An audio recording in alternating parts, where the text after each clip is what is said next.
What's up, guys, and welcome to a brand new Clear Comms episode. Today is a special tier list buff, nerf, and rework tier list episode, and we're joined by first returning guest, Death in Gaming. Thank you so much for coming back. Absolutely. And new guest, content creator, streamer, gamer, Rao Knows. What's up, man? Rage Baiter. I forgot about that. No, Glad to be here. He knows, dude. Buff, nerf. We're gonna figure it out, man. Yeah, we had to get you on the pod. We see the tweets. We had to get you on this episode. That's all I see is his tweets. I saw his tweets before I saw him. Yeah, This guy's got a lot of opinion. For 5 years. I just started doing Twitter like a month ago. And I have like 7 You've been million crushing. impressions. You've been crushing. It's crazy. It's crazy. Why do you think you have so many impressions? You have like one sentence. My goal with it is always to have a little bit of truth, but with something I know is going to piss off the average player. Because at the end of the day, people don't remember things if it's bland. Because it's not necessarily just a rage bait thing. I don't make $1 off Twitter. But if you don't make someone feel an emotion, it doesn't stick with them. So if you can introduce an interesting topic and piss them off in the meantime, it'll actually kind of sit in their brain. And if they're intelligent individual, once they calm down, they might actually kind of ponder on that. It's so hard. I feel like the TikTok space is like nuance is dead. Like it doesn't get rewarded as much as like definitive statements, which is what this special episode is going to be about. Because in this episode, we are going to be going over every single character in the game, and we're going to be ranking them on our tier list to decide. NetEase is going to look at this and do everything that we say. So looking at it right here, there are 5 categories. There are buff. Obviously, we have to all agree or, majority agree to put a character in a tier. If we can't decide, we can throw them to the end and maybe debate about it later. But buff, then there's nerf, rework, some fundamental core kit change, not like a slight change, but like a pretty massive, foundational change. Team up change, what they have, change it, add a new one. We could talk about that. And then no changes, keep them exactly as they are. We'll be placing them into these categories, and we will be spinning this wheel to decide what character we do first. So, are y'all ready? Y'all ready to get started? Let's do it. I'm excited for this. All right. Very curious what the first character is gonna be. It's gonna be Black Panther. Black Panther. Ultron. Okay, first character is Ultron. Okay. Wow. Well, I want to actually start it off with our new guest, Rao. I want to hear your opinion. Ultron just got a big buff as of 7.5. How do you feel about the character, and where would you place him on this list? It's tough because I hate triple support, but especially with people getting better at Black Cat lately, I've actually been, because I'm a Psylocke main, I'm a hit scan main, and I've had quite a few games where I've actually gone Ultron into a good cat or a good melee comp, because there's not, as long as I have like Iron Fist or something, there's not really much they can really do about him. So it's kind of nice being able to play a hit scan, be an overlord, kind of seeing over everything. Is he healthy for the game? It's kind of tough. It's tough because I know his best spot is definitely like top 500. The lower rank you get to, the less he is. So I'd say at the highest level, it's hard for me to speak on, but I'd say maybe a slight nerf. But I think I don't know if he's in the rework category, because some people don't like that he's kind of like an AFK healer, but I like that his bots they have to have LOS, right? So you can't just AFK it completely like a snowflake. I don't think he's in the rework category, but I could definitely see a minor nerf. Minor nerf. What about you, Death? How do you? What's your?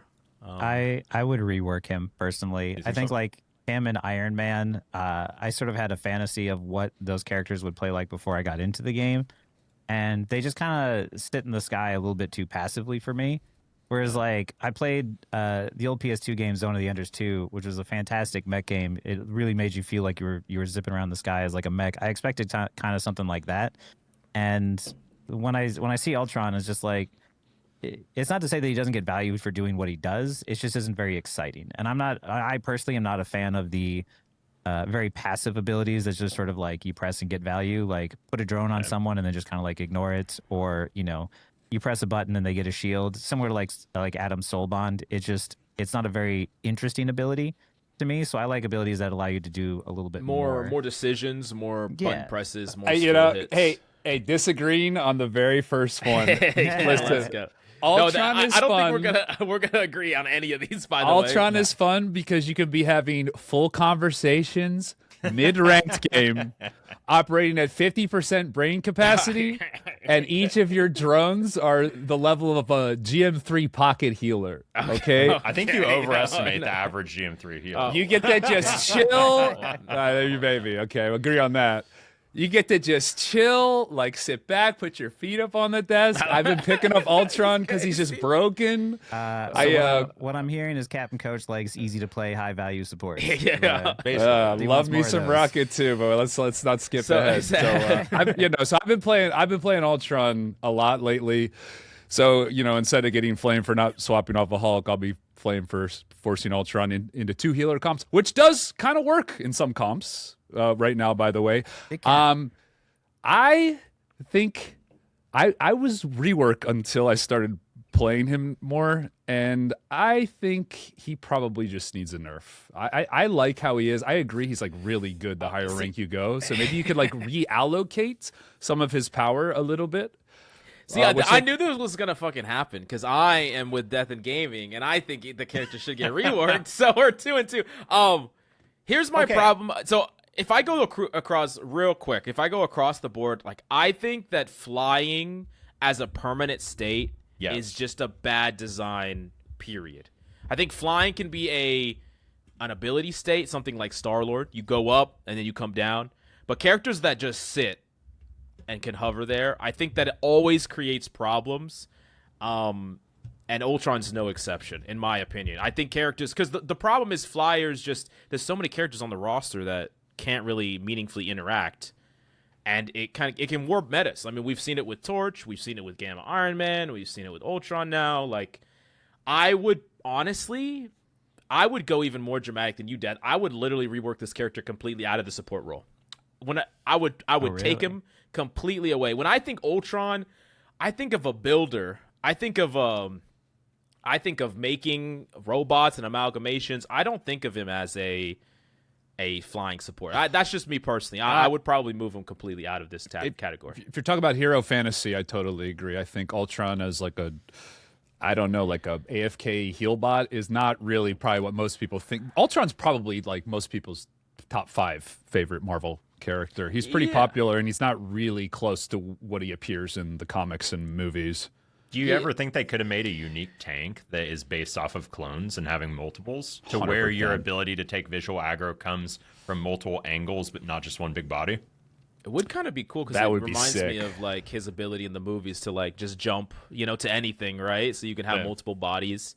A little like the Loki thing, but you're like a tank. Like you have space holding, space creating.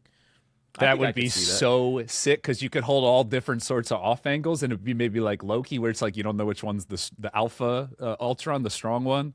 Oh man. Okay, wait. I changed my. Can I change my answer? Yeah, of course. Yeah. All right. I vote rework. Or buffing him. Oh no, I'm kidding. Yeah, that sounds good. What about you, Dad? How do you feel about this? Like if you reworked him, would you want to see a more massive change to him, or do you just want to see like more minor? Like, do you think we can make support Ultron work, or do you have multiple versions? I think you could. I think either way it could work. Like, it doesn't matter to me if you put him in tank or support, but it's just like the abilities are just too passive. Sit back there and it doesn't create a whole lot of skill expression. I define abilities in like 3 different ways. Is it like a proactive ability, a predictive ability, or a reactive ability? And or I should say there's passive in there, but passive is the worst one of the options. Like anything that's just you just sit there and it just happens is not exactly fun, especially to play into or play against. This is coming from the person who defaults to Rocket, by the way, when he has to heal. I have words on that later. We'll get there. Wait. We're skipping ahead. We're skipping ahead. But yeah, the whole point of his kit is just kind of like he takes an angle and he pokes really effectively and provides that passive healing. I think there's a lot more interesting things that they can do. They've shown it with Gambit, Black Cat, with a lot of the heroes. Like, there's a lot of interesting things that they can design with their kits. I think that they can do a lot better with Ultron. Yeah, I'm like, even keeping him as a support, like, they could definitely, instead of just making drone something you apply, why can't he hit more skill shots to apply things, right? Skill shots to apply healing, skill shots to apply bonus damage, special, Like, make it so shooting isn't the only thing.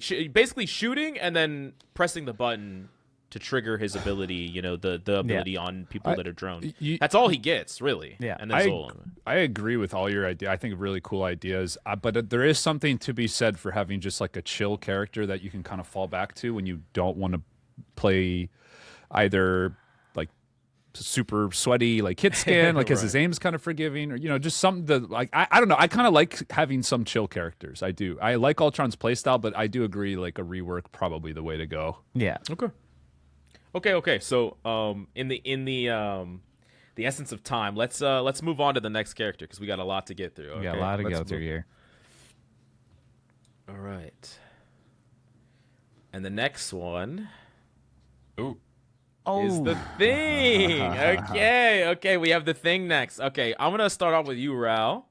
How do you feel about the Thing, and where do you think he should be placed on this list? He might be one of the lowest skill characters in the game besides Rocket. I'm not even a melee player, but so I actually made a melee only account the other day, and he's actually one of the characters that I'll flex of just I'm a hit scan player, so try to get on the other side, and that character literally just feels like he just exists. So like you can make aggressive plays with his hops, but for the most part, it just that punching HP thing it doesn't feel good to play. You just exist. If you know how to play tank, you know how to play Thing. Like exactly, straight up. Yeah. He just plays that role. So with that being said, you think his skill ceiling is pretty low, or one of the lowest in the game. I think. Do you think that is bad? Good? Do you want to see a change there, or do you think he's fine how that is? I do think melee characters need a decent tank counter, because I feel like the tank counters are kind of lacking right now. Emma's in a weak state. Thor, I'd argue Thor is almost more of an active counter to melee dive than Thing is. He can mark them. He can beat most melees and just duelists off any angle. More mobile. He has Bucky Hook on a 2-second cooldown. I don't know. I think I hate to say rework, maybe. I don't know, because the game needs a tank that can counter melee, but it needs to be more interactive. Because as much as I hate melee characters, they're a very interactive high APM, and to just have a tank that you put your haymaker on your primary fire and hold it and occasionally hop, it just kind of it feels bad. What do you think, Captain Coach? I know you play Thing a lot. I play him a lot as well, but I'm curious. I like how you said if you can play tank, you can play Thing. If you can log into Marvel Rivals, you can play Thing. But I will say with the changes to his dash to make it so he can apply it on enemies, jump to enemies, that whole update did increase the skill ceiling of Thing, I think quite a bit, because like Cloak and Dagger, when they gave her the double blind, kind of just increased the number of choices she has to make. That being said, I don't think it was the right direction for the character as a whole. And I don't really like how they took away his defenses in favor of like the damage reduction, when I think really what his identity was being like an actual like anchor. Yeah, like he was much tankier in the older change, and now he just kind of farms tanks. And I've actually done this multiple times and had it happen to me. Now more people are figuring it out. You just pick like all range characters against Thing, and he can't really play the game. Like he'll just die so fast. If you just load your team with damage, kind of like Thor, you really don't even need a tank against him. You can actually run 0 tank. I've won games in like pretty high rank doing that. It's pretty stupid, which to me shows that the character is way too good at some things and not good enough at others, to the point where even in a hero shooter, I think filling a niche or lack thereof can like. You don't want to go too far in either direction. Like you want to have a niche and like unique hero identity, but not so much to where your character is just shut down by like total, just existence, right? Like just picking the right thing. So I think they need to make him tankier. I think they need to take away his overall like damage output, make him more of like that comic book accurate, can take a lot of hits, and he's a guy that kind of is more meant to take damage and keep people alive. And then as far as like the anti-dive, I mean I think that's a good part of his identity. I truly don't even think Thing is like that bad for other than maybe like BP. So I think he needs kind of a rework, maybe a revert to kind of the way he was before, and maybe really focus in on more of the defensive aspect of him is where I think they should do. What about you, Death? What do you think? I'm not gonna lie. Thing is one of those heroes that bores the crap out of me immediately when I started like pressing his abilities in the practice range, and I was like, oh, this character is just definitely not going to be for me. So most of my opinions for him come from playing against him. Being able to essentially like he presses a button, just sort of like locks certain heroes out from being able to play at all is like really frustrating. Especially when you're not hit by the slam and you just happen to like step over it. You're like, why can't I move all of a sudden? So stuff like that is really annoying. I think there's probably better ways to create a character that has better counterplay, but. That all being said, like those are my frustrations with the character. I think like whether he should be reworked, buffed, or nerfed, I think you guys I'm gonna leave that to you guys because you guys have probably a better opinion. You have more experience on him. Like I played the Thing a lot, and I agree with all of y'all's takes about like his skill ceiling. He's in a weird spot because I feel like in some ways he's a necessary evil. In pro play, there are not that many true dive counters. Like there are some. Like characters that you would think are like dive counters, like Bucky, is like he's not a team 3-2-1 dive counter. If you're being doped by Venom, Daredevil, and Black Cat, like Bucky's not doing shit against that. Like characters like that aren't doing shit against zone that. Control, like anti-dive, anti-movement. It's very powerful. Him, Penny, like there's like these few characters that are like I don't think they're well designed, but it almost feels like they're holding a spot that needs to be held. Until there are more characters that can hold those spots, like down the line, more options, right? Kind of like Wolverine was thrown in to avoid the triple tank, but he didn't really feel all that balance off the bat. It was just like, we need an anti-tank counter in. Yeah, that's kind of what Thing feels like. Like he's, in a lot of ways, he's a gatekeeper against a lot of nonsense. And I think he's also a way to run away against nonsense. If you're, you get pulled off the map by Spidey Wolf like 3 times in a row, you're like, fuck it, I'm going this character that won't get... So, I don't hate the idea to give him no change. I will say he's felt really clunky since the tenacity changes. I don't think he's bad. He feels odd. Like sometimes things work and sometimes things don't. Can we talk or get rid of this whole... Reinhardt had the same bullshit of like... Sorry, I don't know if I can cuss. Yeah, go for it. The whole controlling charge with WASD. Just let me control my charge of my camera. Like the controlling charge of WSD feels so weird. I don't know if that's a minor complaint on my part, but he just feels clunky. His whole movement. I mean, maybe that's the hero fantasy. You're clunky because you're the. No, I don't fucking know. But I think he could be changed to feel better. I just I don't necessarily want to see him just like gutted or like removed completely that identity because I think it's important at least for now. But I don't know. What do y'all think? What do y'all think we would put him? We go no change probably. No change. I'm down with no change. Honestly, he's a necessary evil at the moment. Like maybe down the line we might change our minds, but I think I agree with what you said. Mills is just he's kind of the answer to certain problems that come into contact with the game, especially when you're on tank. I'm a DPS main that flexes, and there's lots of times I'll be playing rogue, but there's a Wolverine on the enemy team that's just harassing the crap out of me and the other tank, and nobody else is shooting him, and I'll switch to Psylocke. If you can't flex to DPS, you need to have an answer like Thing to be able to just say, okay, screw this, I'm not dealing with your nonsense anymore. I can't imagine the game without him because of that. And to what you were saying, Cap, is like his old version, if we revert him back, is he would still fill that hole we're talking about. Like no matter what version of him, it still fills the hole. You just can't delete him or like completely change him, I don't think. Yeah, I agree. I don't think like changing him from like the more offensive version that they have now back to like his old version would be considered like a rework anyway. No, I agree. Like no change technically. This could be like no change or minor, like very like minor changes. I still think this guy needs a bit of a slight reworking, pivoting more to the defensive like bulwark compared to offensive. But whether that's like a buff, nerf, rework, no change, it's pretty close. Maybe try to pivot him in a way that we have so little main tanks.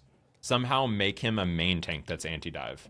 Because we just have so much off-tanking. Yeah, I've been saying I've been wanting a Reinhardt-type character in the game, but... Lower his mobility so he can fulfill that tanky role, I really think is what he should be. And that way, he's not as oppressive to dive, right? Because, like, you can't... I mean, maybe like, you even look at the jump and lower it, like, so he can't go so far. Change it. So, hear me out. Change it so that instead of him, like, charging and then slamming down, he charges and pins somebody. You know what I'm saying? So he has a pin... Yeah. No, I'm just saying he's like Reinhardt, where he gets. That would be cool. That's how he anti-dives, is he just like pins people. What if I got a crazy taunts idea would be here. cool too. Like if you had we need a taunt. if you had if you treated him almost like, because when Rouse said like maybe more of like a main tank, what if you treat him sort of like an earthbender where he's just like knocking the ground like up and like creating walls, and he can like take out rocks out of the ground and like throw it at people or something. So I actually thought of like a stone prison, something like he hits the ground, it's a skill shot, and it lifts a person up, catches him for a second, but it's a one target and he has to hit it. Something like that. Oh, that could be cool. That would be sick. That's not in the comics, guys. Okay,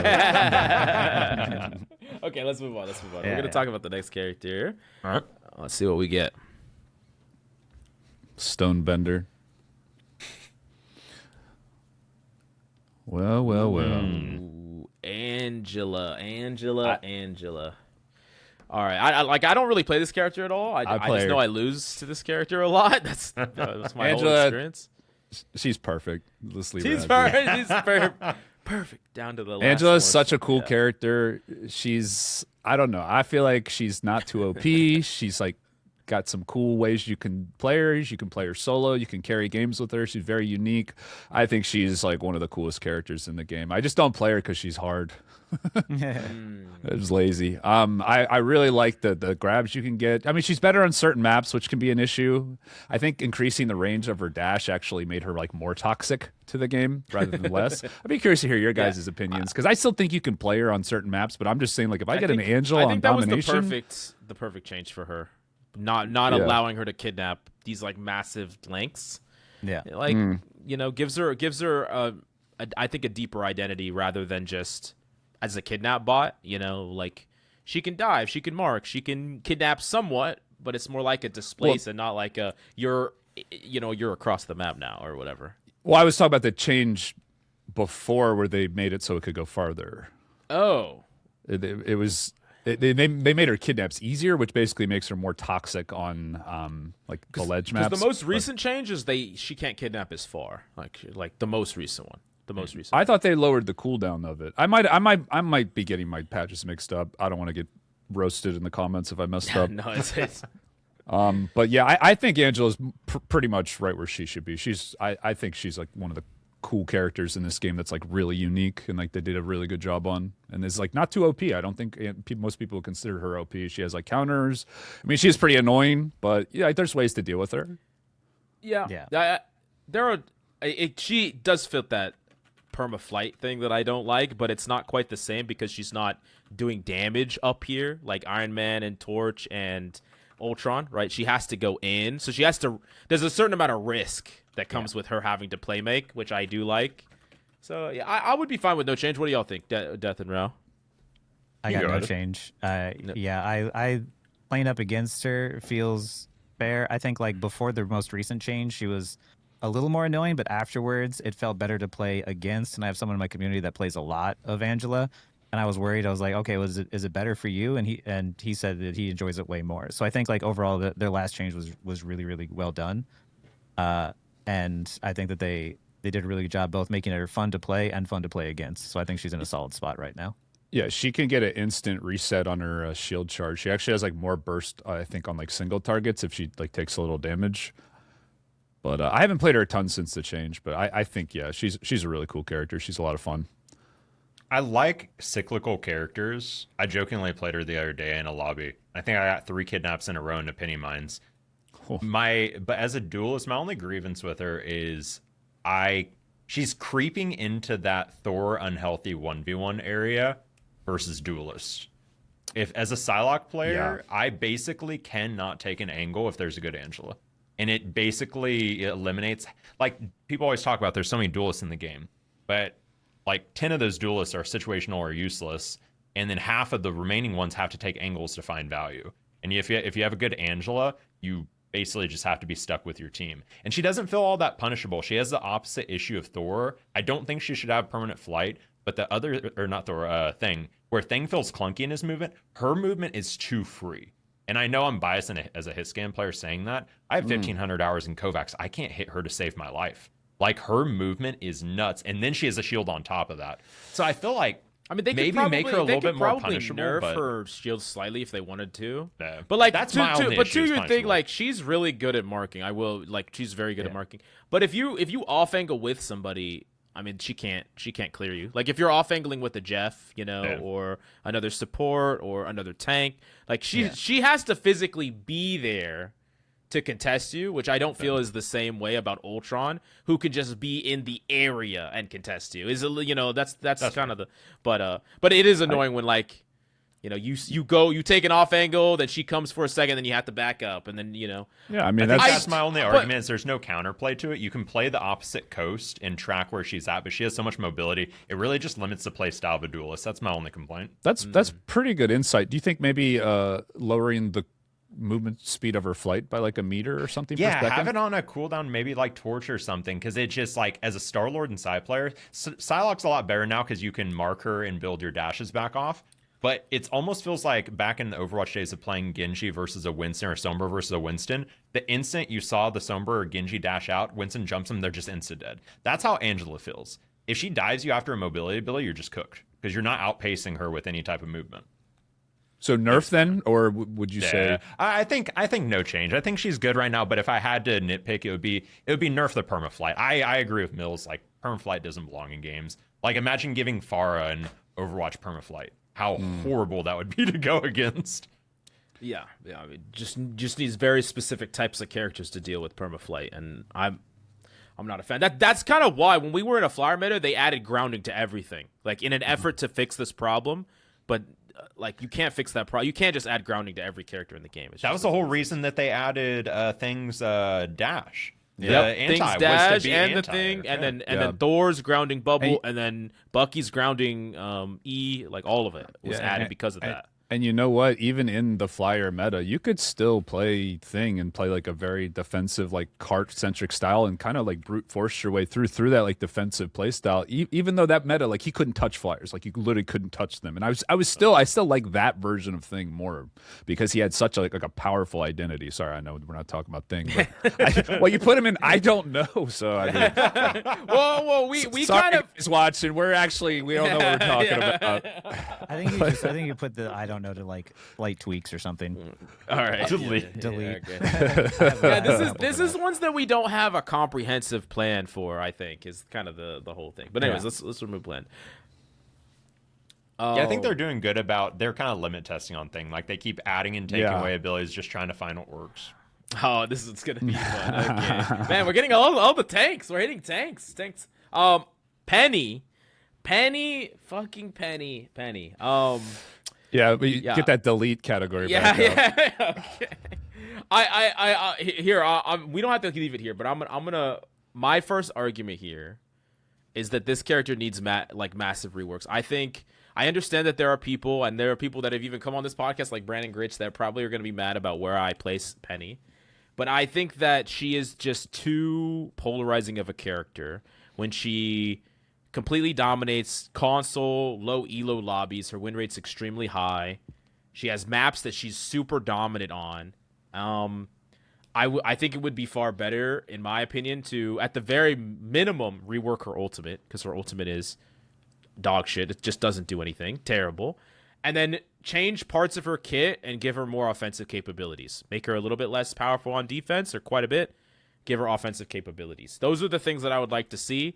I really like Brandon Gritch's idea where there's like mines you can shoot out that just explode. Like you could just detonate, like you can just shoot them and they just explode right away. So they're not, you don't have to hope that someone walks into them. It can be a little bit more offensive. I also like the idea of like my idea for her ultimate is that it's literally a bubble shield. Like I don't know if y'all played Halo. I don't know if Raul, you played Halo back in the day. Like just like imagine like a 6-second bubble shield, or it's just basically just a big shield that's hard to break that just pops up. It just appears. So like she could, when she has her ultimate, she could do something like dash to point, pop it, put her generator down right in the middle, and then now she just set up for the next 6 seconds. She creates all this space. Like her team can come in, and like it just gives them a pretty big advantage. Of course, it's a one-way shield, so like she could shoot out of it, but they can't shoot into it.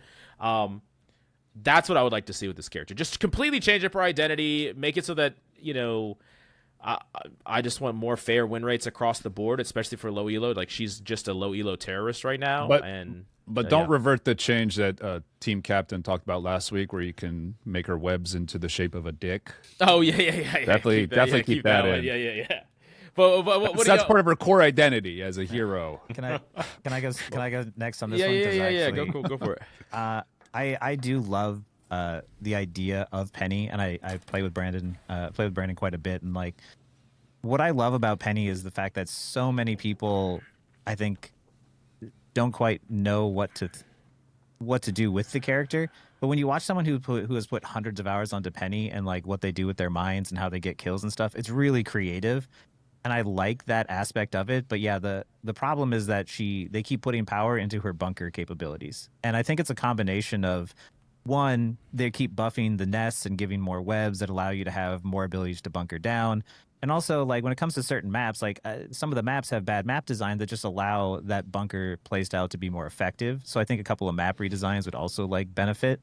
But I agree with you that, like, you know, it's a combination of her ult. Her ult is not one that even the Penny players like. They just use it sort of as like a last ditch effort to stay alive most of the time and try and, you know, stall for time or do what they can to just stay in the fight longer.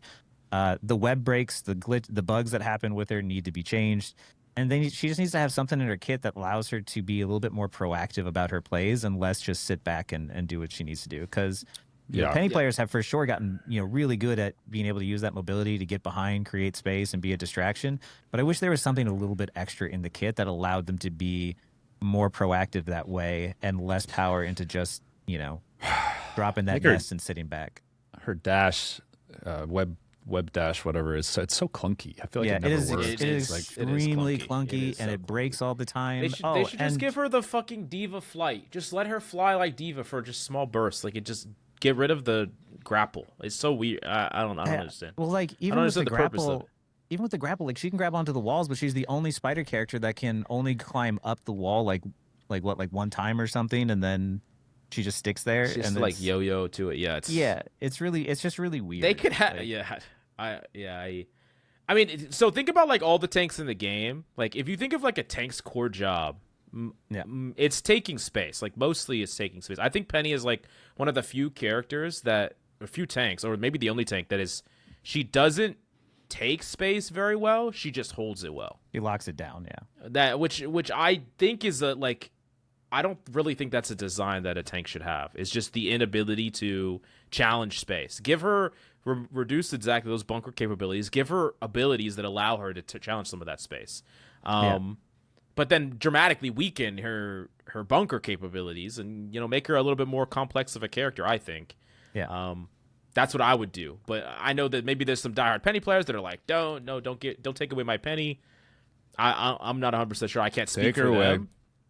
But what do you think, Rao? You haven't given a strong opinion either way. Okay, so somehow I've become friends with a ton of the top Penny players, and I don't know how. But the only time I've ever been like blown away by Penny's playstyle, it was before Shibuya got removed. And it was first point. I went against, I think it was Boots. He was like a top 3 Penny at the time. And he basically played her like a trapdoor spider. And I thought that was really, really cool. Set up in the back line, pestered the back line, tried to draw people in kind of thing, and shut off the escape. Because on that bottom, I think it's like a arcade room, that's where a lot of strategists go back to. So he shut down that area, pressured from behind. His team goes forward. They now have nowhere that they can go. And I thought that was really unique. But yeah, the mines being such a passive thing, like in my head, she could almost, okay, this sounds kind of crazy, but something that comes to mind is like being able to attach mines to your teammates' backs or something that they only last for a certain amount of time, but she anti-dives in that method. So you prime your supports with mines, and then you go do something aggressive, and it only lasts for a few seconds or something like that. Or I don't know. I thought you wanted to kill your own teammates for a second. That too. I like that. But think about that. Like the mine has like a 3-second lifespan. So you know a Black Panther's about to dash. You throw a mine on your strategist, and I don't know. It's such a passive, boring. I mean, I'm not gonna lie. Like we don't need the generator, the mines, the traps. She has CC on 3-second cooldown. Yeah. She gets to just non-stop crowd control you over and over and over again. And like, is that not enough? Like anti-dive, you know, Is saying the nest shouldn't be permanent crazy? Like, it should be on a timer. There should be an opening that if she makes a mistake and it's up too long, it destroys. The team now has 5 seconds to push. They now have a certain amount of time. I don't know. Like, obviously, you might have to buffer somewhere else, but there needs to be openings in her kit. Be cool. Maybe the web, she has like roots people, but it lasts a little longer, so she can do like explosion. I would take away the entire. This is going to be a really big hot take. I would take away the entire nest mechanic in its entirety, and what I would do instead is give her like 3 different types of. It's an ability where she shoots a web. And this web is a stun web that just sits on the ground. And if people walk in it, they get stunned. This web is an explosion web. This web, maybe this is a web that you could stand on and give healing to you or your teammates if they stand on it. And that's it. It's not like you build it up over time because that makes it defensively, that automatically makes it defensive because you can't just do it in the middle of a fight. But if I'm in the middle of the fight and I could turn around and just like throw a web on the ground that heals my teammates, throw a web behind someone and then push them into it, like walk at them and then they back up and get stunned. Like that's more interactive than I have to set up this nest that just builds value over time and then it gets value because it's always going to be defensive if that's the way that the character operates. Yeah. I think they created. Oh, go ahead. I was just gonna say, I was like, what Rob was saying about setting up that trap, like. The best Penny players a lot of times are doing just that, where they take the time to sneak around, go all the way to the back, set up a trap in a place where the supports want to back up. So that way they start pressuring from the back, and the rest of your team is pressuring from the front. They take too much damage, they back up, they hit a bomb, and it's a free support pick every time. Like, unfortunately, with the way the kit is designed right now, is it's sort of like Rocket in that it incentivizes sort of this bunkering playstyle of sit back because that's the easiest part. But how would you design a kit that actually rewards that play style, that encourages you to do that? Because technically that's the better way to play. Like you're going to get a lot more effective plays out of doing that than just sitting back and bunkering with your team, despite the fact that it's easy to do. So, whatever I think happens to Penny, I think it's just like, how do we incentivize through the design to encourage them to make those types of plays? Because like a lot of the changes I'm suggesting it has nothing to do with even the high level Penny players because I think they're doing exactly what you're talking about. They're being like dynamic and stuff. It just comes down to the fact that like people that are playing this character very close to the skill floor are still winning a massive percentage of their games. First point holding people, and you could say that that's a skill check or whatever, but I just don't really feel like I just think that shows off unhealthy design. But that and I am gonna say that like part of like the Penny issue is a sort of like rivals player team problem. I will say because like during the Penny Rocket team up time when her win rate was at like crazy high, I had an over 60% win rate against Penny because I know that if you just shoot the nest, then she's useless. And no matter what role I'm playing, if I'm on tank, support, or DPS, I feel like I'm the only one ever shooting the nest still. And I'll shoot it, and then it's just like, and then Penny's useless, and that's sort of like the problem we're getting at is that if you shoot, I love the nest, playing with Death. Yeah. It either, but it like in that way, it feels bad for the Penny. It feels bad for the Penny to do nothing when their nest is always destroyed, or it feels really bad for everyone else because they don't destroy the nest and they just lose. Exactly. Right. Yeah. Like it's I think we should leave her in the rework category because there's some tweaks that need to be made. Okay. Spinning the wheel. Oh, there it is, Spidey. You made it to Spidey. All right, Captain Coach, you're starting this one off. What do we do about Spidey? I think Spider-Man, the stun should be a little shorter duration. Overall, he's like an iconic character for this game. I think just give him a little nerf. The stun, like the pull stun? The pull stun, yeah. I think keep him the way he is. Like, he's such an iconic character. He's so cool.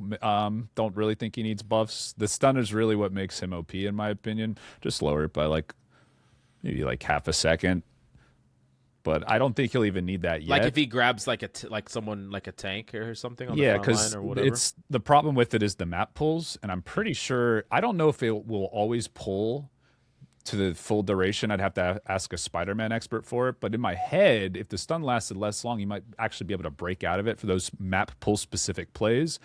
And then, again, correct me, Spider-Man mains, if I'm wrong, or if it always goes wrong. to No, I am wrong? No, I'm just kidding. No. I'm pretty sure it's until it reaches the body. Because the reason map pulls work is you have to be within 20 meters at the initiation of it hitting.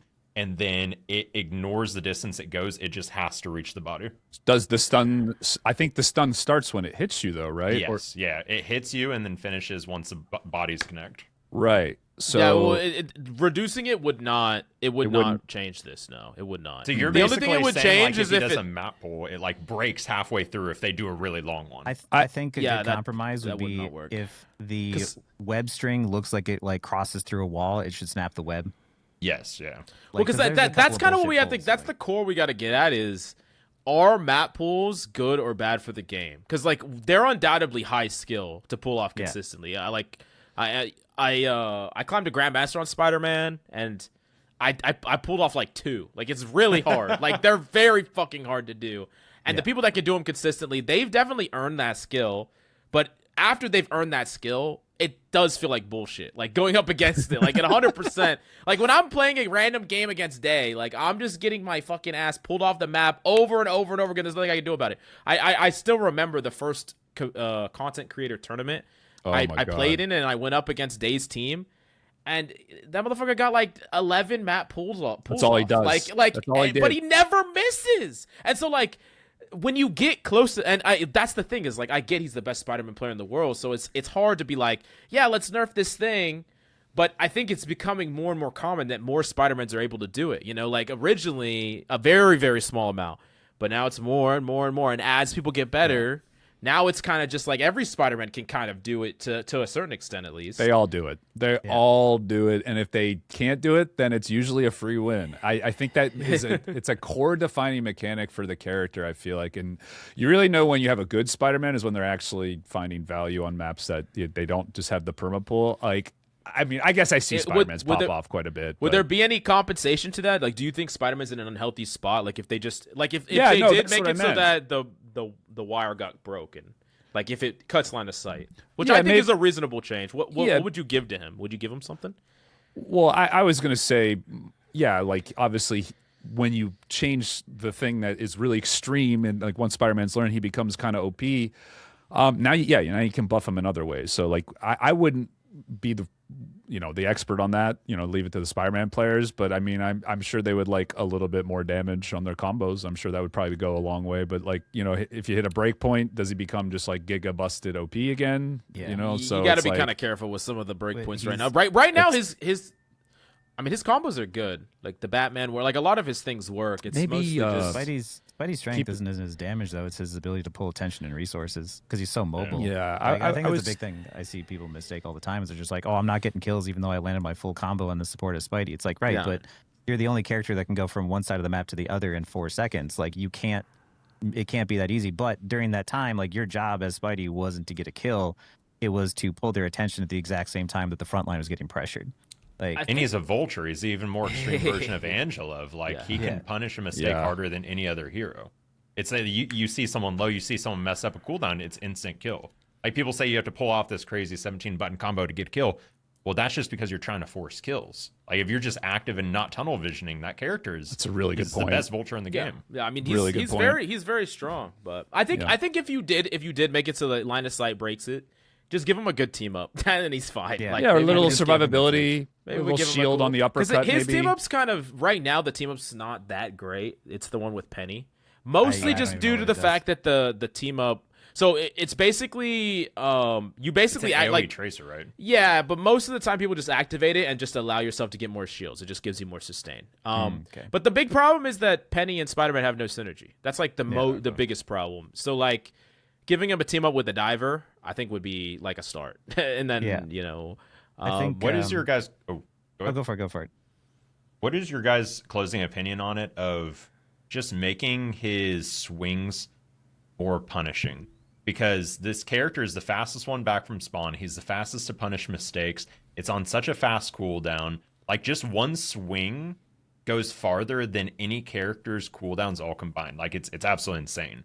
So I feel like deaths on him either need to be more punishing. I know they. I think that's part of his identity, though. Canceling. I think that's like part of his identity. It's like that he gets to cheat death a little. Literally dying and coming back quicker so he can run it down. Yeah, exactly. That's why they feed. That is why they feed. I've said this before. Spider-Man players they need constant stimulation. Like they need. They can't walk back from spawn. You can't do that. if you do that, if you make it so that, you know, like if you really wanted to, you could make it so similar to Overwatch. You know, they made it so that Hammond could not swing right out of spawn. Like he had to wait 10 seconds before his movement cooldowns come off. You could do something like that to where you walk out of spawn and then you can't, you know, you can't Venom grapple, you can't Spider-Man. Lame. But it is that's the thing, is it is So lame. Like it lame. makes the game more competitive, I think, in some ways, but it really does. I mean, it ruins a big part of characters' skill expression, the kid learning how to roll out perfectly. Yeah, the thing about, especially when it comes to mobility and movement, is this is like sort of like what happened when they actually, like, you know, broke Rocket's kneecaps recently, is that when you change the speed of something that already felt good, then all of a sudden it starts to go into that it feels clunky territory and it's no longer fun to play. Like, yeah, it feels better for us to play against it, but now all of a sudden you're just like, it doesn't fulfill that same hero fantasy anymore. And for like Spidey, I don't actually think he needs any changes. I think he's good where he's at. I don't have a problem playing against him, even on like ledges with map pulls. But like, to me, I think what players need to start getting in their head and understanding about dive heroes is understanding that cooldowns that each dive hero has. Like, I don't have a problem with Spidey because the moment I see a Spidey, I immediately start pressuring him. And the moment I see him zip out, I'm like, okay, he missed his web pull. He's going to come back and try that again in 10 more seconds. And in 10 more seconds, I can't be near that edge. Right. And there's too many players that are autopiloting and they just keep going, walking forward, just doing their own thing. Then they get pulled off and they're like, oh, no, there was no way to predict that. It's like, there's no way to counter that. It's like, there was a way to counter it. You knew that he was there. You knew that you pushed him out. And then you chose to stand there anyway. Like, this is the thing where I think the players just need to learn to get better at the game. And I mean, because that pull cooldown is, after he doesn't have it, he can't do his bread and butter either. So he's kind of just like pretty cosmetic for a while. I like Rao's idea. Look at the swing and maybe add like increased cooldown between them, because he gets like 2, and then it's like a right. Because it actually holds people back from improving at the game too, because they build this toxic mentality of, oh, I die, I come back fast. But even that 5 seconds that you're out of the fight, you're screwing over your team. Yeah. So he needs a change that encourages, because he's insane at a high level, but he needs a change that encourages lower ranked players to actually learn the game properly. He's like, I've never really played Valorant, but what was it? Neon? Neon bypassed the entire mechanic of Valorant with movement. And I feel like Spidey's the same way. He's a game-breaking character, and I think he's balanced make him lose 10% ult charge when he dies. Do some shit like that. If he did some shit like that, they would not fucking die, bro. Some shit like that. That would be crazy. That would be a crazy change. That's hilarious. I don't even know if that would be a good change. I'm just That'd be a great change. Oh my god, I don't know. That'd be so funny. No, I think team-up's definitely useless. I think he's either nerf or no change, personally. I think the team-up one's fair. He hasn't had a good team-up since Venom. That's fair. The Torch one was a joke. This one is just a little bit of overhealth. Okay, let's move on.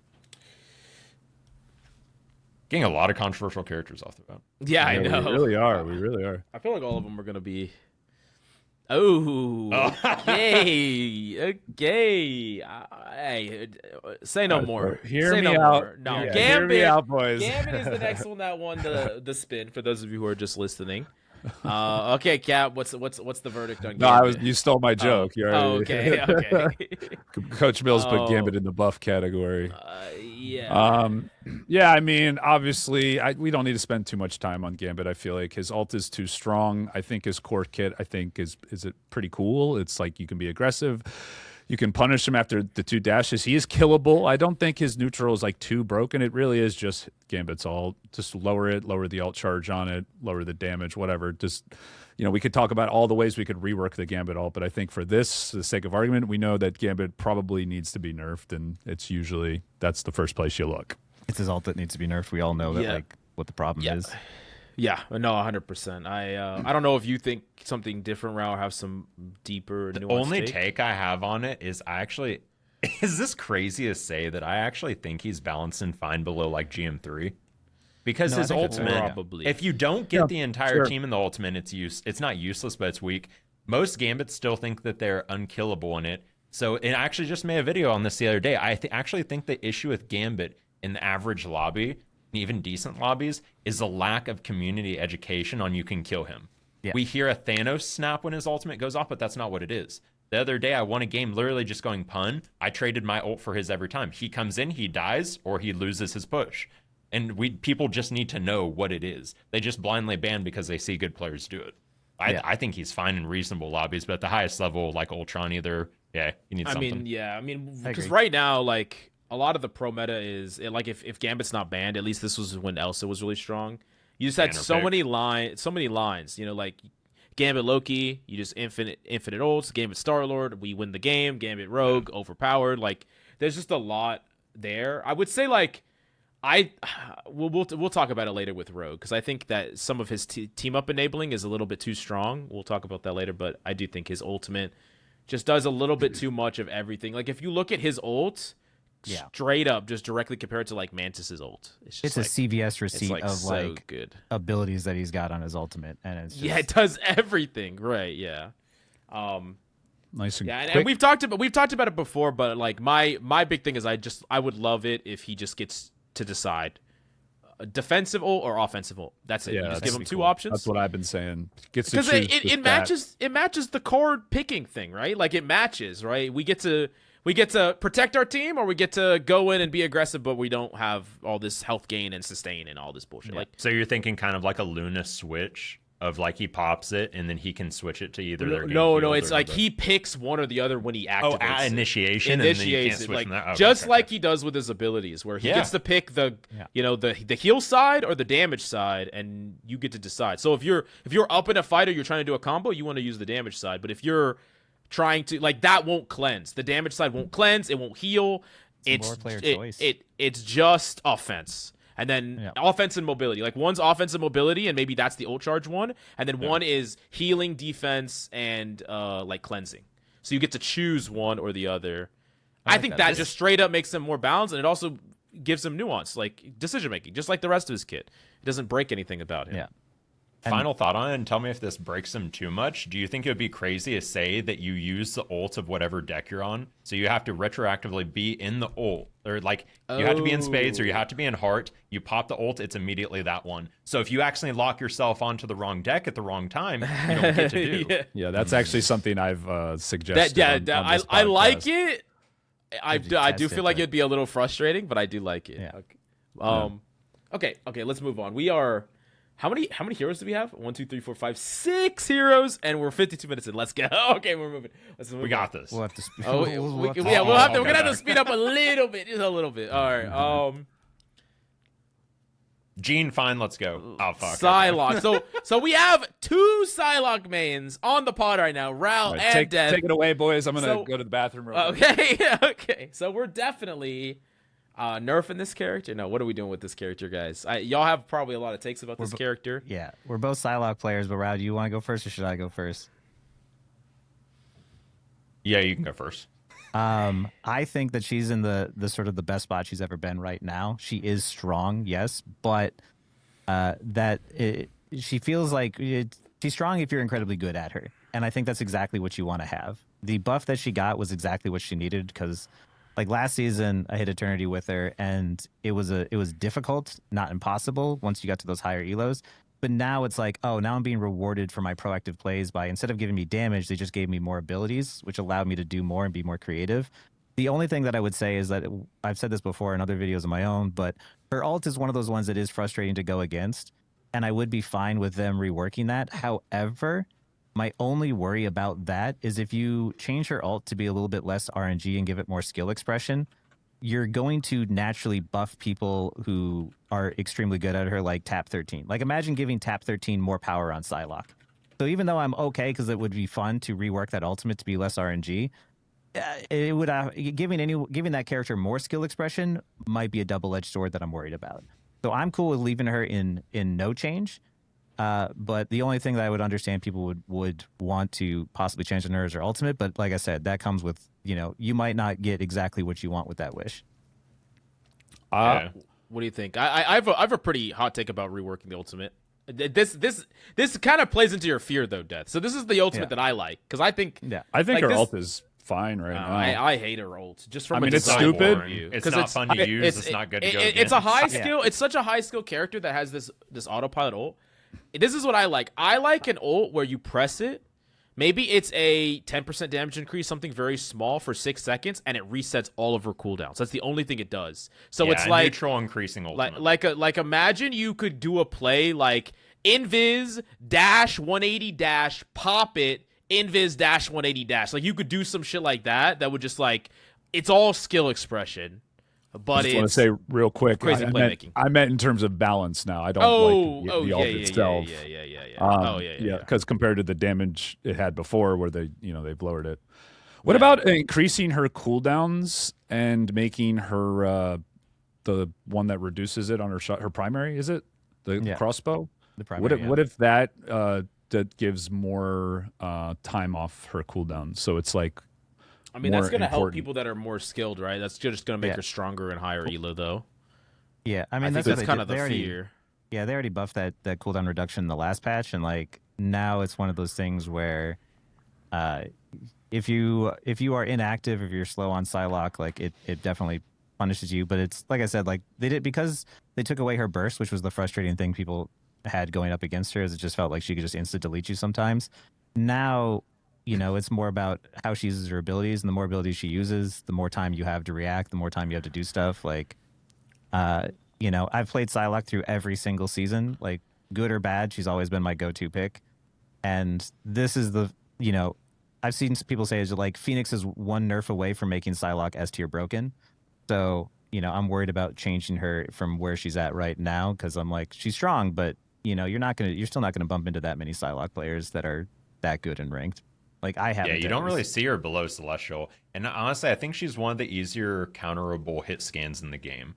Like you have a Loki, you have a DD, you have an Angela. It just immediately changes her entire playstyle. And that's one of the arguments to not rework her ult and keep it this like auto doing for you ult, because it would just nerf people that are underneath like Celestial. Well, that's like kind of the idea. Yeah, that's why I thought you have an option to go for less high priority targets that are easier to hit and get that instant guaranteed value off. I mean, I think that's clearly like an intended part of her design from like a playability standpoint. That's why I get why they have the ult, but yeah, obviously it'd be cool if they had something cooler. Yeah, I mean, I just feel like you ruined the perfect hero fantasy for people that are all about Psy. Like people that are all about Psy, they want. If you're drawn to an all skill character, you don't want an autopilot ult. Like it's like 76 in Overwatch. It's like all the aim training players play 76, but then his ultimate is completely counterintuitive to the player base who plays him. Like Hulk, or I mean Cap. Imagine if Hulk's ultimate was like Emma ult or some shit. Like it's just like. I mean, it would go from mechanics to just LS, I mean, that's kind of what's going on here. Is it's like you playing a high skill character that has a high skill neutral, and then he has a high skill ultimate. I don't like that, but I mean, I could say no change. I understand the idea of no change, and like I understand her place. She would just be very bad in low elo if her ultimate took a lot of skill to use. Like she'd just be. But we don't need. I don't know how devs feel. We don't need characters to be valuable at every elo. I think that's fine. Yeah, like, I mean, we have to kind of define what we're changing. Yeah, I would put her more in the rework. I would rework her ultimate personally, but I don't know. What do y'all vote for? So I'd say rework. My thoughts on her: she's in a great place. She's one of the most counterable heroes. If you did anything to the ult, I don't think you need a full rework. What I've always wanted is maybe a little bit more damage on the first slash, or make the first slash target the last target you hit and have it faster. Like the rest of it can be an RNG. But what my favorite thing to do back in Season 0 before people knew what to do with their ult was I would go for a combo, and her ult would be a part of my combo. So primary shuriken dash ultimate in that first slash, boom, kills him. And then sometimes I just end it right after that. It was just like a guaranteed seal of death on whoever I went for a combo. That makes sense that it would target the first person or the last person you hit. It makes a lot of sense. I'm going to tell you right now that I use my ult primarily to solo ult people all the time as Psylocke. Yeah. So, like, but like you wouldn't have to do like you could be a little bit more. It would be harder to patty cake, with random bullshit, right? Yeah.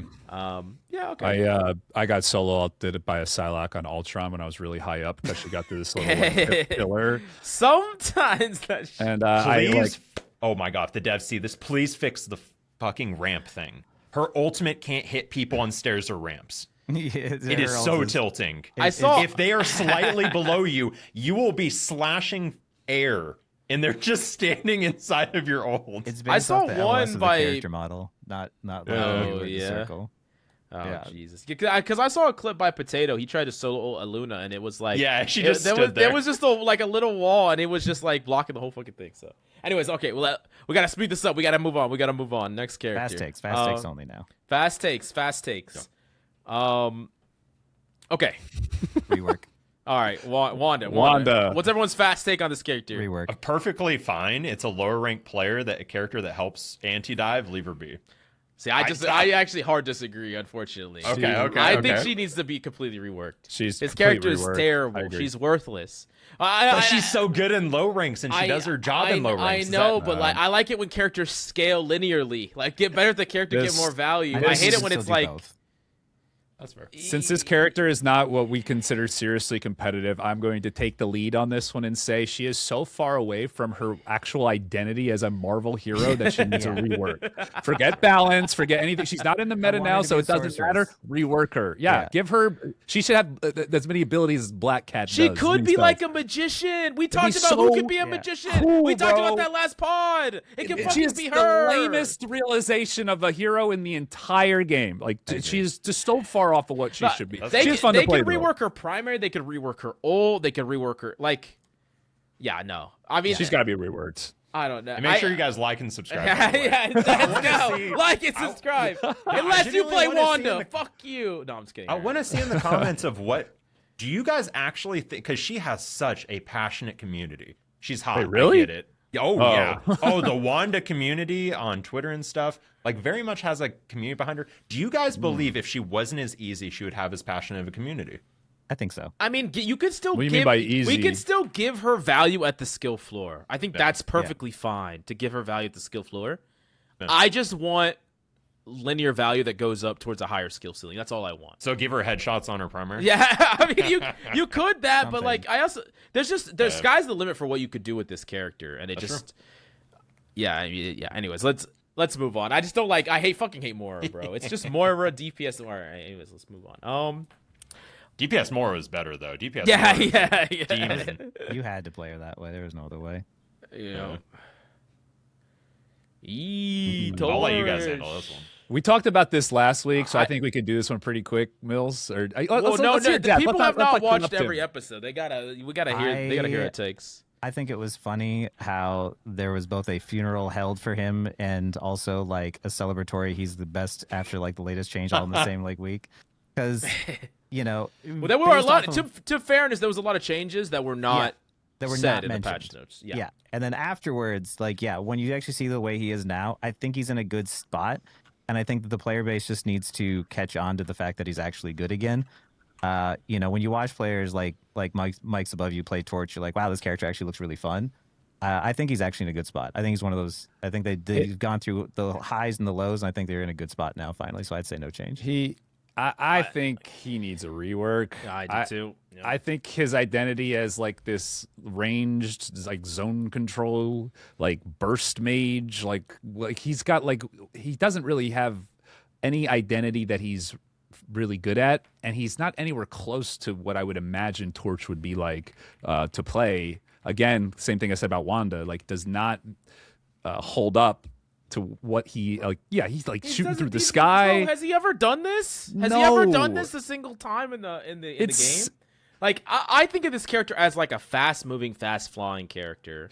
Not I'm gonna sit here. Spam out, yeah. So I'm thinking make him very fast, very mobile. Keep him his identity as a zone control like mage type, but he applies the burn through going like in like that snake game where he has to be touching the ground. Okay. So are you talking like an Angela style if he physically has to put himself where he wants to? Yeah, maybe the flames can fall a little below where he is, so it's chemtrails. Yeah, so, like Singe from League of Legends. Yeah, okay. I could be down with this.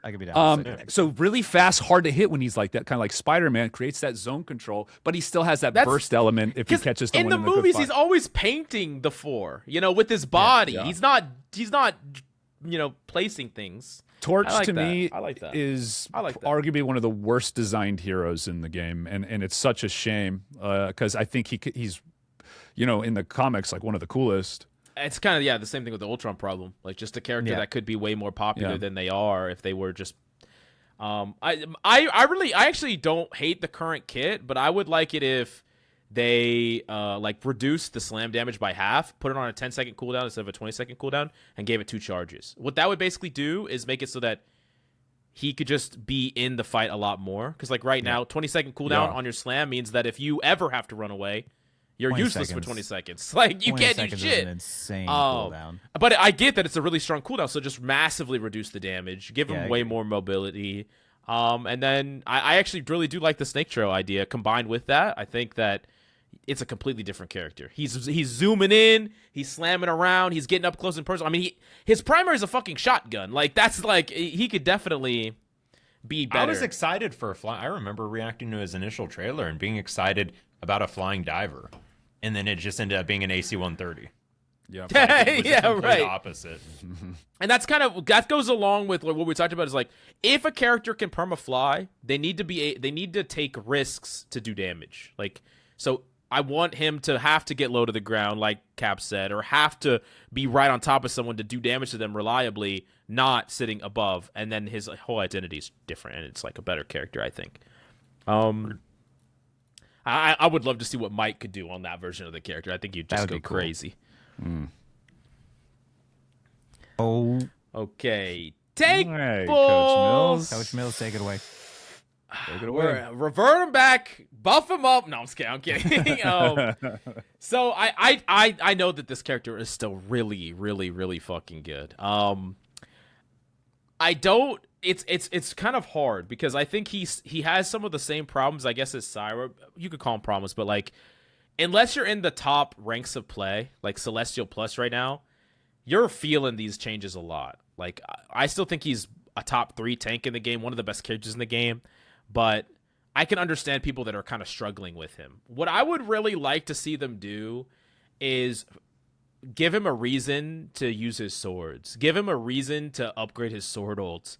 And maybe that comes at the cost of reducing some of his other stuff. Maybe his primary damage, maybe his gun ult more. We can nerf those things, but I would love to see the sword ult being reasonable and the swords themselves being reasonable. I don't know what that looks like. Maybe you double down on the fact that it gives your team shields, so you make it kind of like a pseudo-defensive ult in a pinch if you need it. I don't know, but right now he's just basically pistols and that's it. I don't know. What do y'all think about him? I think he suffers from the cloak and dagger thing of the single stance, because I think you could make the same change across all of them, just in different ways. Tank pool needs more swords. Gun or duelist pool needs more gun. Strap pool. I'm not sure where he stands between the, but it fit. I was so excited to have an active. He has a really fluid stance swap, and I liked it. I liked the idea of like you do a dash, pop out your gun, shoot a shot, do a dash, pop out, like back and forth, and it doesn't feel like that. Duelist pool is literally just a melee character, and I know we're talking about tank pool, but it's the same. Yeah. He's a gun character. Just have more fluidity, right? A reason to switch. Yeah, I can definitely see that.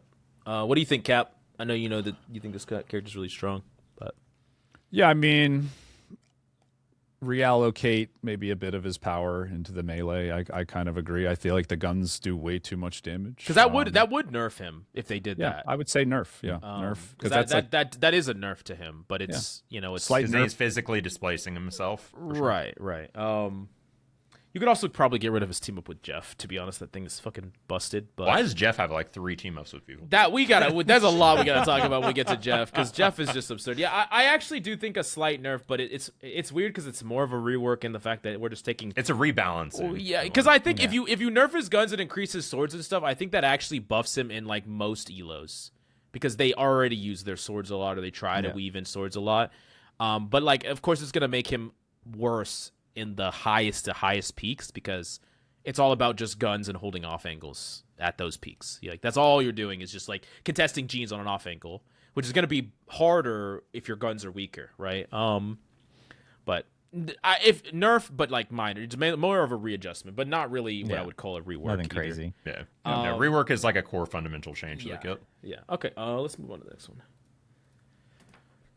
We're going to try to do these relatively fast because there's still a lot to go through, so we'll move on to the next one. And, Magneto.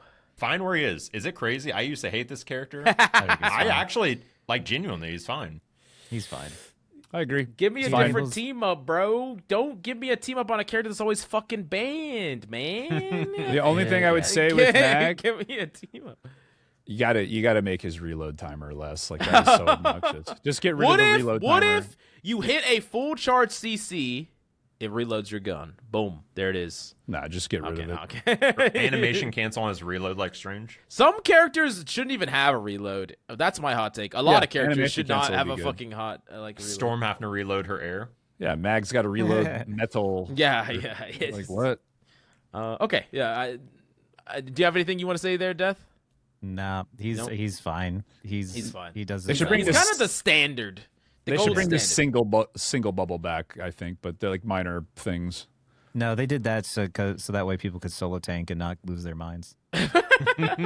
That's true. Well, you just give the bubble to yourself. Please don't say solo tank. We want subscribers, not comments about solo tanking. Is that a flashback? White Fox.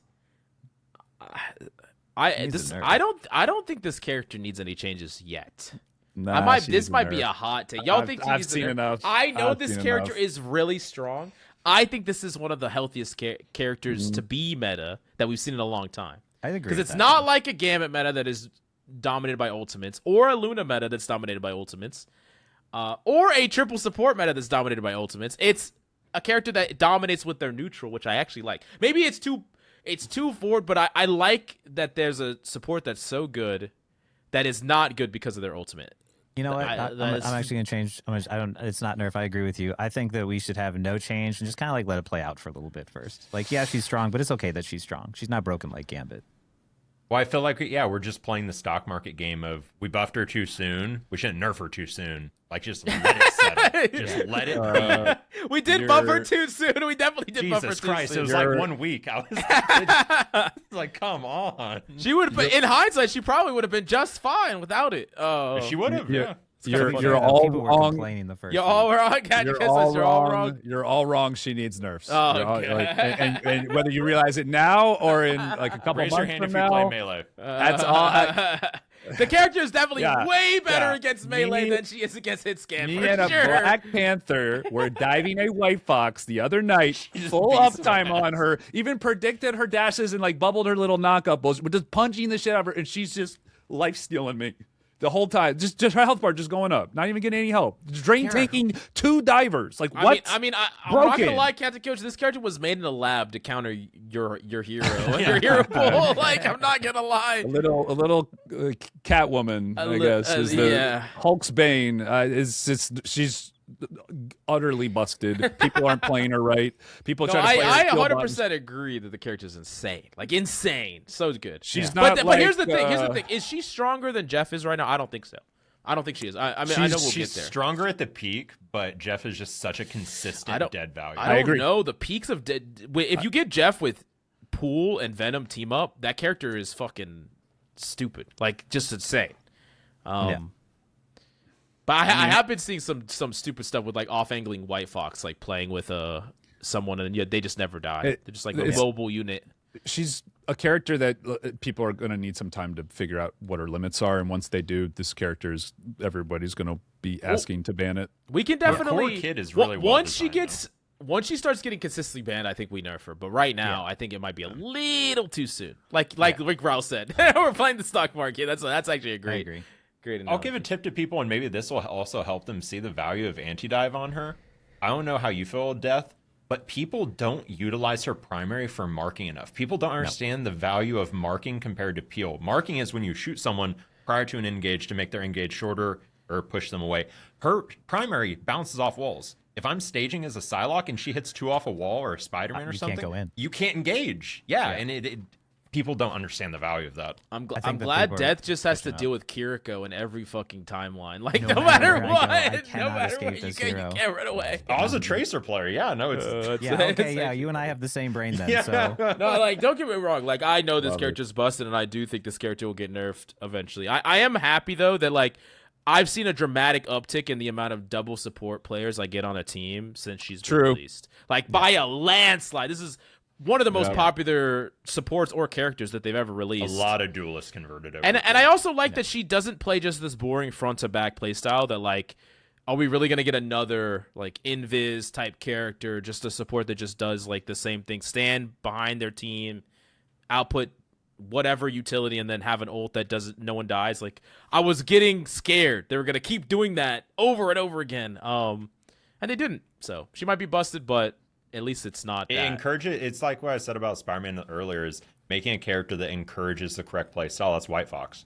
Kiriko, it encouraged making dumb plays and making mistakes. White Fox, it encourages going with your duelist and going to do something. And especially right now, I'll say if you're a support player who isn't like actively trying to go deal damage in your games right now, you are definitely misplaying. Like there's a neutral game is a long period now, and I think a lot of the best healers are the ones who are able to like get in there and finish people off, help people finish people off. So I have a lot of thoughts 100%. on that one later too. Yeah. All right, speed round here. Hopefully not too much to talk about with this character. Emma. He needs a slight buff. Bro, what are they doing with this hero? Like they don't know what they're doing with Emma.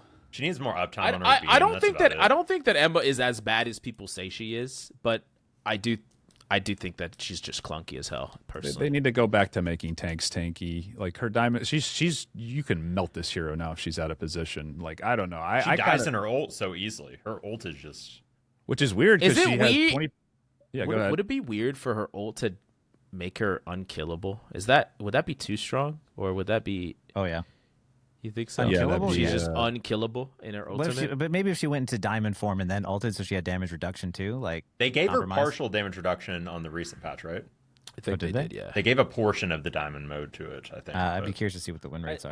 I feel like I've been preaching this forever. Can we just make it so that her cutscene is like a third or a fourth of the time, at like with her grab, and then just reduce that cooldown so it's not just such a massive cooldown, so she can make more. I feel like she just gets one impactful playmaking ability in what is it, 20 seconds? Is it crazy to say kind of give the Iron Fist treatment? We can talk about him later, but making a separate ability, because people talk about her having a one shot. I saw this on a video the other day, but to get a one shot, you give up your only ability to stay alive.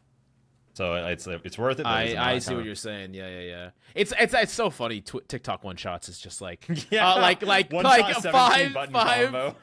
Oh, look at this new Hulk one shot. It's like a fucking Look at giant this juggle. Black Cat combo. If you use every single dash and every single cooldown, you kill them. Yeah. They should make her tankier, get rid of her one shot, since most of the Emmas can't do it anyway. Which, by the way, isn't the grab kick. It's the mind crystal that she pulls out of your head that does percentage damage. It's obnoxious, and it shouldn't be doing more damage to tanks. To me, that big of an allocation is actually like reallocation of like power. To me, I would like to see this character like mini reworked and like kind of push more to the direction of like able to hold space, but you shouldn't always just die right when you go in. She should be like this like ramp up type hero, like mid-range ramp up, and that's really the identity I think she should hold. And the fact that she can just one shot anyone who comes in makes the kind of like is counterintuitive. Emma's not even that good right now because all the brawl can either outfight her close up and kill her real quick, or just avoid her. Like Hulk is. She just sucks in a dive because she can't build charge off of anyone. Yeah, I talked to the rank one. I'm happy that she's not great right now because I hate metas with Emma and them. I'm not gonna lie. Maybe that means she needs a rework, but as a tank player, I think she's one of the characters that has caused me the most misery. Is Emma in metas? Yeah, I think she needs a rework. I really do. I truly believe that. And Ply, Rang. I think he probably shares a similar sentiment. Maybe not full rework, but he really stresses on how much the percentage damage is just too much, and it kind of breaks the character if you can do it, and if not, Yeah, I think we could justify reducing or removing her percentage damage, and then just giving her a lot more survivability in this, like in the new state of the game. She just doesn't have any comparatively to other characters. You could maybe make most her shield tanks a little don't. bigger too. Maybe. Yeah. Yeah. Be cool. What do you think, Death? You fine with all this? Rework her buff, That's fun. just something. Yeah. Give her a little something.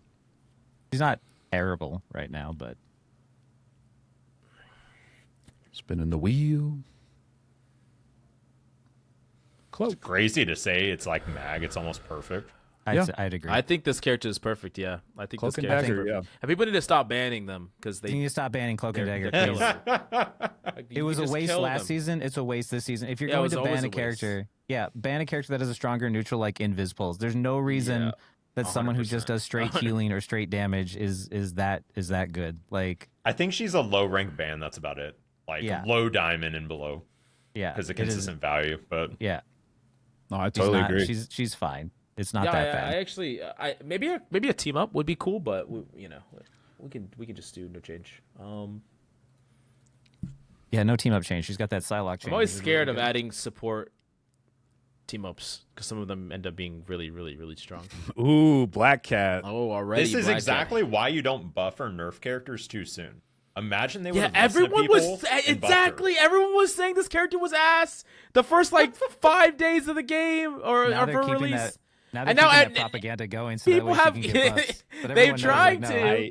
I just want to say I called it. I said you could go back and look. I said this character was going to be pick, ban, giga busted on release. I saw how much utility she had, and I knew they weren't going to make a character like this. What's crazy to say it has nothing to do with her utility. Like she actually ended up being so busted because of her scratch, her because you spend money on the util a little bit, but it's just the amount of animation cancels and uptime that this character has. Right before this, I watched a light clip where he literally just killed the entire fucking team. Like the character just moon boots around, and like if you hit all your cooldowns, you just fucking kill everybody. They can't do anything. Yeah. What do you guys feel about the infinite double jump?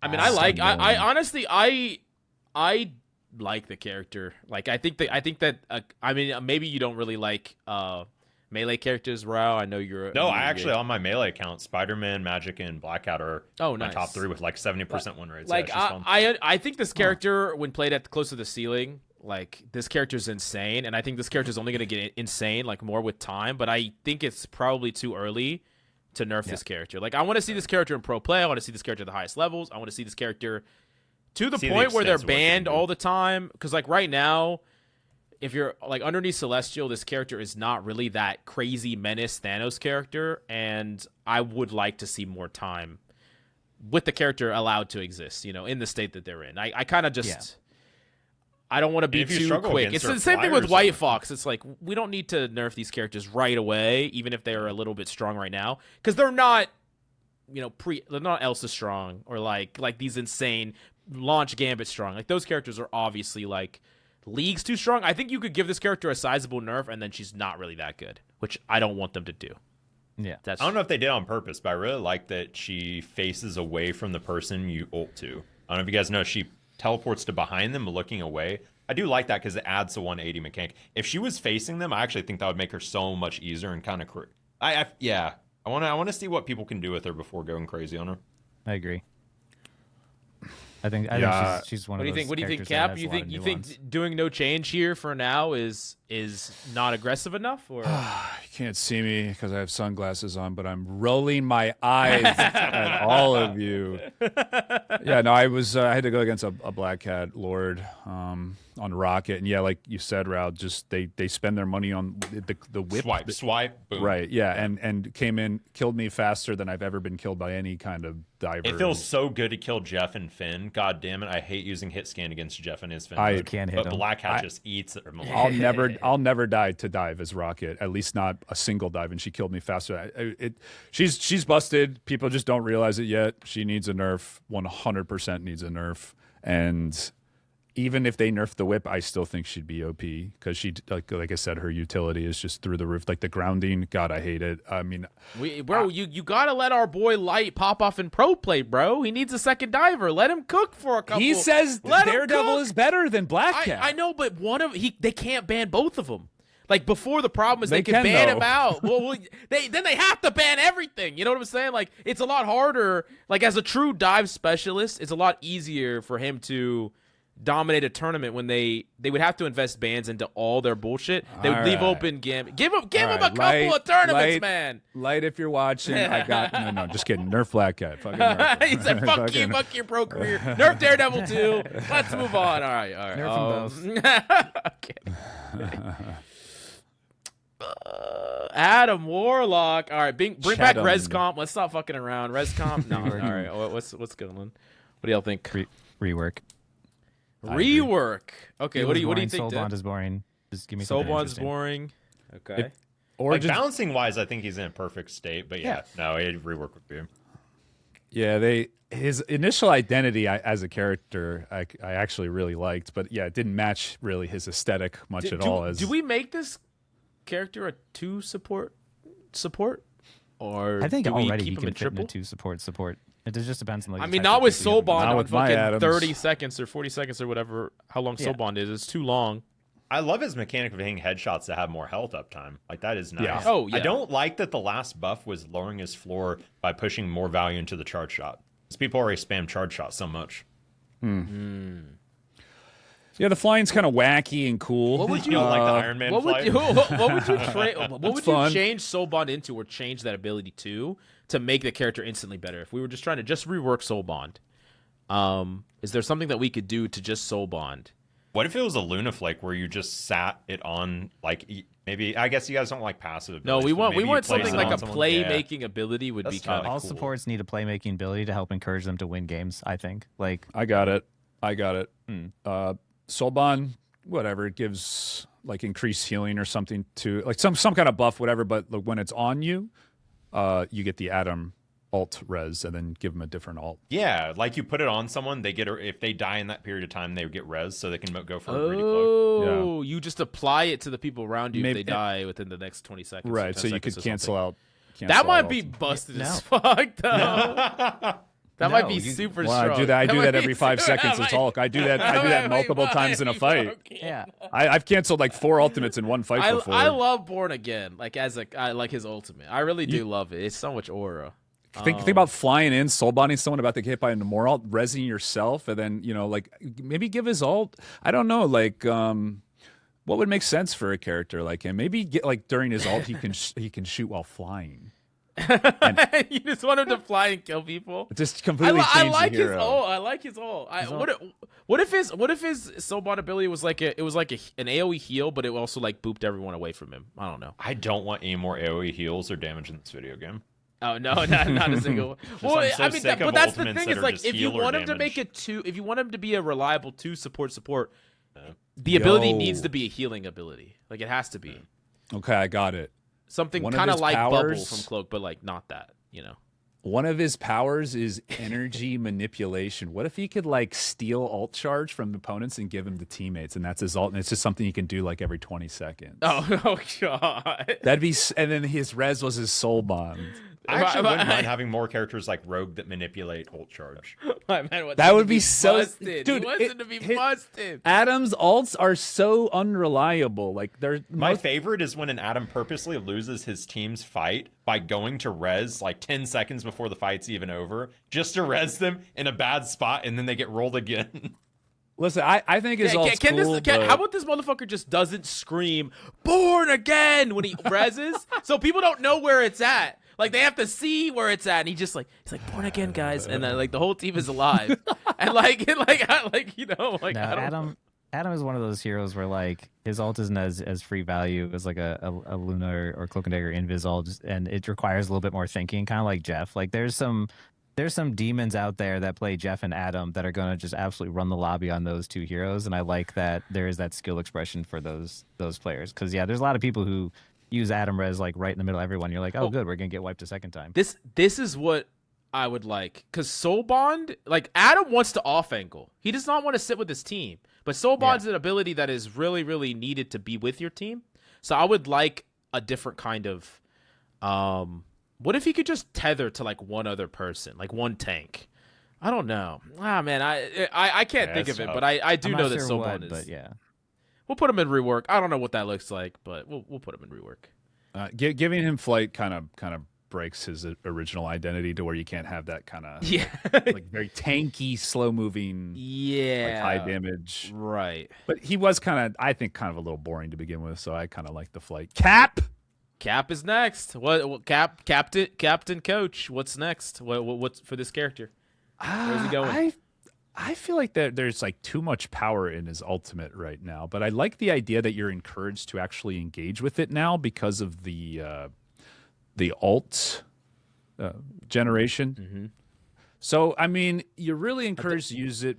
Yeah, what were you gonna say? I would say there's a lot of pros that have this character as the best tank in the game right now. I've been looking at a lot of pro tier lists, and they have Cap as the best, which is a complete disconnect from ranked, like from our ranked he's experiences. so hard to kill, and then he can just farm till ultimate. He just stops every objective, and it's basically like you have an extra support ult. Like his ult is insane. It's just, and it's easy to use too. So I don't know really what you do with this character, because if you put too much power into his ultimate, he's going to feel really crappy to play in the neutral. But, you know, at the end of the day, he is just like a enhanced soldier.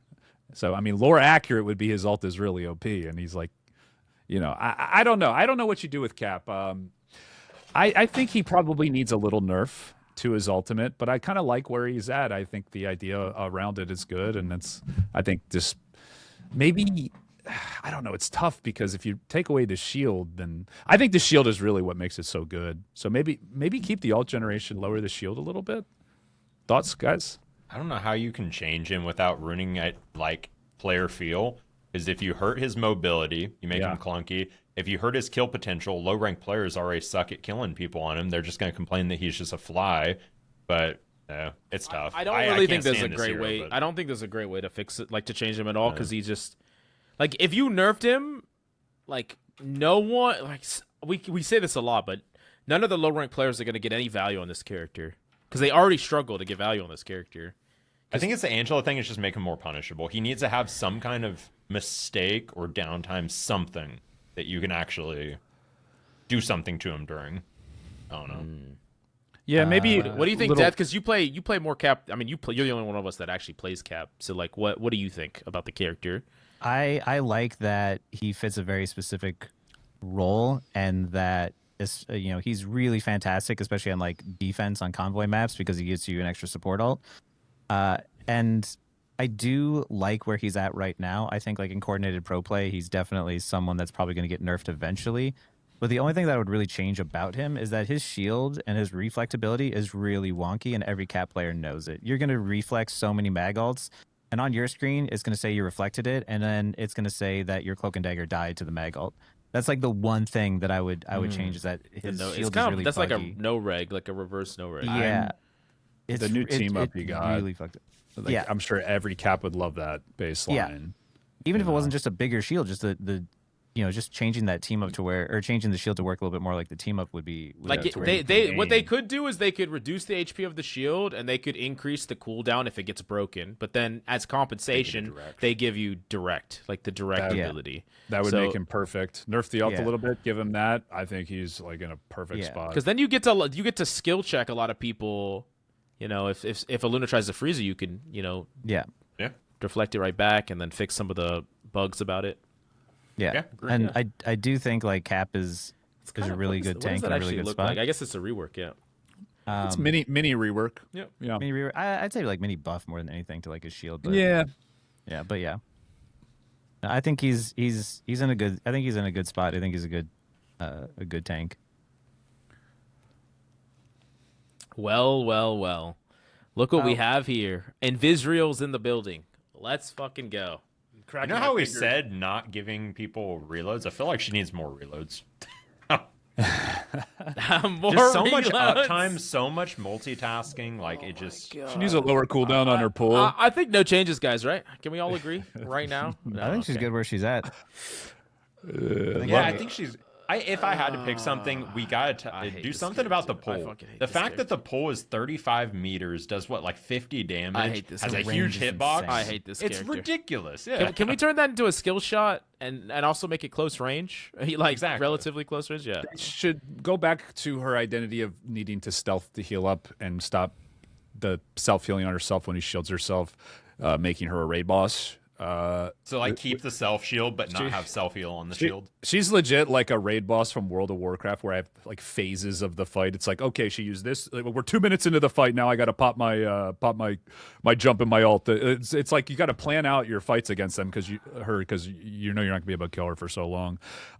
Just reduce her tankiness, her self tankiness, and maybe look at the pull. She has 250 HP, right? Or 275. She has 275. Yeah, and lower. I think if I would accept just 250 HP, and I would accept it because she's still not burstable with 250 HP. But why did she have 275 and a cell shield and an invis jump and a push and like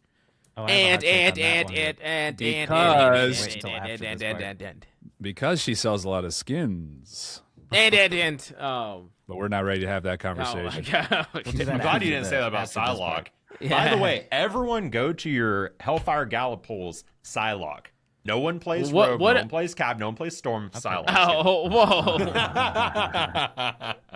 Well, Psylocke actually takes skill to play, which is whoa. Okay. Whoa. Why? Desert Gaming is conflicted. His cap is on blast. All right, yeah, I fucking hate this character. I'm sorry. I'm not gonna be biased. Like, I try to be unbiased for you, chat. I try. Support players, you'll get a lot of flack. But Invis players, you do not get enough. I'm sorry. I don't make the rules. We're gonna talk about this. I have support players here, and I have Invis players here. Okay, and then the only one below Invis players are Punisher Lords. Like, fucking, I hate you, Punisher Lord players. Like, y'all do not have a single brain cell. But generally, support players, I fuck with you, but not Invis players. I'm sorry. They have the worst take. And it's not they're like the Thor community. Because I did a tier list kind of similar to this. We were talking about it, and I had this like a whole bunch of people in my chat that are like they can't see past their own character. Like, they'll defend any decision about Invis to the end of the UF. I'm over here putting my own main in Nerf. I'm probably gonna put every single character I play in Nerf tier, most likely. But Invis players, they cope. They cope about the character's power, and I can't stand it. Like, just be honest. Just be honest about the character. And then we're good. Then we're good. This was the only character that not only, but one of the only characters that has ever been buffed in a strong state. Like, she's never been bad, and then she literally got an ult buff to catch her up to the other. They even admitted that they were catching her up to the other strategist. And she wasn't even in a bad state. It's crazy. And I remember back then too. She was still pretty good. It's just a lot of people didn't really know how to play her that well. And when you went against a good one, that like Invis can go and assassinate you. They pop their little slow and like pull you into it, and just like they one shot you. It's obnoxious. She's so OP, bro. So OP. Okay, let's move on before I get fucking heated. Before I get heated, we really gotta go rapid fire now. I know we've been going rapid fire, but there's still a lot of fucking characters. Yeah. Okay, fine. Mr. Fent, what do y'all think? Light buff or rework his ult, but you think so? No. I think like he's in a good spot, but he definitely has some issues. I think that the best person to ask about this, I would say, get him in a rework and get NetEase developers in a room with Gallus and just let them. I think they actually. I love Mr. Fantastic the way he is. Like, he's so fun, but he does what he does well. He's annoying, but he has his glaring weaknesses. I think that if you ever made this character too strong, he would ruin the game. Like, this character could break the game. You up his damage by 25%, and this character's a fucking demon. Like, legitimately. Killing your backlines. I do think, though, you could probably rework him into a tank just by moving a couple of numbers around, and like you give him like 100 more health, lower the damage on the slap, and maybe it's kind of cool that he's not. Yeah, no, I agree. Cool. I would say no change personally, but I'm just saying there's a world where you could do a buff, you could do a rework, but some characters are okay just not being meta. I like Fantastic the way he is. I think he's really fun. And he's not terrible. You could also give him a cool new team up, and keep him spiced up that way. Okay. And then console players, probably have Mr. Fent players are gonna be like, "What the fuck? You only talked about our character for 20 seconds." Yeah, sorry. I love Fent, man. Elsa. Yeah, like, can we nerf this character again just for good measure? Like, she's not even good, but can I nerf her again? No, the nerfs weren't enough. No, I know you like Elsa a lot. I don't think that I think this character's still reasonably good, but I don't really think she needs any changes. I think she's fine in the state that she's in. I also don't think that this character should ever be.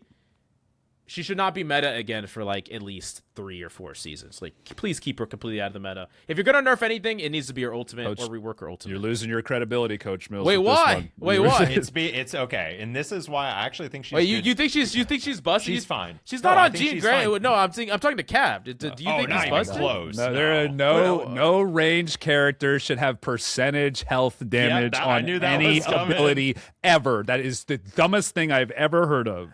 They heavily nerfed that though recently.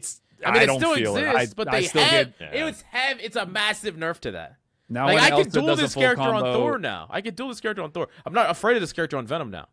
Like you want Hulk, I mean, but I mean, her damage is obnoxious, and then the traps. Like, why can't I see where they are? I should be able to fight back. Yeah, we've kind of we've we've talked about these problems before. Yeah, maybe reallocate some of her power, but I would.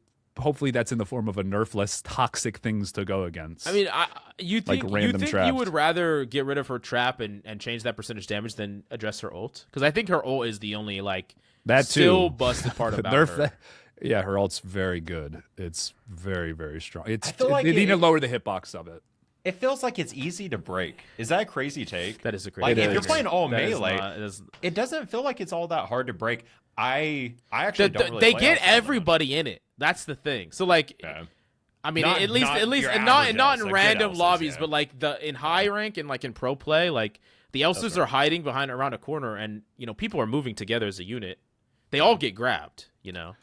Players It is have to such. start to learn to predict that kind of thing too. Yeah. Being I mean, sneaky should be rewarded. To The a certain problem is extent. sometimes playing around it is a cost. It's like a cost that can be exploited too. Well, I mean- you're trying to play around it too much. Everyone's all spread or whatever. I would rather have an ult you have to play around than a neutral. Angela kills the playstyle of half the duelists for nothing. I'd rather have an ultimate that forces that. Elsa's ult is not hard to use. You just pop it during a support ult where everybody's clumped up, and it's more times than not going to at least knock them out. Would you agree? I think that Elsa is a top 3 DPS ult. Would you agree or disagree with that, Rao? Ultimate? Yes. Ultimate. Not a character. Not character. Ultimate. Not character. Yeah, but yeah. ultimate, I think it's probably top 2. I have Wolf Yeah. and her as No, the top 2. I agree. I think Wolf was the Elsa before we had it. Just mass CC. Typically, those ults are reserved for tank ults, and they're given to DPS ults in this instance. I mean, it's cool. It's cool, but it's not really cool to get hit by it. I see it as a not- slightly more skillful Jeff ultimate because you don't get healing on it. Jeff is a full hard CC, but I think Jeff I Holmes is think it skillful. needs to exist. I think it's like thing where it gives duelists some agency to shut down strat ults. I think make it harder to That's why it hit. exists. It needs to have I guess agency, I could though. like that. I could like that. Tank should not be the A only thing that can necessary kill through evil. We strat talked ults. about that Yeah. before. Necessary evil. A lot Yeah, of I'm what they've surprised. added- So Cap, you think this character needs to be nerfed more? Is what you're saying? Do you think this character's top 3 DPS right now? She's top 5. Top 5? Okay, I could probably agree with She's that. top 3 into beefy tanks. I just made a ban video, and I genuinely think she's only worth a ban if you're running Pain Bros big boys. Outside of that, 'Cause squishy, she's not. I don't as, think like. my Well, problem maybe with previous Elsa before the nerfs, is that you couldn't play dive into her, but now you can.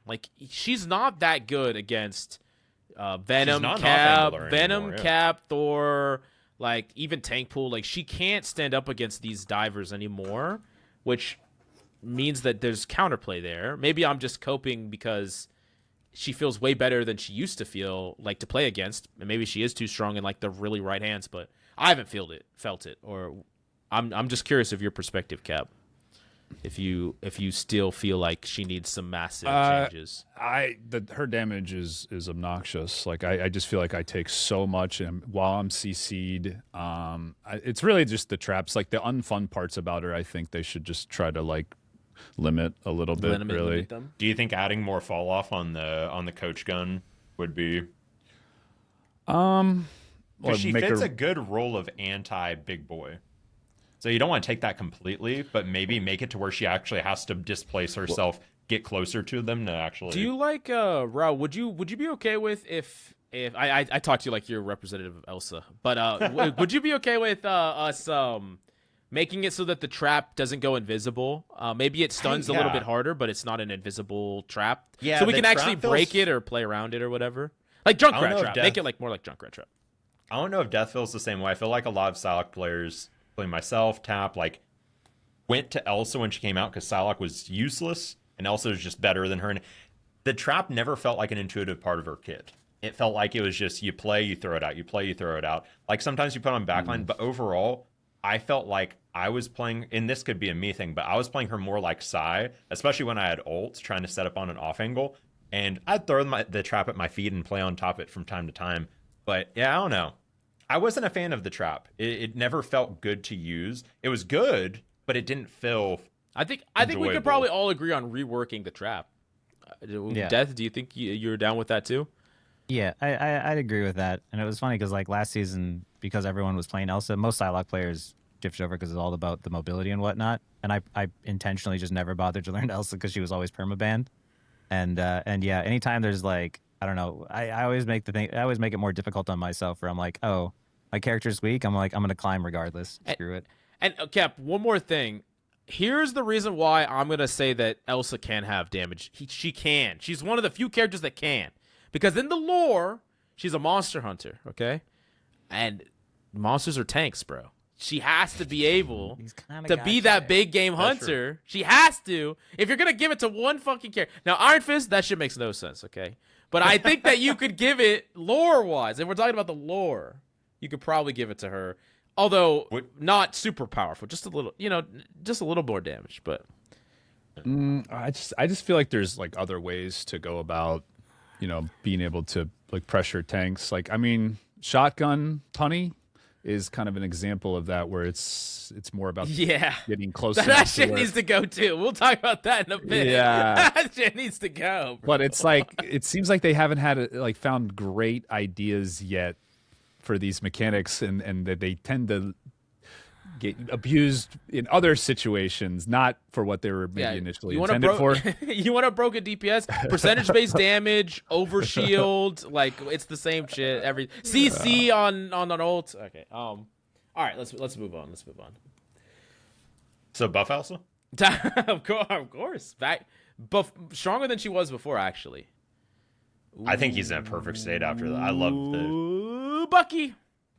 Yeah. All right. So okay, someone needs to explain this shit to me, because every person on the planet is telling me Bucky feels so much better now. He feels like the same fucking character to me, and I don't think he's actually. I think he's actually worse in the meta than he was. Feels before. better to play against. Yeah. I think he's worse in the meta now. I think I have just yesterday in my yesterday play session. I think there was at least 12 kills that got away from me because of the change. Just the and I'm not saying you should have ever had the you can't move, but I can't skill Psylocks anymore because they can just dash away. I can't kill, whether it's magics, Hellas, a lot of tanks can just run away. And like I understand that his primary is better now. So he's better against like the Hellas and the Jeans and the bullshit that he was weak against. But he's not as good against the divers now, which I think are just a much more prevalent side of the meta. So I don't think this character is like, I think he's just still mid. Like, he's not, like, busted or anything. He's not terrible, but I just think he's just mid. And I think that's fine. I don't think we need any changes with the character. I said a while back that if a character's too good for too long, it's fine if they're just mid for a while. Or even bad. Like, make a character bad if they're too good for too long.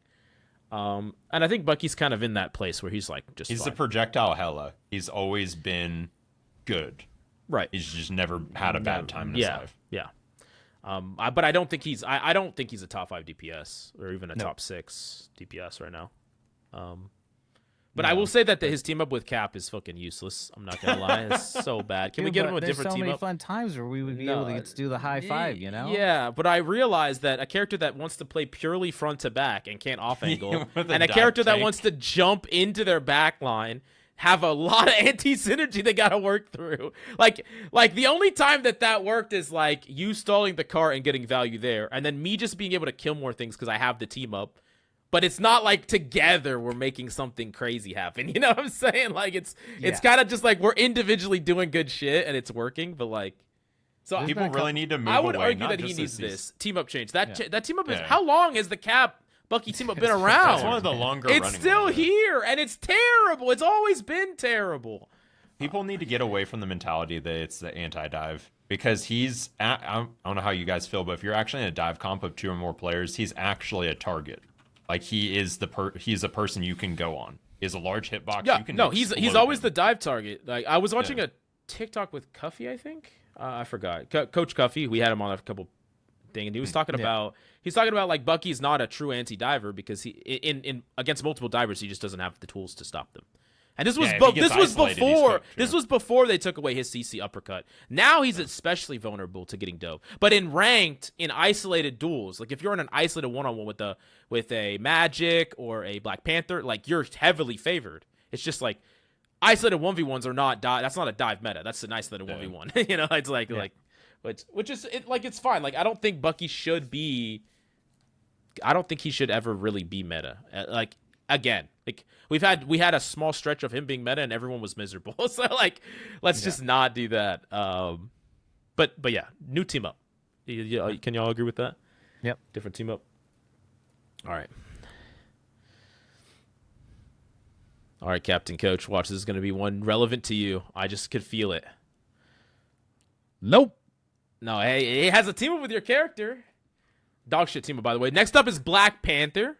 So yeah, speaking from experience, I mean the team up is actually not like terrible, but yeah, it will save him, man. Yeah, he needs a team up change for sure. I would say argue though full rework for this character. Full rework. Yep. So what would that look like for you? What would that look like for you, Cap? I really like what was it Light that said with the vibranium bleed. You kind of apply a stacking where you stacking bleed that damage over time that you can kind of apply over and over again. So, you know, he's not as much of a burst threat, but you know, can stay in fights longer and do all those cool dash combos that makes him really iconic. I thought that was a great idea, and he sold me on that one. So yeah, something like that where he can kind of a bit more brawly and give him like a team up. Something with like his armor where he explodes it, like in the movies, where he absorbs damage and then can release it, and then he you know, that would set up cool combo opportunities with like knocking people away, then dashing to one point like on the edge of fights. I think that could be a really cool direction for the hero. Yeah, I think so too. Yeah, I think it could be nice. A lot more uptime, but less overall burst damage. Because I think that's the reason he's never been allowed to be strong, is because, you know, he could one tap cloak and daggers or whatever. In like a millisecond, take that part of him away, and the character is just really easy to counter. So we should just give him more uptime, make him less reliant on just those crazy bursts, and much better character overall. When he was frequently played, the way that you had to play against him was literally just follow him around and force him to swap off BP. Like it's really you don't let him set up.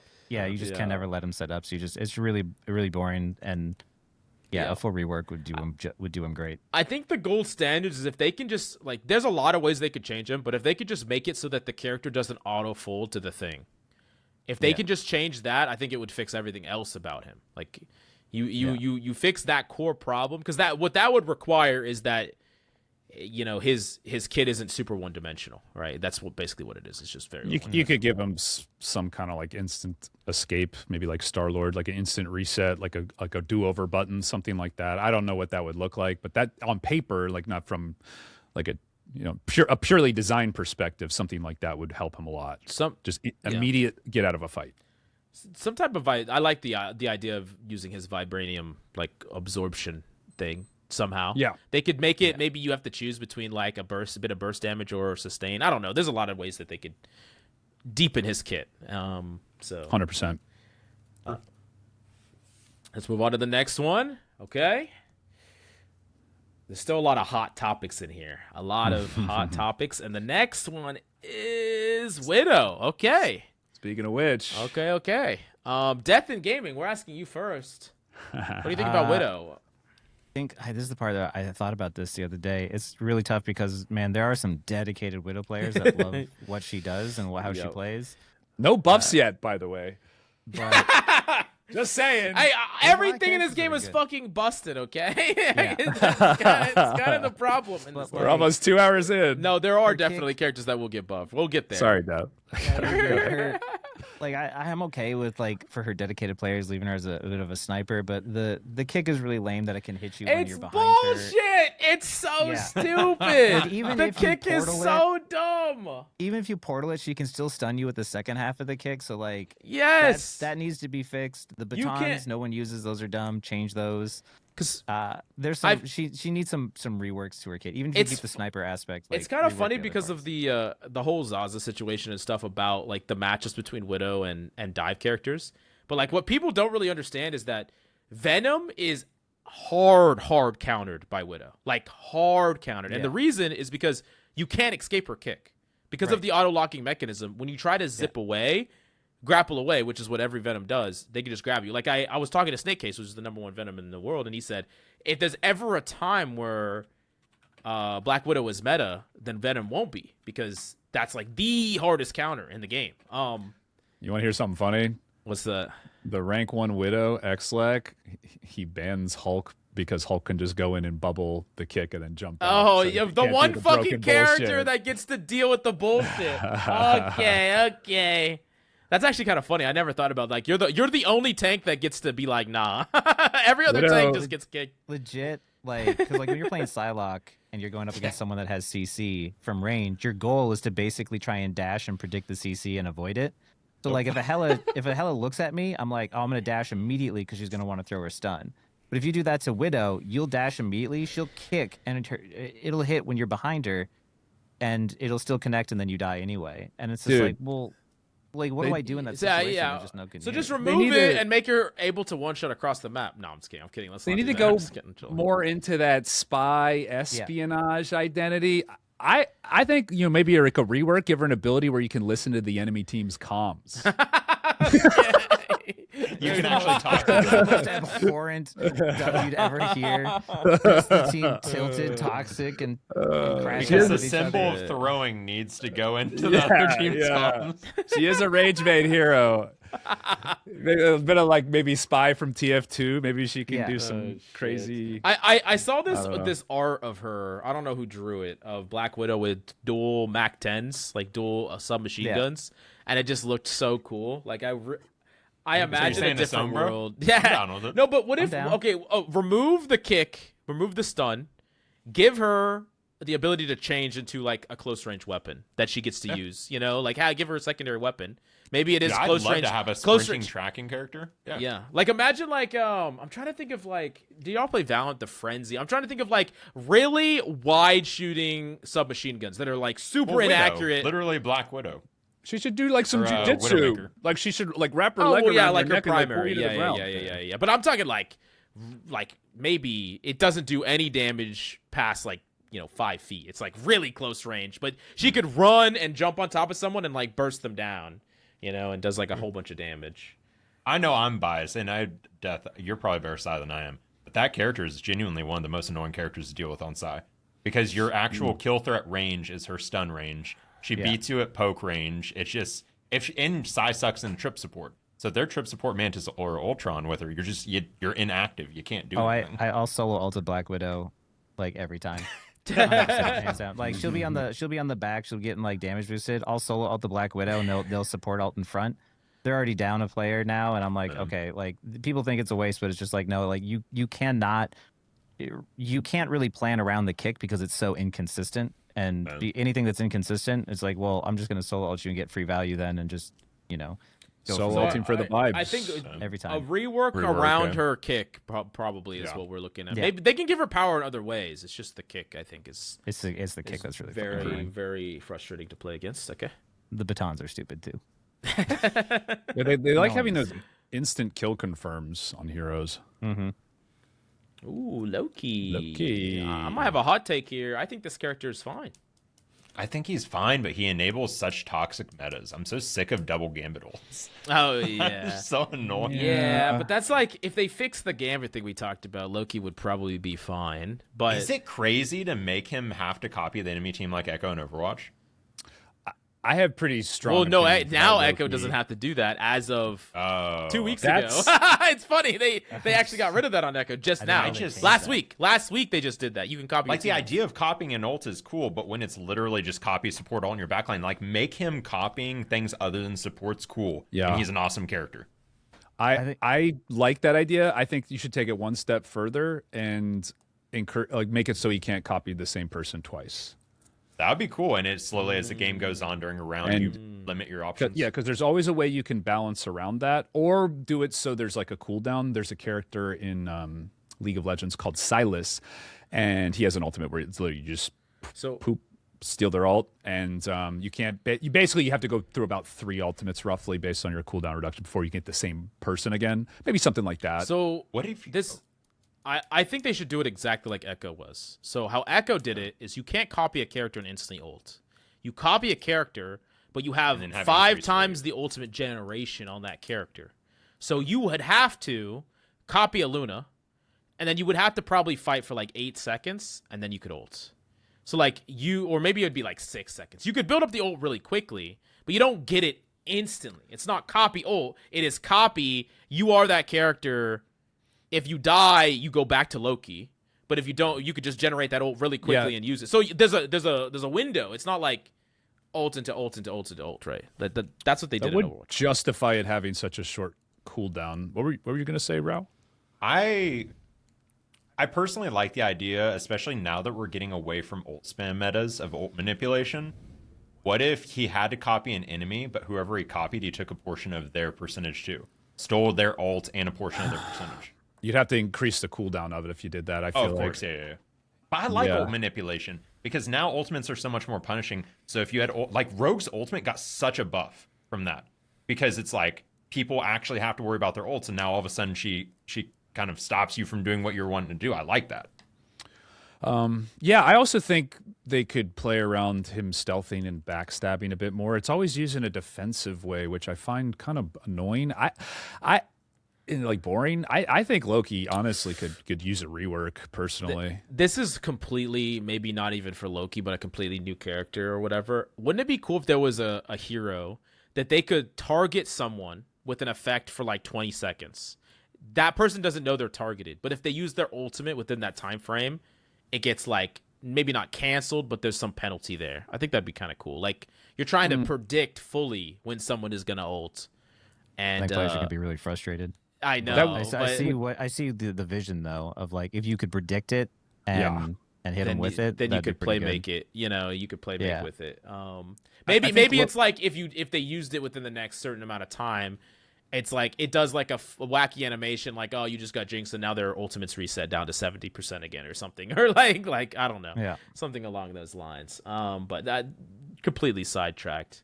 So what's y'all's ultimate take on the character? Y'all think he's? I think balancing wise fine. Maybe it's a slight change the ultimate. But, I think he needs a rework. I think you need to encourage him to use his ultimate on not just support ults more because they're obviously the best ults in the game.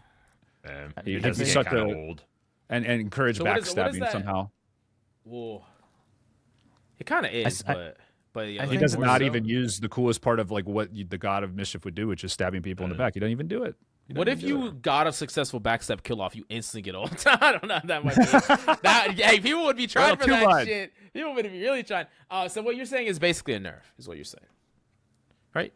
Kind of. No, because core balance wise, he's fine. Not being able to copy your supports. He's pretty toxic. That is a pretty toxic hero. I think like I've always felt like Loki needs. You put him. I don't know. Things getting lonely. Okay. Boom. Yeah. He's right there. That's a good idea, actually. All right. More speed. Let's go. Zoom. See what's next. All right. The next one's good no matter what and buff them. Cool. Oh. You did not just say that. Let's fucking go. It's Hella for those of you listening at home. He's in a good spot. Yeah, we're buffing this character. You said so. You said so. No, I think that can we get rid of the Hella anymore? Team up. Thank you. Oh yeah. Get rid of that. I love that. Yeah. Other than that, she's fine. But just get rid of that. I love how they made Namor more independent, but then didn't take away the team up. So now he's just better than Hella. I know what the fuck are they doing? Dude, I've tweeted about this, and I know I rage bait sometimes, so I'm so sick and tired of people saying that Hella's better than Namor. No, Namor is, I think, just straight up better. Also not Flyers. Even against Flyers, Namor's not bad. I literally think it's like G and Namor Hella as for like the poke, like the ordering. Yeah. I think so. Yeah, it's okay. Yeah. All right. This next one is getting nerfed no matter what. Namor is in a good spot. Jeff is strong. Yo, chill, Coach Bill. All right. Hulk popped up. We don't have any Hulk players on the pod, so I'm gonna ask Death and Gaming what he thinks. I think He's got too many skins. I think we gotta get rid of too many skins. He said too many skins. This character. You know, we gotta what? We gotta what? I think we probably just gotta get rid of this character, man. I think guys. I mean, come on. He's busted. I have opinions. He stops Widow's kick, man. That's broken. Okay, all right. Yeah, Hulk is a pretty big Widow counter. And I know it's really. We know I how love long Widow's been I love meta. Hulk. Okay, so where does Hulk go on this list? I need to know your opinion so I can You disagree. just want to hear it straight up, or you want me to get straight up? No changes. No changes. I love him. He has a I think he's skillful finally in a good ult. spot. Can we change his team up though? With I'm just gonna keep throwing. Yeah. I know. Here's the thing.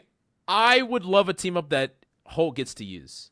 I don't even play Hulk, but it annoys me how he always enables someone else without ever getting to do anything himself. He's giving gamma squids and gamma beams and fucking bubbles to Black Panther, but he's not doing anything. Hulk mains, since I don't want to just skip over this segment completely, some ideas I had for team ups.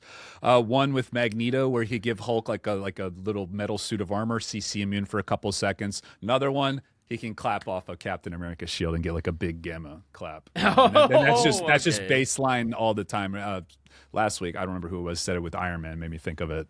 But yeah, I think he's so fun to play. He's in such a good spot. He's one of the most skill expressive tanks. I think you want to have more heroes like that. He's a beautifully designed hero. I love Hulk. I love him. I think that y'all should make it so he can be booped again to cancel his jump. You know what I'm saying? Like before. Can we add that back just to fuck with Hulk? No, I'm just kidding. What were you saying, Death? He is one of those characters where like the best game design to me is stuff that's like really simple to understand and very difficult to master. And I think like Psylocke and Hulk kind of like both fall into that, where it's just like their kits aren't incredibly complicated, but getting to the point where you can reach the full potential with them is going to just take some time. And that's my favorite type of game design. So I like where Hulk is at the moment. What do you think? That's why I'm jealous of him for Psylocke. Of like, I've always wanted an ult that just made her neutral better, and that's what Hulk has. It's just a better neutral. It's just better neutral, yeah. Dude, it's such a good feeling when you pop an ult and totally eat shit and don't do anything.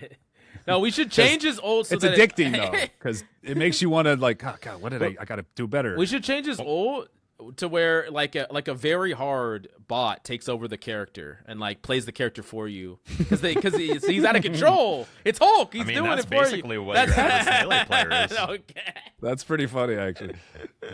The melee rage man, I love it. Okay. Let's move on to the next one.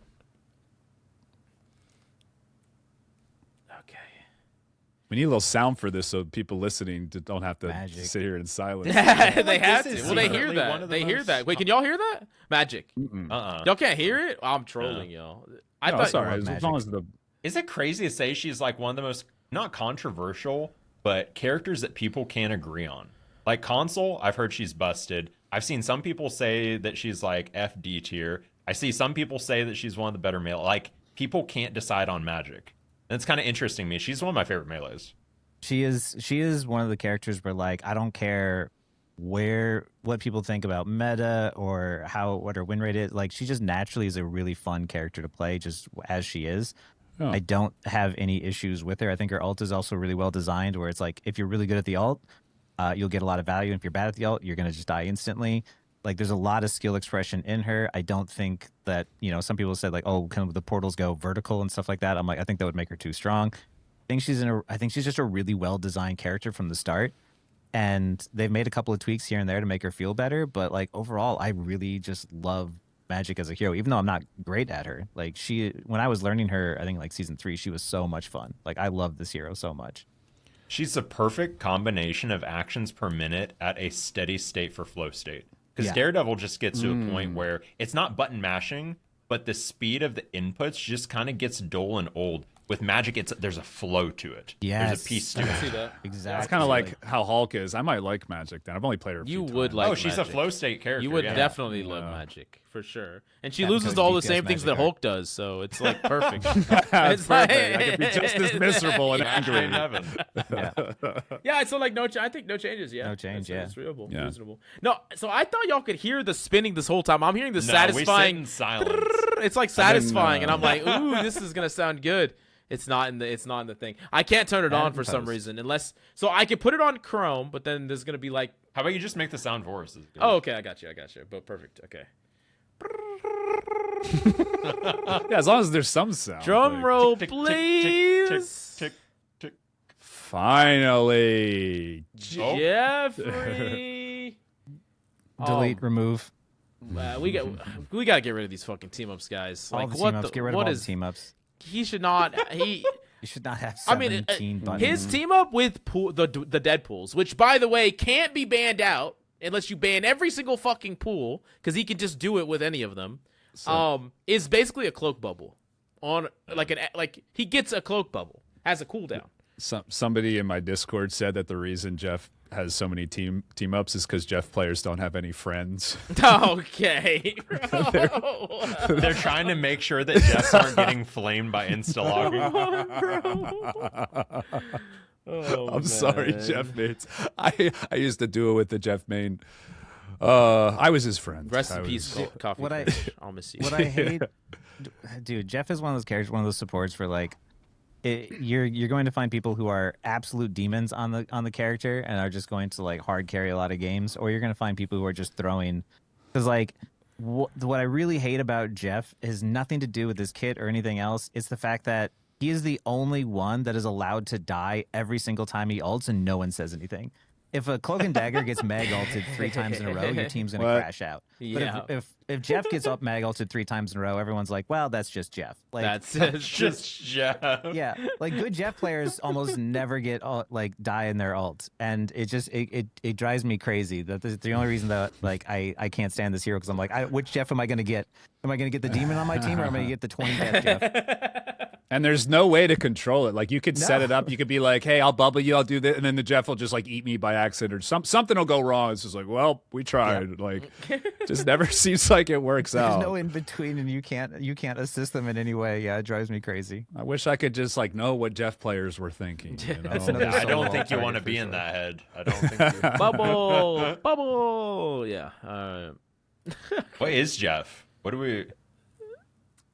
We put him in the team up change. Oh, team up. Okay. Team up change. Just I think, because I do think he is one of the strongest characters in the game right now for supports, because he enables a dive. But if you got rid of his team ups, he would be much more in line with what he should be. I think he's one of the few characters that has a low floor that can also be meta, which is kind of crazy. Well, he's very high ceiling. Yeah. Very high. I think we can all agree, never go back to DPS Jeff with that lunatic. Yeah. Dude, trying to duel that. Oh yeah, no, it's terrible. Yeah. Oh, drum roll. Namor. Oh. Man, there's clapping and everything. Y'all can't hear this? I'm getting all the stimulation. This is fucked up. Wait, maybe. No, I'd probably. You just record it and put it in post. Oh god. Just drag it each time. Wait, let me try something real quick. I'll do it after this. Okay, Namor. What do you put Namor? If you remove team up change with Hella, that's the only thing. But like otherwise, like, he's actually in the good spot finally. Yeah, I don't really think you need to nerf him or nothing. I just that team up, just get rid of it. Probably. Yeah, he hasn't really gotten too many. We need to make his bubble stay still again. Anyone remember OG bubble? He just sit there and look pretty. I kind of forgot that that's a thing. Wait, I didn't realize. That's crazy that's a thing. I'm not gonna lie. It was so pointless. You're 1 health, so you just freeze yourself in the middle of a fight. No one can heal you or anything. That's actually just gonna die in like 2 more seconds after that. Can y'all see this? It looks prettier. It's like spinning. Yeah. Well, there's ads now, but okay. I think y'all will be able to hear this now, but it's. Moment of truth. We'll figure it out. We'll figure it out. Yeah. Hey, y'all can hear it. Okay, well, going back to the list is going to be something, but we'll figure it out. Mantis. Yeah. Hey. It's great. So, yeah. I think they should really look at Mantis and go into her identity as like a martial artist, a melee character, and she can alter the mood of people by going up and like touching them. And she has like a, I don't know. I think they should full rework this hero, because clearly they do not know how to balance her, and she's been busted pretty much since launch. It's tough. I love her kit. Like, she's fun. The idea about like balancing resources is really cool, but yeah, no, it is cool. I totally agree with you. Like it almost feels like she's kind of like life steals a little bit, even though she like the passive healing she gets. But I don't know. I think they've struggled for a while with her to make. I mean, maybe they have. I don't know. Did they? Last time they really done something. I think you should change her ult and make it something completely different. Like Yeah, something something niche, something nicher, something more dynamic maybe. And in an effort to make it so she doesn't just slot into every triple support and make it busted, give her, I don't know, just a completely different. I would like to see her have like a DPS ult. Give her like a fucking DPS ult would be really cool on that character. I don't know what that would be, but it would be kind of cool. Maybe she turns big and red and can start like karate chopping people. Oh yeah. Wait, that sounds like a Marvel. Maybe she has an ult where she like if you're in the radius or something, you make the enemy team fight against each other. Renata from LoL. That could be really cool. I mean, that would be lore accurate, but or whatever movie accurate. Yeah. It's like a charm where they just look at each other and just shoot their primary just for a couple seconds. Maybe it could be cool. Would be definitely OP. Wonder if you ever made an ultimate that was the reverse of Soulbound, that it makes someone who takes damage, the rest of their team takes damage as well, something like that. Oh, I see what you're saying. Yeah, I just think they really need to lean into the CC aspect of her. I really think that's what makes Mantis as a hero kind of unique, is that she can like change, like, you know, just sleep, make someone go crazy. You know, she can alter emotions. So the whole like damage amp, yeah, I get that. Maybe that should be a little part, but it's obviously what makes her so toxic, I feel like, because you get your ult charge quicker, and that's really what I think they need to rework about her. You know, I'm like so torn because of the fact that like when it comes to supports and support ults, I think hers is like the most well balanced and the most true. Like, you know, in terms of like massive healing ults, it's probably the most fair. But also at the same time, I do really like the idea of changing the two into being like mind manipulation and kind of like leaning into that and seeing what could happen. So I'd be open to a rework. But what if instead, you know how like tank pool ult, you select someone and they take damage? What if you could Mantis ult select someone and it like reduces their damage to 10% for 8 seconds? Like you single out one person and they don't do damage for the next 8 seconds, basically. So like it's basically a single neutralizer. Because you're calming them down, you know, you're minimizing their effects, you know. I think you should be able to pick a teammate, and it could be yourself, where you just make them like a big red monster. Like it just is. And it's just I was with you for a second. I think you got to be careful of also like locking players out of their abilities. I want to see more interactions between heroes, that you have like tactical decisions of like, who do I want to use this on? I think with Mantis, it's just like try to get damage amp on as many people as possible, but really it's just going to be like the top damage dealer. You know, with an ult, maybe it gives you like a CC break, but gives you a bigger hitbox, right? So maybe you don't always want to put it on a DPS. There could be cool options with that, and I want to see more unique ultimates out of supports, not just, you know, AoE heals. I think she needs a rework. Personally. Yeah, I mean, I'm not gonna lie. It needs to be one of the other of rework or nerf. Like right now in the current state, she's undoubtedly this. Like she's the reason that triple support exists, and it is probably the strongest composition to play. I mean, she just creates that. It's tough. I feel nerf. I actually think she has one of the best designs in the game. You're rotating resources. It's connected to landing headshots. She's a mechanical hero. Like, her sleep is kind of cringe. Her ultimate's not that. Because how do you balance her to not enable triple sup? Because that's really what she does, is she enables it more than anything else. Because, like, that's the whole thing, is when you lose a DPS, you're supposed to lose damage and kill potential in a comp. And Mantis just says, nah, actually, you have just as much, sometimes more. Yeah. And I think that's kind of the problem there, is that she's like... And then just like her utility is just better than DPS utility, including her ult. That's why I was saying if you moved her ult and changed it to something else, then some of that sustained utility, like, yeah, you're adding a support, but you're only getting the heals. You're not getting also like a sustain ult. You're not getting all the stuff. You're getting, you know, you're basically getting a DPS with some sustain. Like she'd be closer to a DPS if you gave her a DPS ult. She would be like more along the lines of a DPS. I think they should just double down and on her identity is like a buffer debuffer type, and keep her a hybrid. Get rid of her support ult. Maybe lower her healing a little bit, and just like, yeah, if you're going to play her in triple support, she's there for like damage pressure and utility, but yeah, like she's not going to have that much healing. And then we can give Mantis you can keep her self-sustained to some other support. We can give her kernel to some others. Keep it in the game, but not on her, maybe. I'd be down with that. Yeah, I agree. Or DPS ultimate rework. More utility. So I do we're not agree getting she the is spin fun. Effect. Wait, where's Mantis? We're not getting the... Oh, well, okay. If we land on Mantis, it doesn't count.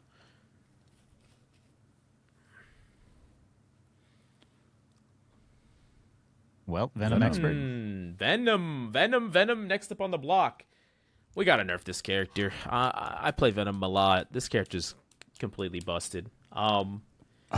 He's just too strong right now in the way that the game is played. He's just too strong. He baits out cooldowns. He applies a lot of pressure. You can play him with a dive. You can play him without one. The problem is I don't really know what that nerf looks like. That's fair because he feels busted in a way that it's because of the meta that he's busted. Because he hasn't really changed all that much. I mean, the tenacity change definitely helped him, but he's been this strong for a long time. I feel like it's, one, a combination of people underrating this character, and two, just the meta just favors him now. Yeah, he's very meta dependent. So, yeah, I mean, if you wanted to pull us out of a dive meta, you could definitely just straight up nerf him, but I don't know. What do y'all think? What do y'all think about him? I love his skill ceiling mechanically. His ultimate, I think, is fine. It just maybe shorten his stay time in some way. I don't know how you do that. I don't know, like less over health. You could give him less cooldown on the swing. Less over health. The problem with that though is that allows him to stay in against certain like hard CC comps, where it's like you're basically making it so he's very hard to play into those comps, but you're not making him any harder to play into the comps that don't have hard damage. It's kind of like always the problem with him. Is what if you got less overhealth, but he was CC immune during the overhealth and it didn't last as long? Less overhealth, but C. So you could get CC'd before you pop it, but then it kind of guarantees your escape, but you don't get as much and it doesn't last as long. I mean, I don't think you want to make him CC immune. To be honest with you, I think that makes this character really, really, really busted even more. No, I'm talking like you have to crank down the overhealth though, because right now that's his main problem, right? Because he requires mechanics. It really is just his stay time. Just make his primary even harder to hit. No, I'm just kidding. I'm not entirely sure what they should do with him. I honestly think they should probably just nerf his overhealth by like 15%, and that's probably how about fine. They just make it so you get full alt charge when breaking the overhealth instead of a reduced amount, because that feels so terrible. Usually when Venom pops overhealth, even if I want to break it, I'm like, oh, I'm going to get less alt charge than if I hit somebody else, so I'll just wait for it to go down. Then he's just a giant ult battery for everybody, which makes him very hard to justify. Yeah, but you should be using that shield to survive. So it's I mean, yeah, but he needs his whole playstyle is cycling in and out as many times as possible. Like that's what he wants to do. To beta pressure, beta tension, and charge his support ults, or mainly his support ults. You know, so if they got to get it just all the same, then that's a good point. Actually, whole kind of functions the same way. Yeah, like I won a game the other day going like 5-0 on Venom. I had like a quarter of the elims the rest of my team. I just survived. Yeah, you do. You do so much. You do so much. I think like probably like a 10-15%. I'll put him in the nerf category, but I could also see justifications that the enablers are more important than him. Like the enablers being Jeff as an enabler, Daredevil as an enabler. Like these are the characters that are the reason that he's so strong, even though he is the strong. Like I think he's probably a top 2 tank in the game right now. But I could also just hit the source, and you nerf the comp like straight up. So I could see both arguments. All right. I gotta delete these. Venom and Mantis. Mantis is number 3. Venom at the bottom. Don't know why I didn't delete. Okay. All right, we're going speed. Now we're going real fast, boys. We're going real fast. Daredevil. Quick thoughts. Nerf. Everyone's on. I'm on nerf too. But what do you specifically? What do we want to nerf? Is the mark? It has to be the mark. The mark is the mark. Everyone complained about Elsa's overshield and her passive, but DD literally gets a perpetual mark that gives damage reduction, speed, a free engage, wall hacks. Like there's so much. And correct me if I'm wrong. I played a little bit of him on my melee account. If you mark someone, kill them, you can instantly mark and dash to a new person. Yep. Which is a cool skill ceiling mechanic, but it's just. I mean, but if you if you got rid of it though, I think you ruin his. No, not get rid of it, but I feel like that's how you nerf him. You don't nerf his staying potential. You don't nerf his damage. That mark just has so much value. I would probably nerf his survivability. Like that's what I would possibly. Yeah, that's probably. Would you? Because I wouldn't want to mess up his. Really I think the cycles is good. Yeah, I think the deflect should be not as long. I agree with the deflect. I also agree with the mark. I think you could also reduce his health a little bit, or reduce the amount of shields he gains a little bit. His deflect is better than the vibranium shield. Like, Damn. But because I see what you mean, because I do think Mark is busted. So is his ability to see through walls. Like, all of that is really strong. I think you keep that because that's kind of the core. But that's kind of like, identity. I think it's part of his fluidity, is that Mark, his ability to kind of snowball his advantage, right? Because you have to get the kill, and if you do get the kill, then you can go on to the next person, right? Should there be a punishment to flipping around the Mark too much without getting the kill? Because right now he can just remark. Oh, you see, yeah. I think that makes sense. It's like if you mark somebody and you try to move it, like you have to wait like at least 4 seconds to remark, or 5 seconds. Or the problem like that would probably be the huge right. problem with Daredevil is like how quickly he can get in and do a massive amount of damage, to where even if he dies, a lot of times he's either trading for someone in the back line, or someone on the front line of your team has fallen over because they literally had to sink all of their resources just to survive the fact that he can blow up a support in like 2 seconds. And the buffers on that character are insane. Yeah, like even if you try to do your best to mark him as a DPS, like I banned Daredevil not because I have a difficult time with him. I'm actually fine going up against Daredevil. But it's because I find that most people don't know how to play against how quickly he does things and gets things done. And especially people, if there's anyone filling on support and there's a Daredevil main on the enemy team, like you're done. You just can't do anything. This is the argument that I'm gonna kind of argue from Light's perspective, because he kind of gave his opinions on Daredevil before. Daredevil's like the diver that can get through some of the crazy sustain in the game and can challenge some of the strong off anglers like Jean. Like a lot of divers don't have that capability. They can't deal with the sustain in the back line. They can't off angle. So like, I don't know if nerfing his damage is that solution. I'm not 100% sure. I don't know what. It's more about like how you. Sorry. Real quick here. It's kind of like how like Magic. There's her fights. She's powerful, but her fights aren't as quick. And something more about like using your abilities, because if she portals correctly, she dodges the damage and she can outplay someone next to her, but it doesn't feel super fast and unfair. That's kind of how I imagine Daredevil would also be similar. Just like, it's not about how fast you hit your buttons; it's about when you hit your buttons. Yeah, that still matters more than people think. I swear, a lot of people say that this character is just a button mash spam character. It's high APM, but it's intentional APM. Well, like it's not just hitting random buttons. I mean, if you're looking at a lot of the new weaving techs people are doing, where they're like going upwards, like they're like kind of like looks like they're doing the wave, because they're like flying up and then down and then up and then down. Like, the character is not easy to do all that like at the max level and the max skill ceiling, but. I think Psylocke is a good like goal to push DD2, because she has similar burst potential through sustain, but it's hard as hell to hit precise wise, and she's squishy if she gets caught out and messes up. I mean, well, like he needs to either have a poke though. Like he can't poke at all. Her poke really isn't all that great. I know, but like his whole. Like, my argument is that he can't poke, so he has to engage. If you just make him less survivable and, like, increase those windows. So, like, less health, less shields, and then make it so that deflect doesn't last anywhere near as long. There's just more windows of risk. We've kind of talked about that a lot. Yeah, he just needs to have more risk, because there's not much inherent risk. Yeah. I think we all could agree he needs to be nerfed in some way. I want to be careful about nerfing him to the point where you just make him worthless. When like, is it crazy to say? Remember earlier you said when someone's meta for so long, it's okay for them to not be meta. I'm actually at that point with DD. I'm kind of sick of this character. Like I'd be fine. There's other melees. That you can't say that without putting. I don't think that we can reasonably say that without putting Namor in the nerf tier, without putting Hela in the nerf tier, without putting. But is it crazy to say he's been top 3 duelist since he came out? He's actually but the first season and a half, no one knew what the fuck they were doing, to be honest with you. That's fair. Okay. But he is a very high skill ceiling. But like Jean has been a top 3 DPS since the beginning, like since she's been released too.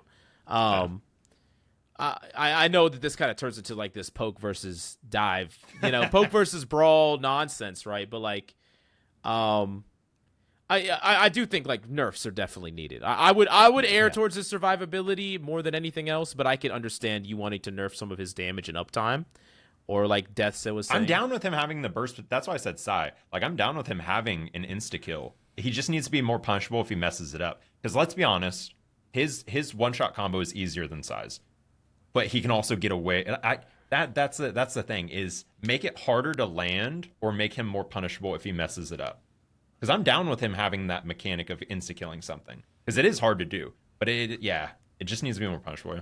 I think we can all agree that just like, none of us want to like nerf him into the ground to where he's like unplayable, but he just needs a shift in power in some way that makes it feel like there is a way. The way I always think about it is like going up against it needs to feel like I had an ability to outplay that scenario, and it wasn't just I was, no matter what, I just never win that scenario. Right. Okay, let's move on. We're gonna try to go really quick here, guys. Captain Coach, you're gonna kick us off with whatever it is. Sup, Pool? I know nothing about this hero. All right, I'm gonna say probably leave him where he is because he's getting picked in pro, right? And yeah, I've seen maybe like 2 support pools ever play the character well in ranked, so he's probably pretty high skill C is my guess. I'm gonna stop babbling though. I'm gonna let someone else who knows more about this hero talk. I don't know anything. I think the character is probably minor buffs. You could probably give them minor buffs. I think you could reasonably give them minor buffs. But I think you buff maybe his floor, not the ceiling, because like you said, he's played in pro play. Make him a little bit more friendly, because he's a very popular character. And it's fine to have high floor characters, but for a popular character, I think you want an achievable floor without pushing the ceiling too high. Yeah. I agree. I agree with that. It seems like it's hard for him to really succeed when support alts seem to be more reliable. Yeah, just small buffs. I think really minor though, like very minor, like maybe a small heal and buff floor, or not level. push the ceiling, because Right. you don't want to make him busted in pro play. Probably level slightly faster maybe would help. Storm. Meta dependent and fine. I think this character's fine. What do y'all think? Yeah. I think the character's maybe a new team up. Can we get like a squid NATO? You know what I'm saying, or some shit like that. Sharknado. Yeah. You guys seem to be forming your opinions more about their balance in the meta. I'm forming them more about what I kind of view the hero in terms of like Marvel and like the comics and the shows. Yeah, this character is like obviously I think Storm also could use a rework because I think she's just so like she's so passive for how aggressive and demanding of a hero she is. Yeah, like her ult's cool, but I really think they should try to. Yeah, go ahead. I guess the weird part is like she definitely fulfills a character archetype that has existed in other games, right? Like she's an enabler, right? Yeah. I feel like any character that gets that archetype, people are gonna think is boring, like because that's not she shouldn't be that. She shouldn't be that. She's that's what I'm saying. But there's no character that should be that. Like does that effect just never exist in this game? Like who should be Storm? You know, like her kit. What character in all of Marvel would people be happy that their whole kit is just I'm an enabler? She should be like a mage, like heavy, like wide. Like she should be like the torch, like the zone control, big, like from above. Oh, like throw tornadoes utility. Down and shit. So like zone control, that's easy to dodge, but like controls parts of the map and utility. That should have been Storm. I think they missed the mark on her. Rework for me, boys. What do you think, Death? I can see rework. Yeah.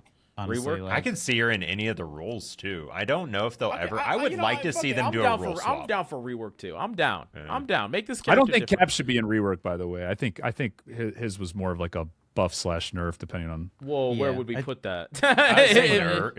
Balance wise, he's the best tank. IDK, boom. Balance wise, yeah, there you go. IDK. All right, moving on. We gotta go quick. Cap is a buff his shield. that was it. Death. Oh, I got thoughts on this one. I think we should definitely nerf Rocket. By the way, for those of you who are listening at home, IDK. No, I'm just kidding. What's up, Death? He needs his mobility back. They need to give him the 10 meters on that. They need to increase the speed of being able to go from right click to left click so he can do damage a little bit more consistently. Boom. They need to either rework the res beacon or nerf it entirely so that way it's not the core part of his kit. Boom. And the ultimate is actually fine. I think the rest of his kit is actually pretty good. I don't need the dashes back. It's just I was going to get into this later, but every change that they've done to Rocket has been done in a way that every Rocket player hates. Like it makes him. It is only all the changes that he's gone through has only benefited everyone else. And the people who haven't started playing Rocket. Yeah, it's actually like, funny. It's actually really funny easy. from the beginning, from his ult change to his movement change to his to the ammo pack team up change. Like every change is just people complaining about playing against the character or with the character, not the character themselves like being vocal and like people that play the character. Yeah, all I blame Rocket No Damage players- Rocket for not talking. No, I'm just kidding. But yeah. No, it's so frustrating to me because of the fact that like I was always encouraging people to use his mobility, to be more proactive with him, how to use him to get kills and stuff, and then they're like, yeah, we're gonna nerf his mobility and buff the res beacon. I'm like, fucking why? Like I the would other love direction, if the they got other rid of his direction. res Other beacon direction. and gave him an ability that could fight, like he could use to Yeah. help his team or fight back. It'd be Yeah, really 100%. cool And- to be able to fight. A lot of supports can fight back, and Rocket can kind of fight back because his damage is actually surprisingly high. But It's imagine really an ability that could double down on that, or like give him some other playmaking, something. I think it'd be Yeah. cool instead of res. No, Instead of res. it's so frustrating because of the fact that like one of the things when they're just like, oh, support players just want to be passive. I'm like, every Rocket player wants to get rid of the res beacon and they want a grenade, they want more mobility, they want all the other parts of the kit that make them fun. But like, it's just really frustrating because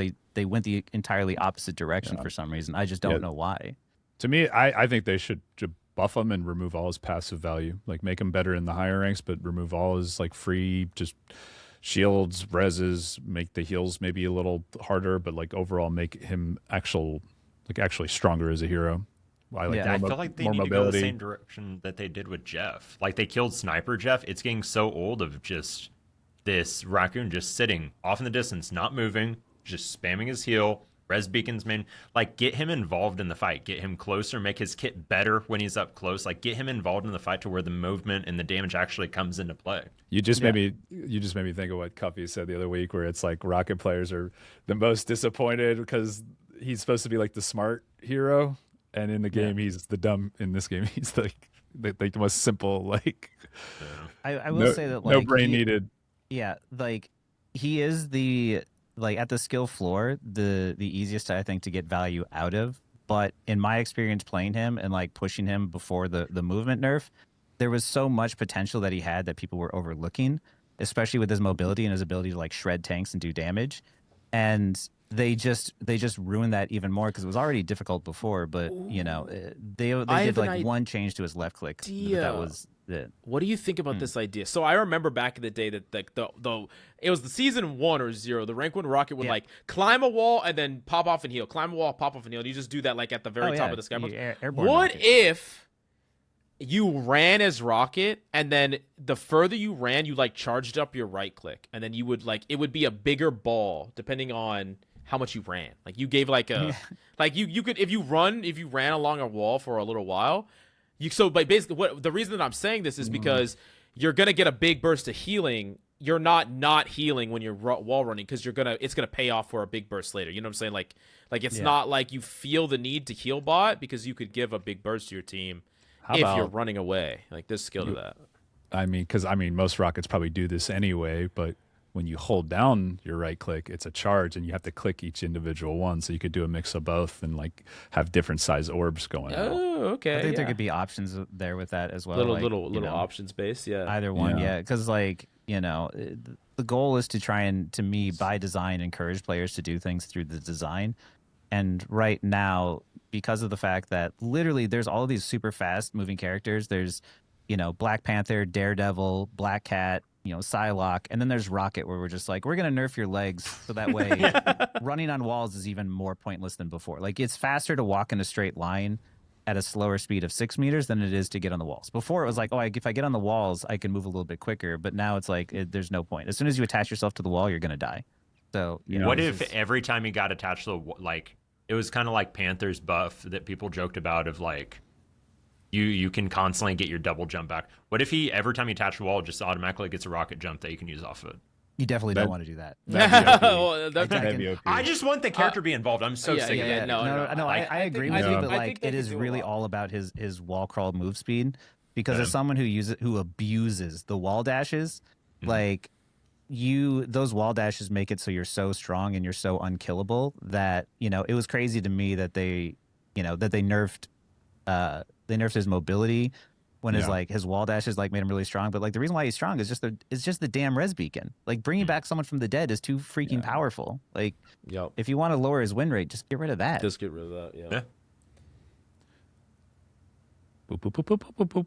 I also want to change what pops out of his red beacon. By the way, I want to change it. I want to add some new things to it. Oh, well, I guess if you remove the red beacon, it'd be fine. Strange is our next character. I think this character's in a really good spot right now. He's so good. The only thing that makes him OP is that it's almost a new team up change. That invis. It's so, but it feels so good though. Y'all say he doesn't need it, but he wasn't even a top 5 tank before. Like he's a top. He's good now. I still don't even think he's a top 5. I don't even think he's a top 5 tank right now.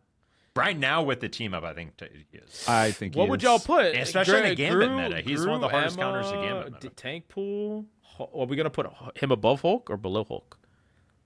I mean, this used to be a matchup that was really easy for Hulk, but it's like pretty like strange. Well, I'm not talking about a one-on. I'm not talking about a one-on-one. I'm just talking about in the meta. I would put above. You put above? Okay, you'd maybe put him number 4. But like if he had no Invis team up at all, he would probably not be, right? I think that team up kind of pushes him over the edge. Like here's my argument for why I think the team up's good is because there's a lot of good tank lines depending on what team ups are around. So like Rogue is viable with the Gambit team up. Strange is really good with the Invis team up. Like depending on the team up that's set, then you can decide your tank line. I saw Boger talk about that in a clip where I do agree. It gives you options, like, and they're I strong. like it when the comp actually makes sense, right? Because like the Penny Spider-Man stuff like that we talked about before, it's one of the best that actually those two characters together make sense, right? And like I liked, like it gives me a reason to actually play Strange because otherwise I'm not gonna play Strange because I don't want to have the risk of not being able to pour back. But when I do get an Invis, it's like that team up so strong that it actually overrides the downside. So I don't know. It is a cool team up. I do agree though. I think it's strong. I think it is that strong. To me is Strange an unhealthy character to be strong, I guess is what I would say. No. He's no. Yeah, honest. He's good. He's a duelist with a shield. Like he does what he does well. Yeah. I would say no change. I would say no change personally, but the last second TPs get old.Maybe put like a 5-second buffer when you swapped them or something. That's the only thing I have an issue with. We did talk about that. We talked about that before where we we had this conversation real quick. It was, should we put it to where there's a cooldown so you can't TP back? You have to be Strange to use it. Or is that part of the gameplay loop of Rivals at this point that should just be maintained? Like it's like one or the other. Because on one hand, it's kind of bullshit that every time you win a fight, you have to fight again. But on the other hand, it makes you believe that you can always fight again. Like there's always a chance to catch. It's unhealthy because then it encourages not playing him in OT. And I don't think you should ever have an ability or something that inherently makes a character bad to pick in that way. Yeah, but if you made it so only he could have it, then everyone would play him. You have to play him because it's such a strong effect, you know? It's like it's almost that effect is almost too strong to the point where it's like I think he's in a good place as a character. The team, if we had to put him on this, probably team up change. Okay, I could understand that. What about you, Death? Team up change or I have him in no change. I have him personally in like no change myself. I think the team up is strong, but it's not like super impressive. That what about you, Cap? Final answer.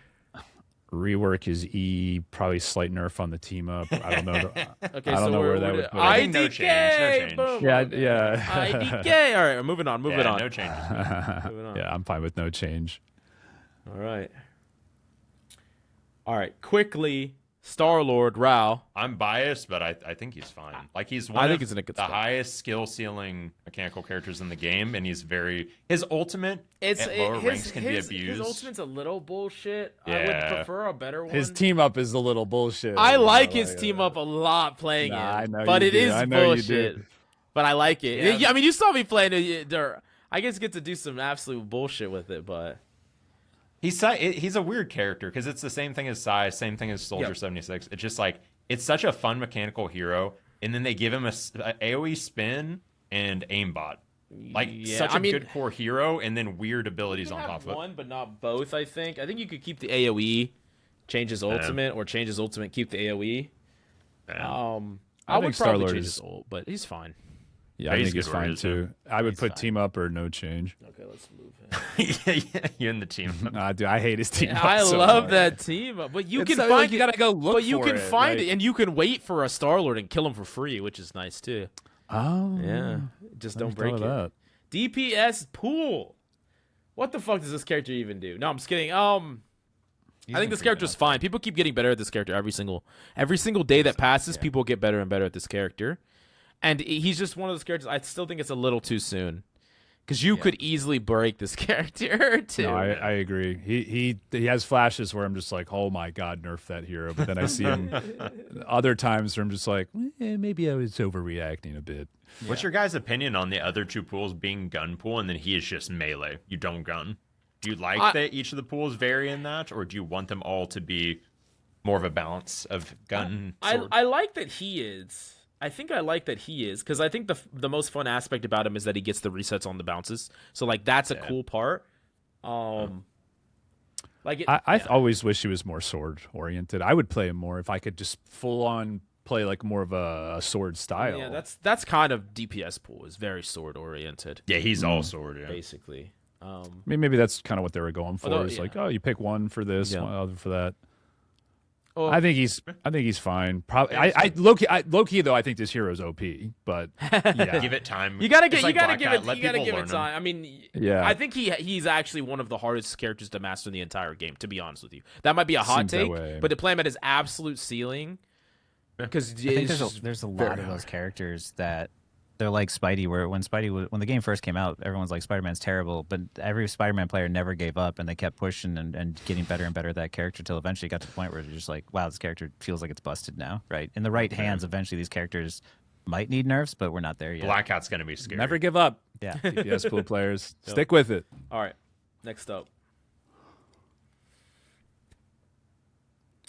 Ooh, okay, Luna freaking Snow. She just got her damage upped, damage and healing upped to, is it 24 now or 22 or whatever? Yeah, it was 22 to 24. 22 to 24. Yeah.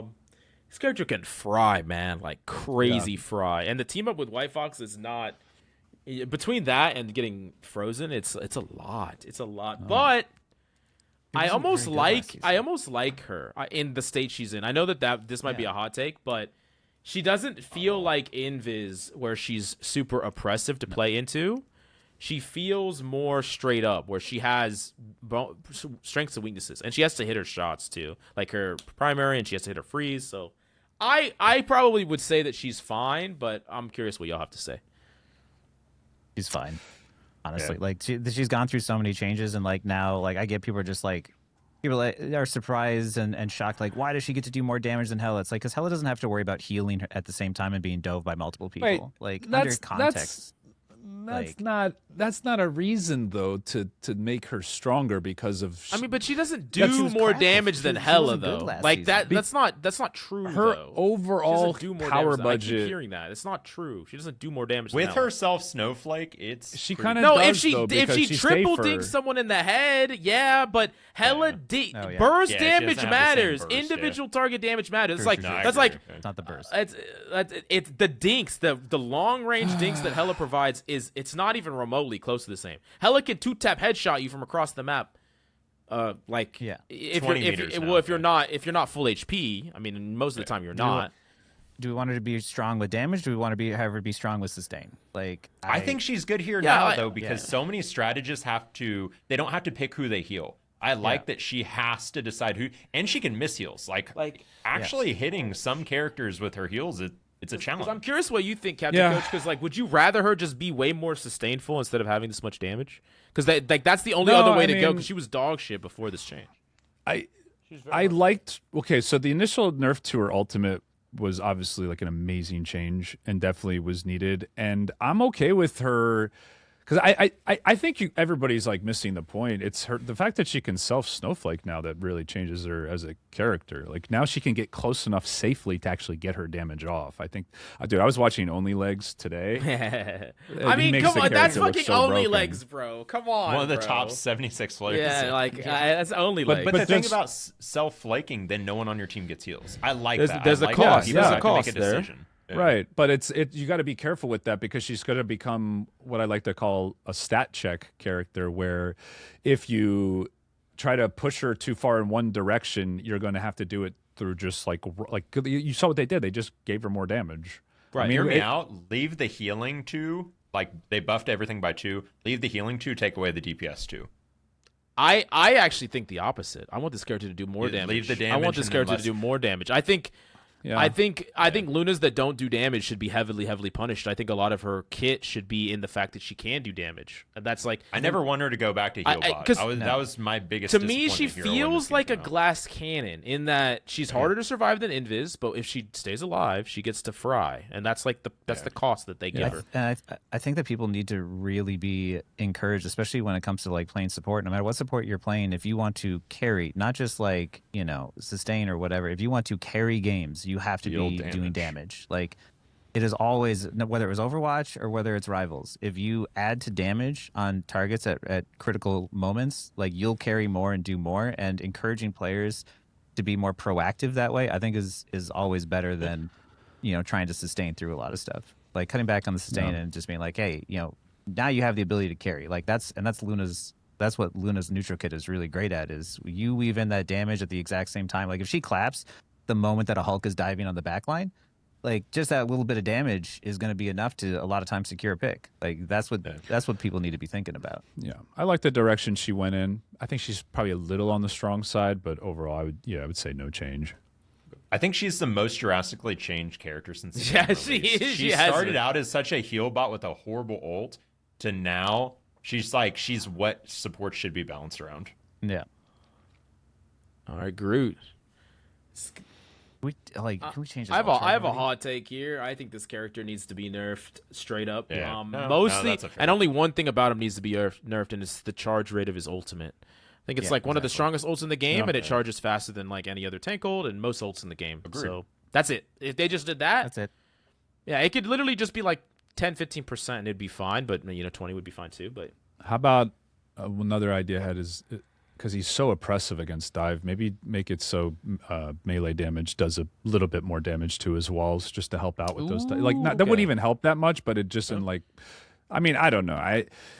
Just so there's not this constant supports having no help killing them type thing. He's a lot one of the that's few characters kind of in the game that takes a full team play. I agree. Yeah, that's fair. But just something there's nothing that makes me more mad than an entire team playing dive. Like it's a side Daredevil Venom cap, and then you have two supports that want to stand main, and they get walled off, and it's like motherfucker just. I was like play Jeff, play Rocket, play even fucking Ultron, play Adam, play Loki, play any character that can go play White Fox, like go over the walls. But they're the ones that are saying Gambit can do it too.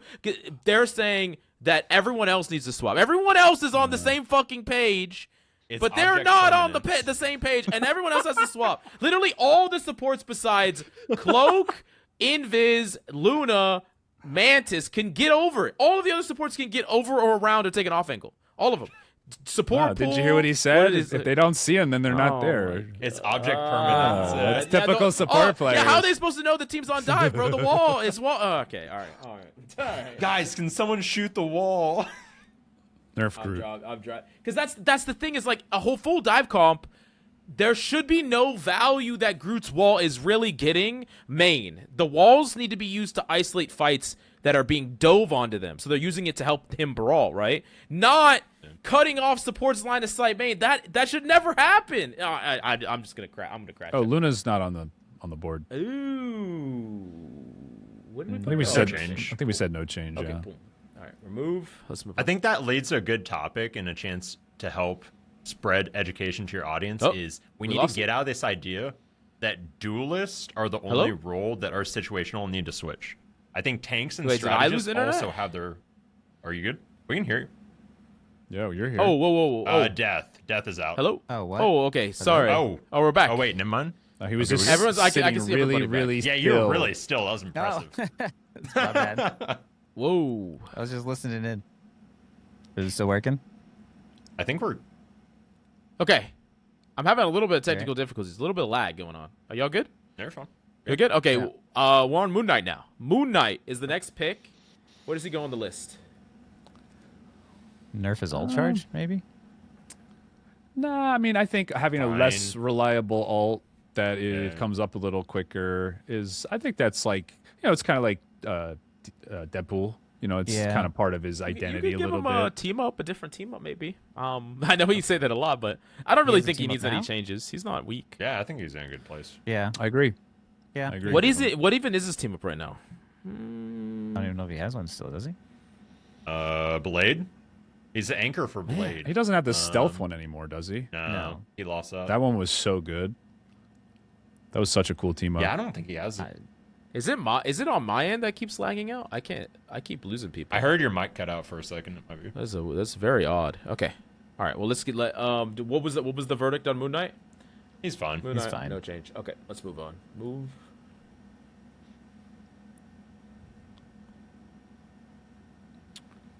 Nerf. Jean fucking Grey. All right, Death. I'll let you take it away from this. Wait, hold up. one. I What got do an you think? alt account. You're not even gonna make mention of it.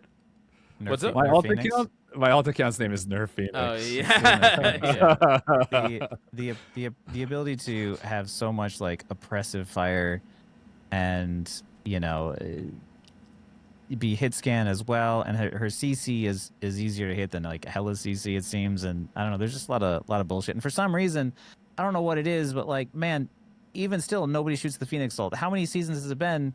And like, you place down the Phoenix Ult, and with Rocket Amp, even if you have a Rocket on your team and there's a Phoenix on the enemy team, as soon as you place that amp, if you are within the LOS of that amp and you have range hit scan, if two people look at it with Rocket, you'll melt it. But why is it still that people are not shooting the damn Phoenix Ult? Like, I don't know. It's just like, I just watch her like blow up.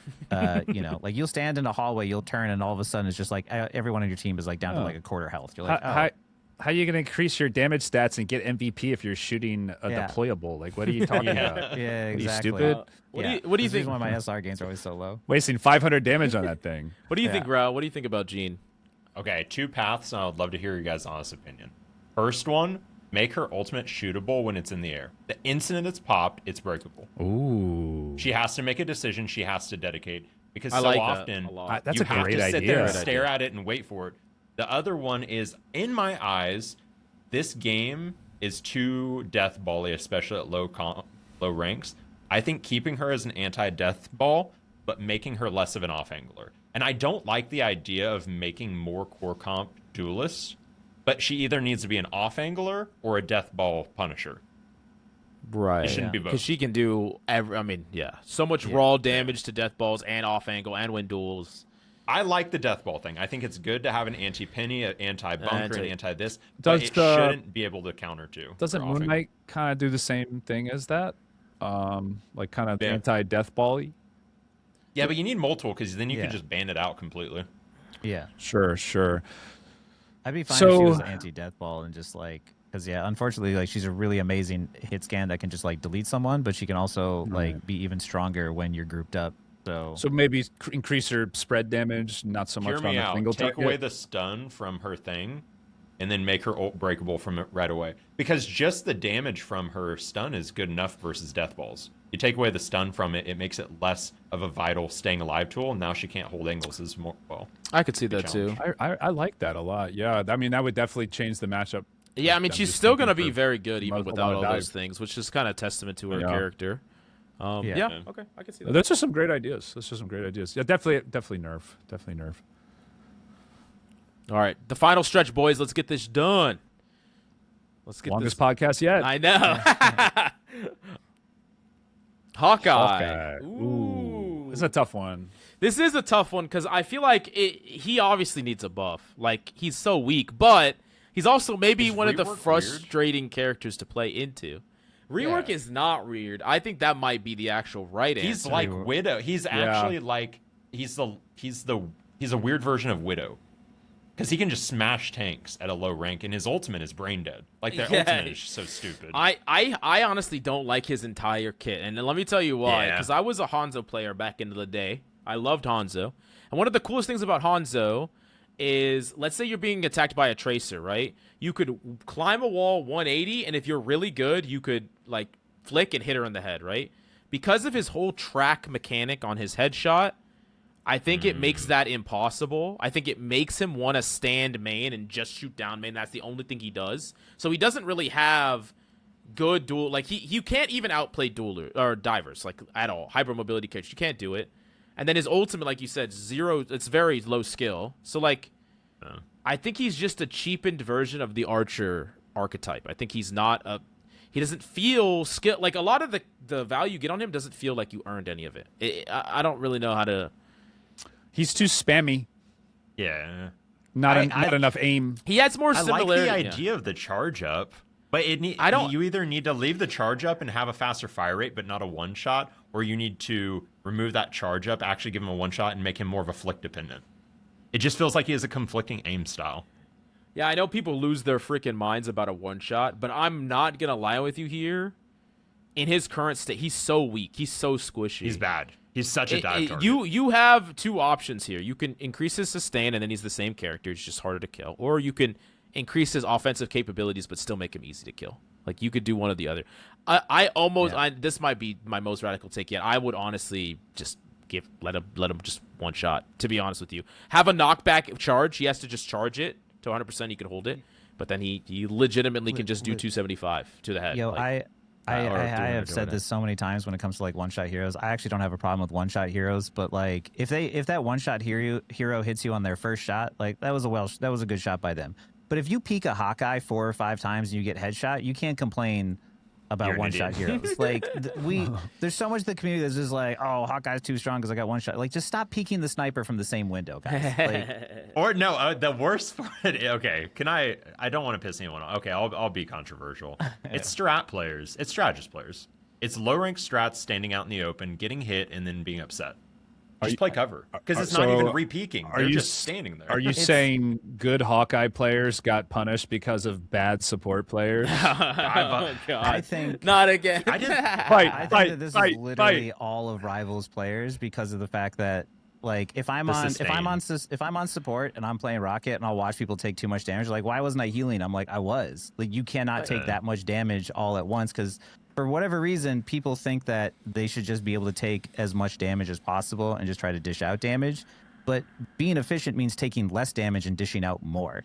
And it's that because of the cover. sustain. Yeah. Everyone's lost fundamentals of staying alive. I've said this in a video the other day of tanks have begun to rely on their strategists to keep them up instead of their own play style. Yes. That's what it's become. And that's kind of everybody too, because like I treat my supports as like a NASCAR pit stop. They're not going to come to me. I got to go to them. I'll go out. I'll dish out my damage. I'll try to get a pick. When it fails, I go back. I stand still next to my Luna. She heals me back up. I go back in again. Like, too many players are getting away with this idea of just like, oh, I'm just going to try and, brute force everything when there's so much more efficient ways to play. And I think that with the changes that have happened with like the alt change nerfs and a lot of the stuff going more into like the neutral, it's becoming clear who's struggling and who's not. Like, as soon as the neutral became more important, it seems like everyone who understood the game was started climbing a lot easier, especially this last season, because of the fact that just like, oh, I can just utilize cover, I can rotate. Like, I think the Rivals player base is getting better and improving quickly, but they're still catching up.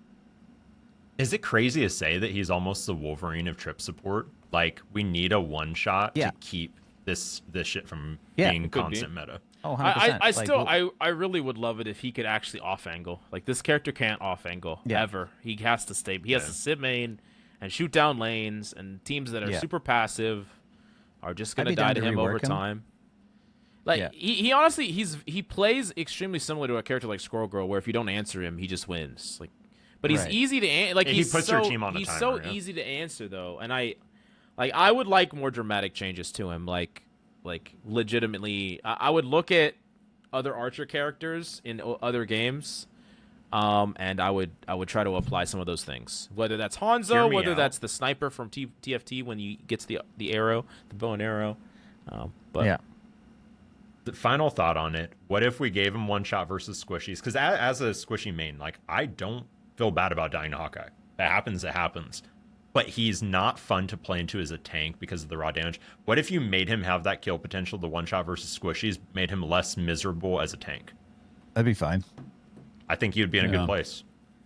Yeah, because he's easy. I mean, it's easier to headshot. I feel like supports might be more like for it too. When now there's a lot of supports that can chase him more. Like White Fox has a really good Hawkeye matchup because you don't play main and you can just jump him with your team and just kill him. Like, he's just a free mark like every time. And if you're mechanical, Luna out pressures him. Like, hit scan is the counter for him. Dive is the counter. You put pressure, he has to hit a shot. Well, hold up. A lot of people have said we need to get more support mains on the podcast, so I'll play the role of support mains. Oh no, don't do that, please. All right, let's move on here. Next one. So I'll go to bat for support we're still. buff, rework, yeah, buff. Rework, I'd say, or something. Okay.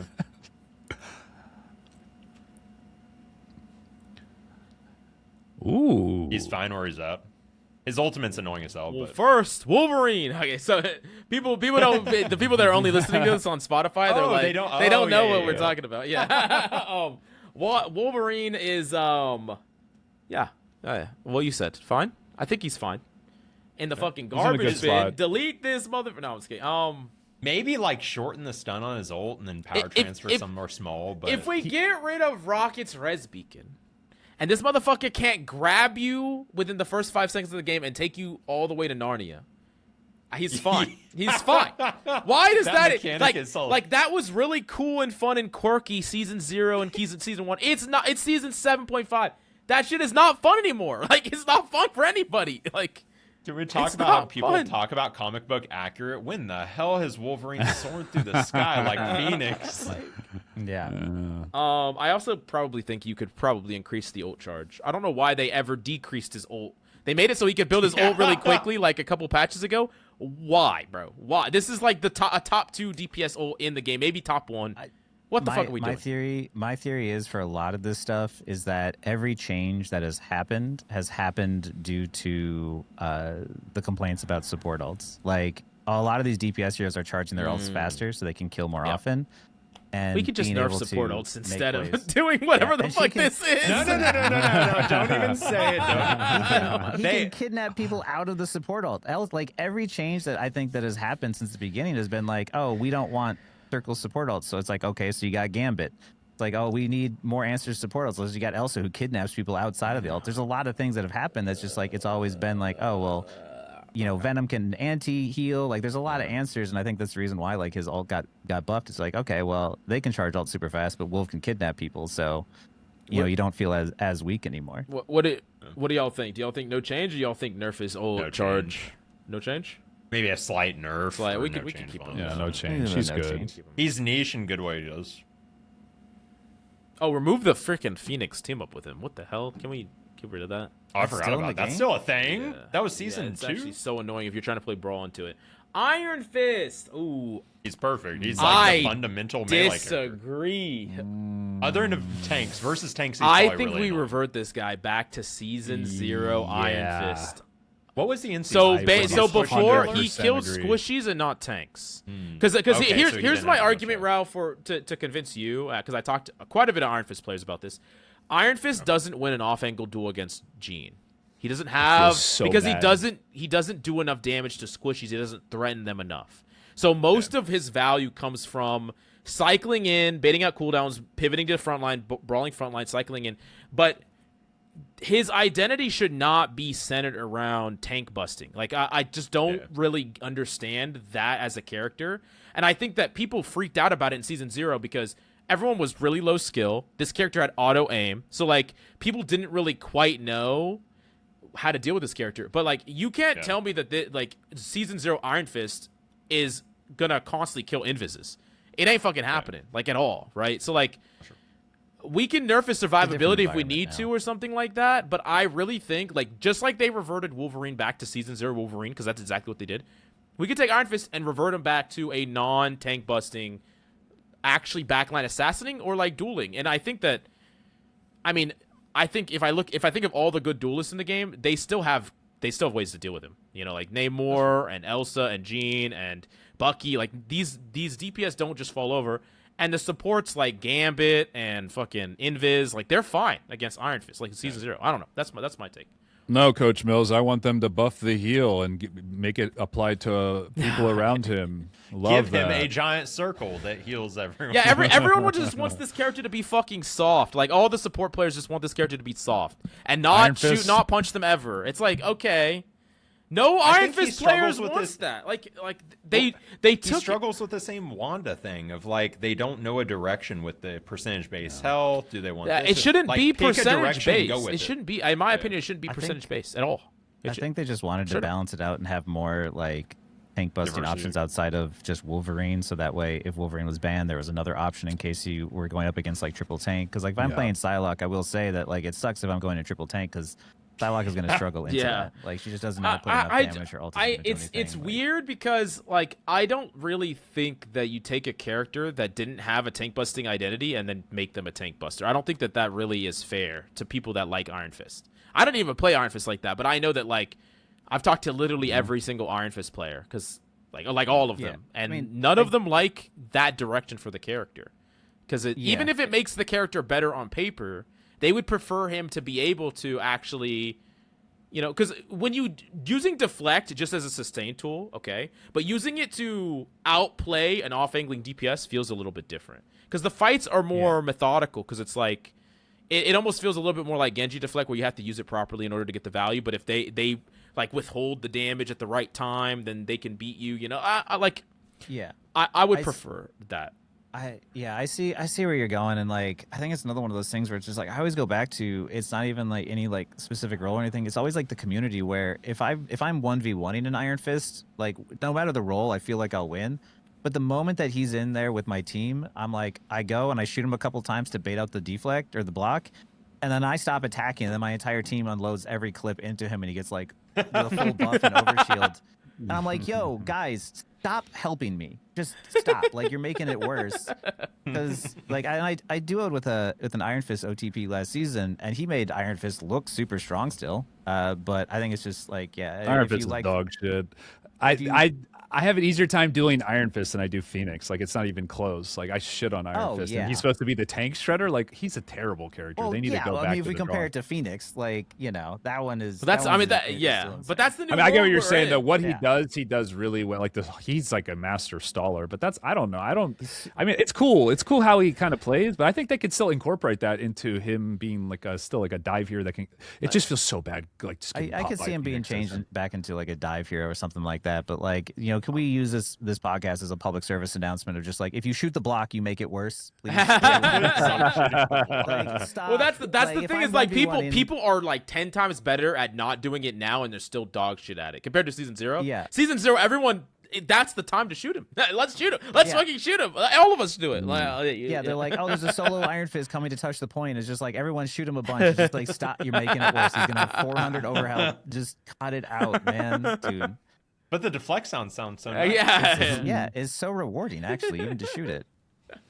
Dude, a lot of my frustrations aren't even coming from like the kids at the design. The kids, it's just literally that players have yet to figure it out still. Ooh, what you're saying is a player. Highest IQ mains. Punisher. Let's go. Wait, whoa, we have high IQs, just not good situational.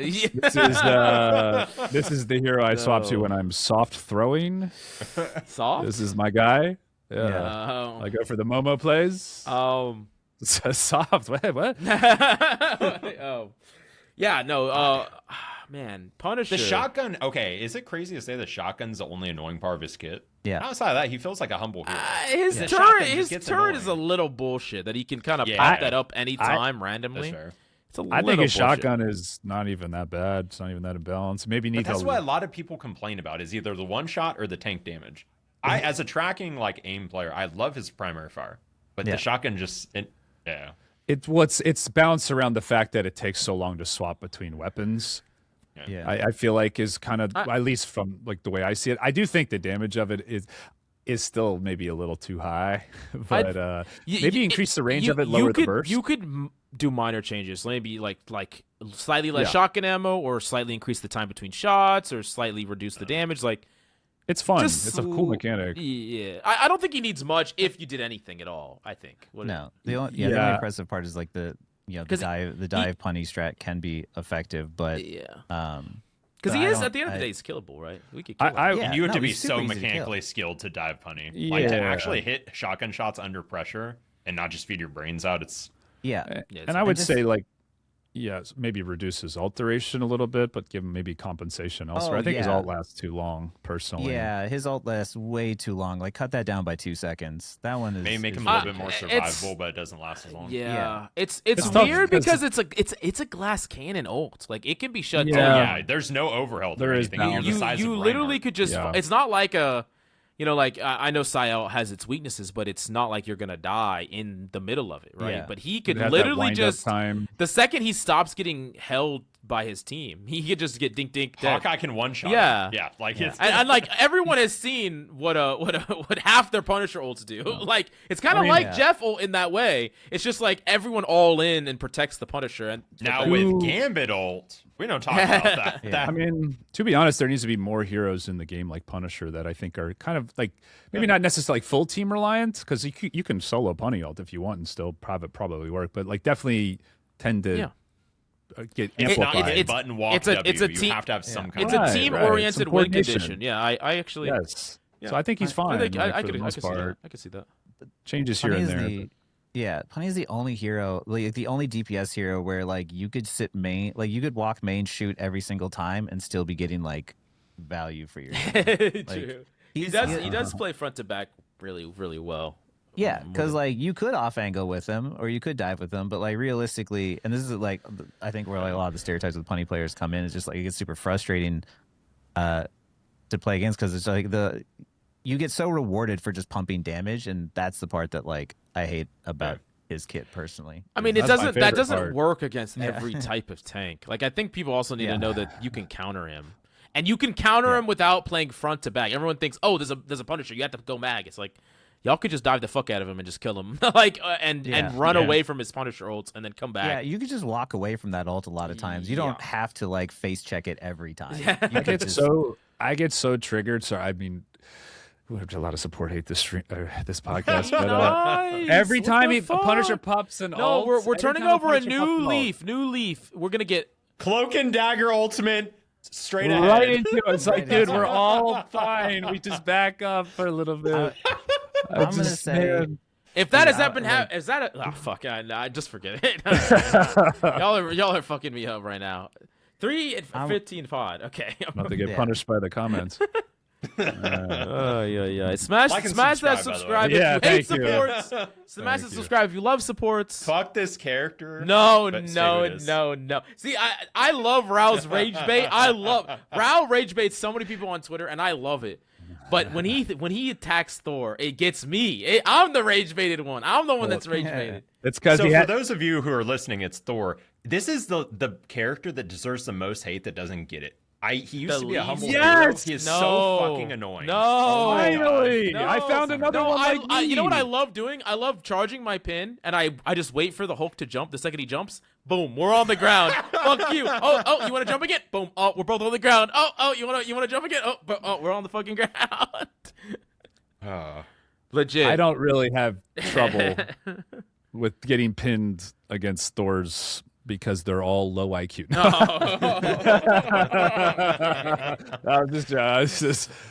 I'm just joking. I know. I think Thor is what I like. You know, he's one of those characters that gets a lot of value for free just by using an ability that really isn't that hard to use. He's the Bucky of tanks. That's yeah. Now y'all talking about the 180 kidnap, right? Mm-hmm. Yeah, the one. I mean, Yeah, I do think that shit is really busted. I don't know if we go as far as say all that overhealth. He's really easy to kill. Like Thor is easy to kill. If he just couldn't 180 kidnap, he has no way to protect himself like other characters do. Like no shields, no life gain. Like it's just his dash. Yeah. I like the skill ceiling of the 180 kidnap, but it shouldn't be such a fast cooldown. Oh, just a constantly. If you're on strange or pedestrian tank, that's kind of the problem. Is that like if you can't just increase, you would have to get rid of the 180 because like you. If you just made it so that he couldn't dash, it would just fuck him up. But here's the thing. This is my argument for why Thor is okay in his current state. All right, I'm gonna be super biased here. He has the most dog shit ultimate in the fucking game besides Penny. The ultimate is terrible, and like I get he has a really busted neutral, but I mean think about all the characters we're talking about here. His ultimate is worse than everyone we've talked about besides Penny. Like legitimately. A terrible ultimate that can get you killed more times than not.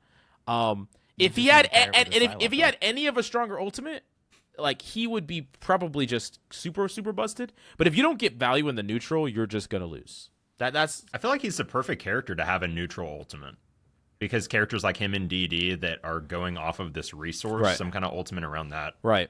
You'd have to tune it down as neutral. But. Yeah. I mean, if you wanted to nerf the kidnap, if y'all wanted to nerf that heavily, that's fine. But we got to give him a real fucking ult. That's the only thing. Like, if y'all want to do that, we got to give him a real ult. He can't have this. I don't know. Like, it would be some kind of rework. I think he should be reworked. I think they should turn him into more of a brawler, and his ult is the awakening, kind of like Rouse said. Look where it's Thor players love his kit. So if you want him to be weaker, that's one thing. But for you to say that you want to rework him when you don't even play the character, like, we love the way he is. Thor was my first tank main, but we don't want to change his play style. Like, we like take away the 180 and rework the ult. I personally, he either needs to lose his 1v1 potential or his 180, because being able to kidnap tanks and force out every single angle is what kind of feels bad. I mean, I could agree with that. We could get rid of his 180 if y'all want to. Yeah, but just give him a better ultimate. I think they should keep that part about him. Keep the 180. Yeah, and lower his shield amount, and just like double down on making him more of like the DPS type of tank. The problem is the 180. Like, the 180 is already kind of hard the higher lobbies you go, because you could just die. So like, if you make him squishier, it's really hard to 180 because you could just die. Like, you didn't listen to what. So like the awakening, just put that into something where it's like a longer cooldown and give him more like melee power. And that's where I kind of, the hammer throw you should be able to have more control over it, and maybe use it as like kind of like a pull where it can like a boomerang or something. And they should make him more of like a real brawler up close, like put more power into like like make him kind of like honestly a little bit more like. Could you ever just make his awakening his ult, make it a longer awakening, but then make his base kit like you said, brawl? Something like that. I feel like y'all are trying to reinvent the wheel on something that like Thor players love right now. Like there's not a single Thor player you'll talk to. This is the best Thor has. Of course, you love being overpowered. Yeah, I know, but that's what I'm saying is you can make him weaker. Like, you're not understanding though. Like, we're not talking about y'all are talking about fundamental changes to a kit people like. If you want to make us weaker, then just make us weaker. I don't know. It just just straight up make us weaker. Like Bucky Prime of like, it's just no one enjoys playing against him other than the people who play him. He's not an enjoyable hero to have in the lobby for tanks, for duelists. Yeah. Like, he's not hard to play into. It's not that he's OP. He's just not. Just pick a lot of damage, a lot of range damage, and he. Because I think Thor's easily way weaker than Hulk is in the meta, like by a lot. For sure. This is for sure. Like if we're talking about nerf, y'all are just talking about straight up nerfing the character, and we didn't talk about nerfing Hulk. He's a stronger character in the meta. I said rework. Yeah, but I don't understand the justification to rework a character that people like. Like if y'all just want him to be weaker, right? Like, that's what y'all want. No. I want him to have a slightly worse neutral, but a better or usable ultimate. I mean, yeah, because like do Thor players enjoy the ultimate, or does everyone just? No, we hate the ultimate. Yeah, the ultimate's dog shit. And a lot of them don't like Awakening. But there's a lot of people who don't play Thor anymore who got pushed away when they made that Awakening change, and I'm one of them, because like I said, I have over 100 games on Thor. Yeah, the Awakening change originally sucked because they didn't. It was like half of a change that they fully completed eventually. Like, they actually finished it down the road, but they didn't do it right away. And the way that they finished it was, if you cancel Awakening, you get one Awakening back. Like I like that, and I like it fixed the problem. Hammer charge and the hammer throw. Yeah, they like so keep that somehow. Maybe when he pops his ult, and it's like a short cooldown ult, like Deadpool, where it like resets all his hammers or something when he uses it, and then he still gets the. Because I would be fine if y'all just gave him a flat damage nerf. Like, if y'all want to make him weaker, like, just make him weaker. Like, give him a flat damage nerf. So you think a flat nerf or just Awakening state nerf? I think the flow of the flow feels really good. Mm-hmm. That's what I. So maybe just lower the Awakening damage, and then like if y'all just wanted to or I would say y'all could give him a flat damage nerf, or y'all could just make it so that he can't 180 kidnap anymore. I think that those if you want to just straight I think up IDK is a good one. I think the best way to put it is he's not overpowered, but something about him needs to change. That's fair. It's not just like limiting like how much he can, rotate and off like the 180. Like, he can't go 180, he can go like 90 or something, and then can't fully do it. Like, ideally the tenacity change would have stopped what he does to tanks, but it just doesn't. It just doesn't stop it. But ideally that would have done it. That's what I mean. To me,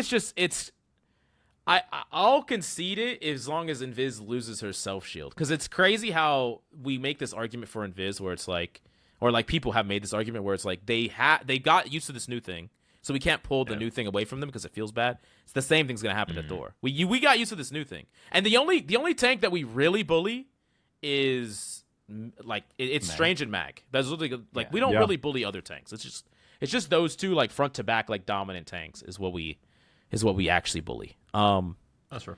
So I don't know. I don't know, or rework for like the ultimate and stuff. I don't know either one. Okay. All right, 3 left.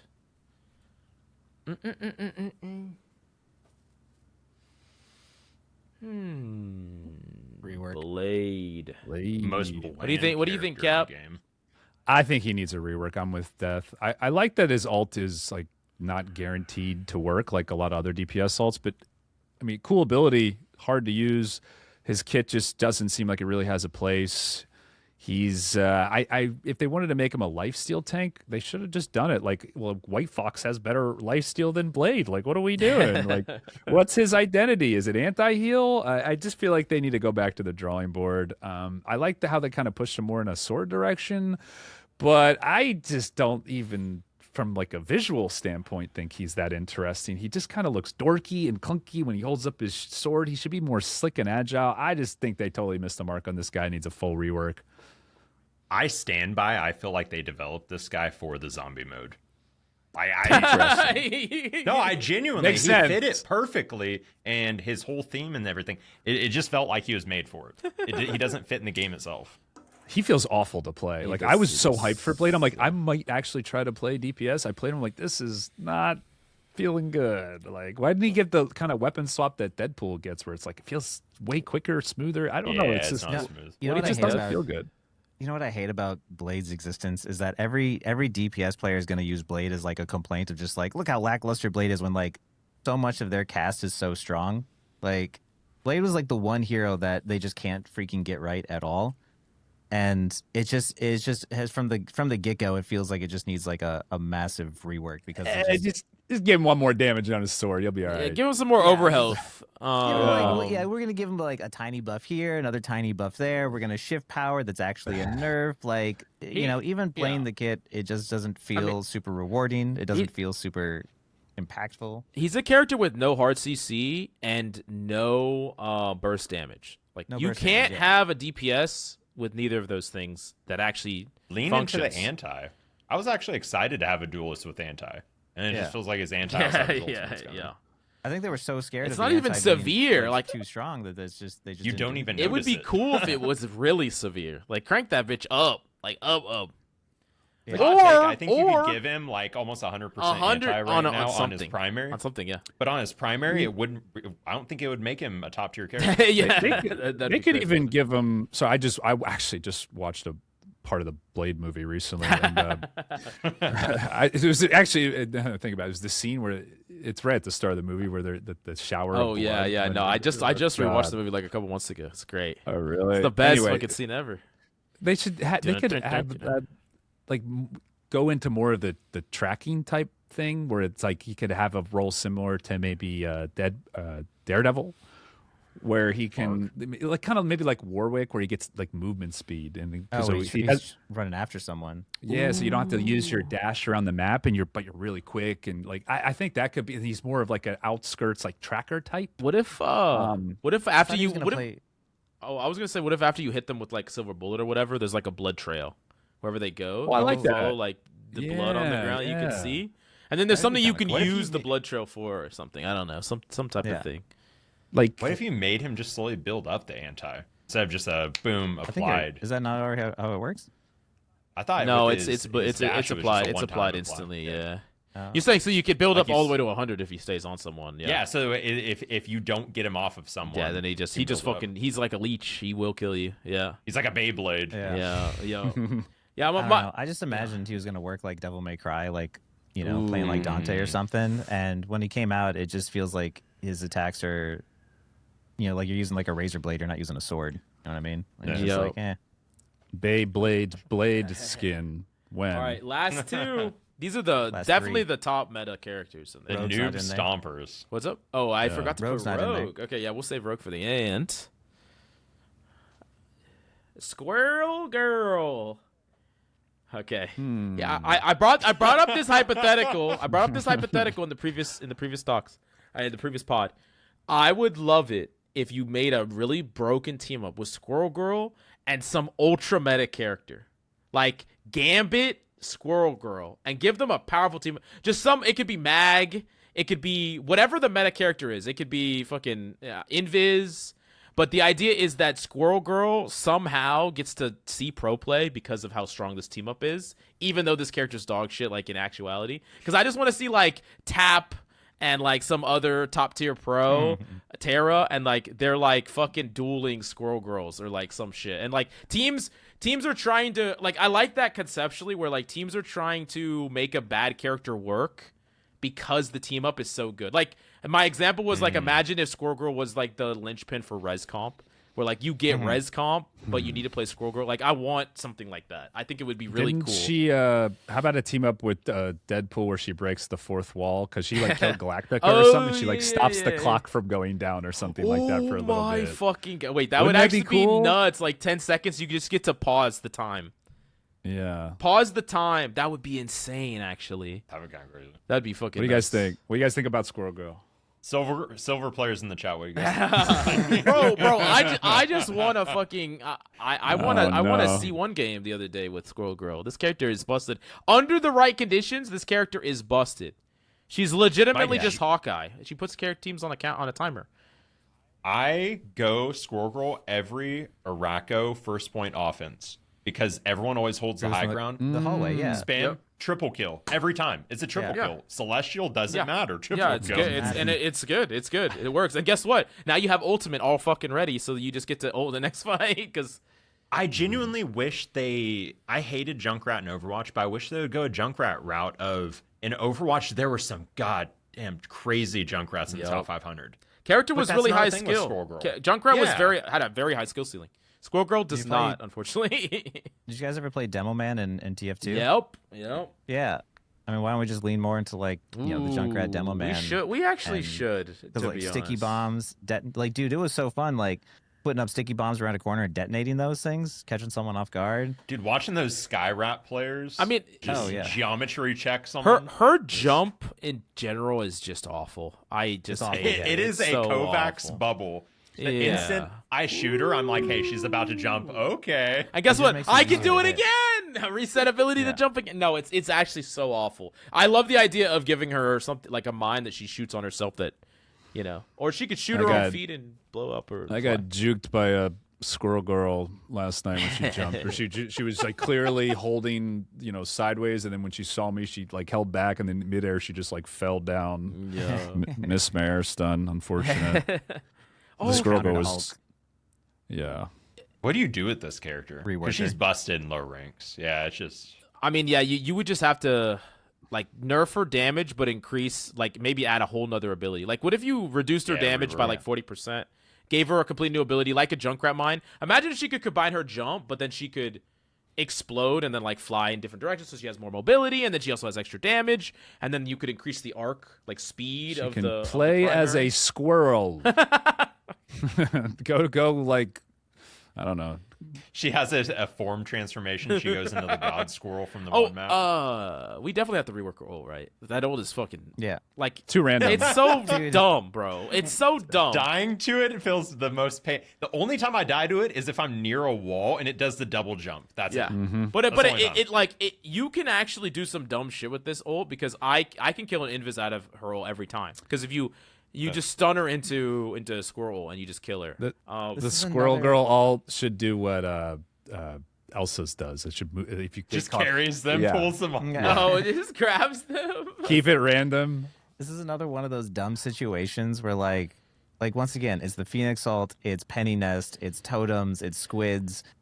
Why is it that I always feel like every time I'm in the game, I'm the only one shooting? And it's like 1 HP. You're like, and then it bounces and kills 3 people. You're like, what the fuck, man? I'm literally sitting there as Rogue, punching the squirrel, looking at my hit scan. Like, will you fucking look at these things? And it's like nothing else you were doing matters because this fucking thing is gonna kill us all. Yeah. That's the one time I feel sympathy for strategist players is there's nothing strategists can do to break it. No, I don't want to get. So, like, if you're on strat, you're just like, please to God, someone please shoot this thing. It's on your feet. It dies so easily too. But like, this is the thing that's going to always drive me crazy is that you are actively punished for like aiming at these things or shooting these things that help your team.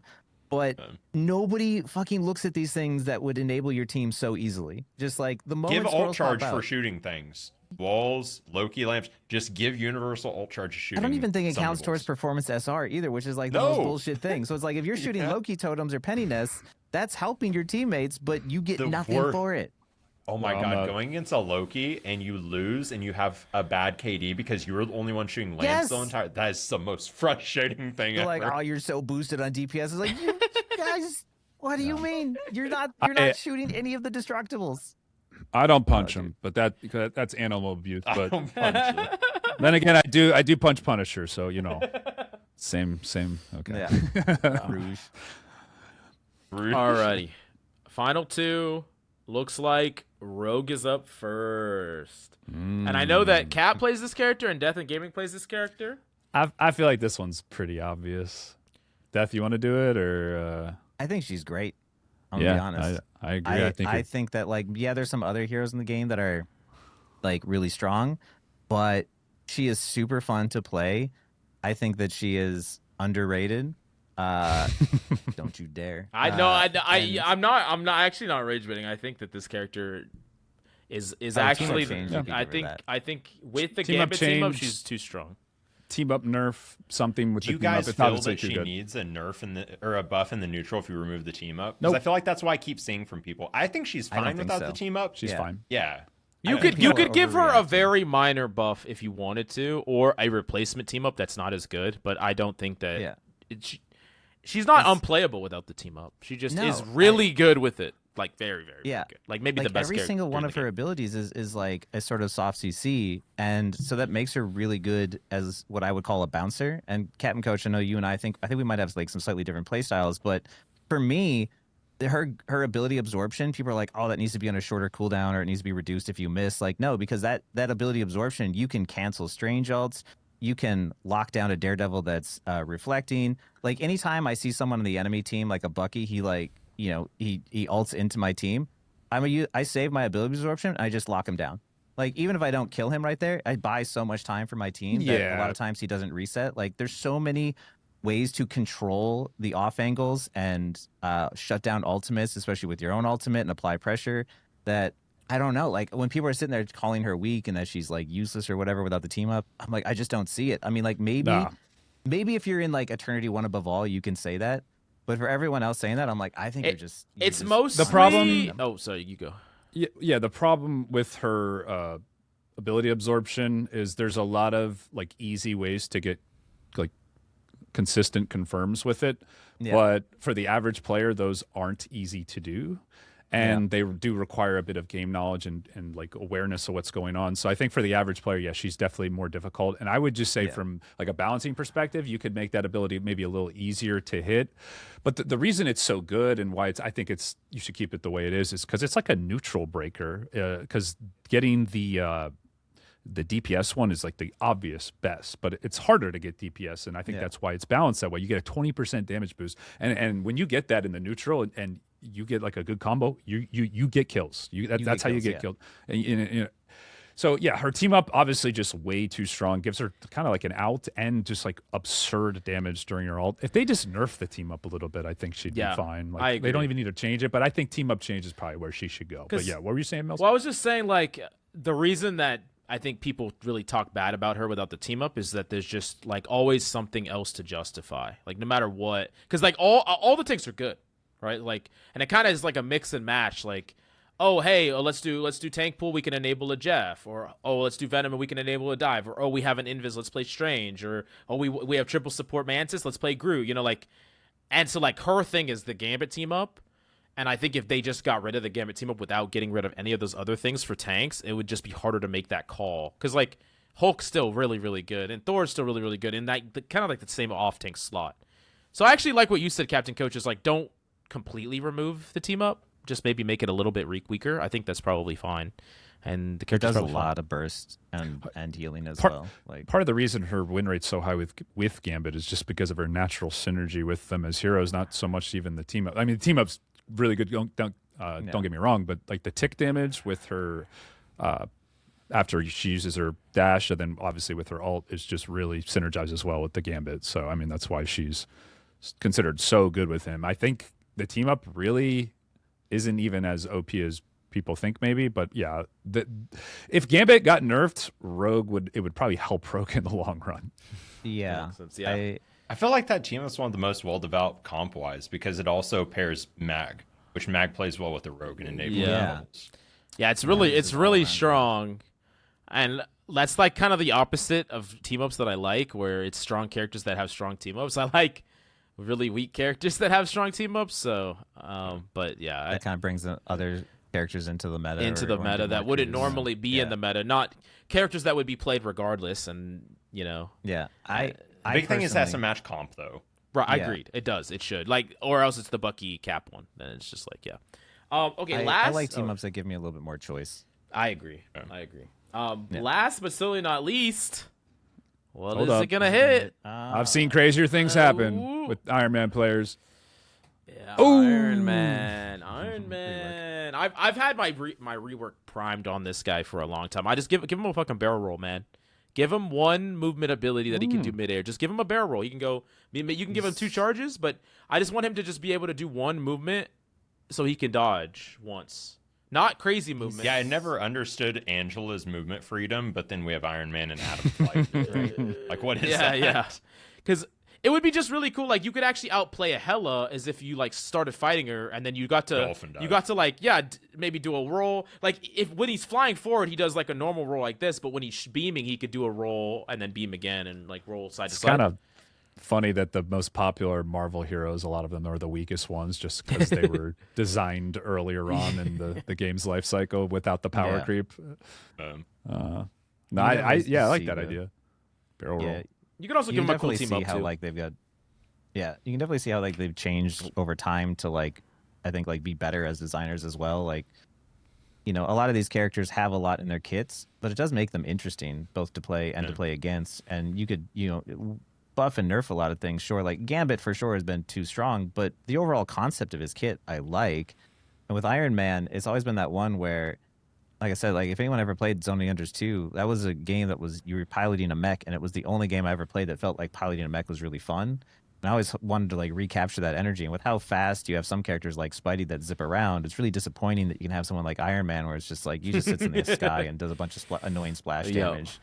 You know, it didn't ever feel like you were playing as Iron Man ever. It's the same thing as Torch. Like in all the movies, he is going. Yeah. There's a lot of action there, and then like, you know, it's very slow, and maybe there's a reason behind that because they're flyers, it'd be too much of an advantage. I don't know, but yeah, in terms of like hero fantasy and whatnot, it just definitely doesn't fit. Doesn't fit. Right. I agree. And he could be so much cooler. I think that's a start of more outplay potential, more options. I hate it when a character's whole counterplay is pocket me.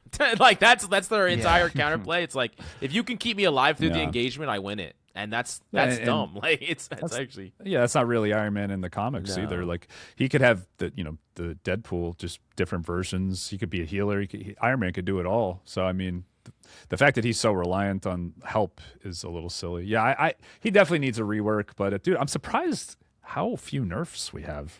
Like overall, that's because team up changes kind of some slight nerfs, I think. But yeah, mostly it's just I would say rework is it's mostly just the nerfs to the. I mean, I think we could probably agree that these are some like 7 of some of the strongest characters in this game right now. So it's and then like the only true just flat out buffs we have is Hawkeye and Subpool, but it's slight buffs on Subpool, and then probably a more dramatic one on Hawkeye / buff rework.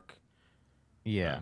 He bounces between like buff or rework, and I think and a lot of these reworks could end up being buffs depending on how they're applied, but mostly we want fundamental changes to their core kit. I think the main 2 things to pull out of this whole cast is design characters to encourage proper play styles. Don't give them too many play styles, and then design for the player that actually plays them. Right. Yeah, because that was a really interesting point you pointed out with Rocket, where it's just like all the changes done to him were not from the Rocket player's perspective. Like, we need to think about who the person is playing them. And, like, I understand balancing them strength-wise. Like, that's fine.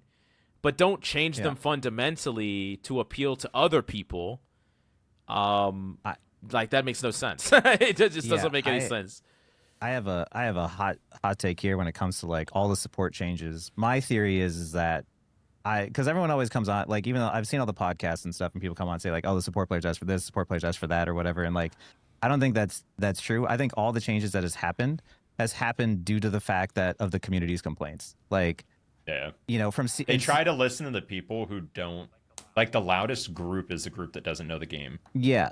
And, like, in season 2, when, like, Dive was originally strong, you know, they had said, like, Dive is strong, but you should do your best to, like, try and help your backline.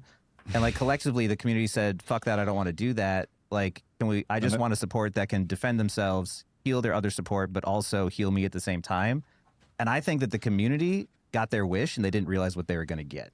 Because, like, a lot of the changes when people are just like, oh, this is what support players want. Like, me as someone who played Rocket, like, they changed them in all the ways that I hated. Like, this wasn't, you know, catered to me. Like, I didn't want any of this stuff. And I bet you could say to the same thing to Invis players who want a more, like, stealthy and sneaky character, but instead have a raid boss from World of fucking Warcraft. You know, like, you guys had Aramori and Emiliath on, and they said their 3 bands that they chose 5 months ago were Invis, Gambit, and Daredevil. Like, they don't even like the changes necessarily that happened. I think a lot of what NetEase is doing is they're balancing around the way people are playing the game and not at the character's full potential of what they can do.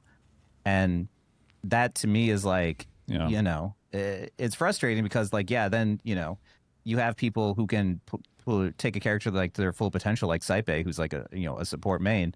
He's just going to dunk on anyone who's filling on support on the opposite end and, like, one above all or something. Like, that just makes sense. But, you know, it's just really disappointing to me that I think that a lot of, like, the support changes that have happened aren't even necessarily the ones that any of us really wanted, and no one's happy. But I don't know. The nerfs here and there, though, coming through are, I think, have been decent changes, like the cloak. We're moving in a good direction. I agree. Yeah. It's slow, and we take a step forward and a step back with, like, you know, like Ultron, but I think they're moving in the right direction. I agree. I agree. I think me and Coach Mills agree on this. Is a lot of people like to say they balance for a casual game. I don't think they balance for a casual game. They balance to make every character independent. They're trying to make every character be able to handle everything to increase the individual's actual enjoyment of the game and moving it away from a team play game. So it's not that they're moving it away from competitive, they're moving it away from team play. I totally agree with that. League does something similar. I prefer they don't do that. They do team play more, but it's hard. I'm with you. I'm with you. But that feels the worst. The lower and lower you get. That's true. I would agree with you that, like, at its peak, when everyone is, like, coordinated and working together, it's when the game feels the best. Mm-hmm. But when you're playing in ranked, most players are like, you know, like we talk about, like, playing selfishly. Doing their own thing. Like, once again, I am always the only one shooting Penny Nest, no matter what role I'm on, and it is like a running gag at this point. I'll be on Rocket and I'm shooting Penny Nest, even though I have, like, a hit scan and a Gene on my team. Like, it's funny watching Death, like, do that to a fault. It's just like, that's my DPS back there. That's my hero. It's kind of interesting to see. I love it, because didn't Jeff Kaplan from Overwatch just recently say if he ever made a game again, he would make it less team play? Pretty sure he had some kind of quote around that. I think he had an interview like that. Yeah. Yeah. It just makes you kind of think of, like, team play games at their peak are so beautiful, but they're never going to be widely accepted by a casual audience. People just never play that way, and it's really disappointing because, like, for me, my entire play style is being a team player. All my videos are like, here's the best way to enable your team.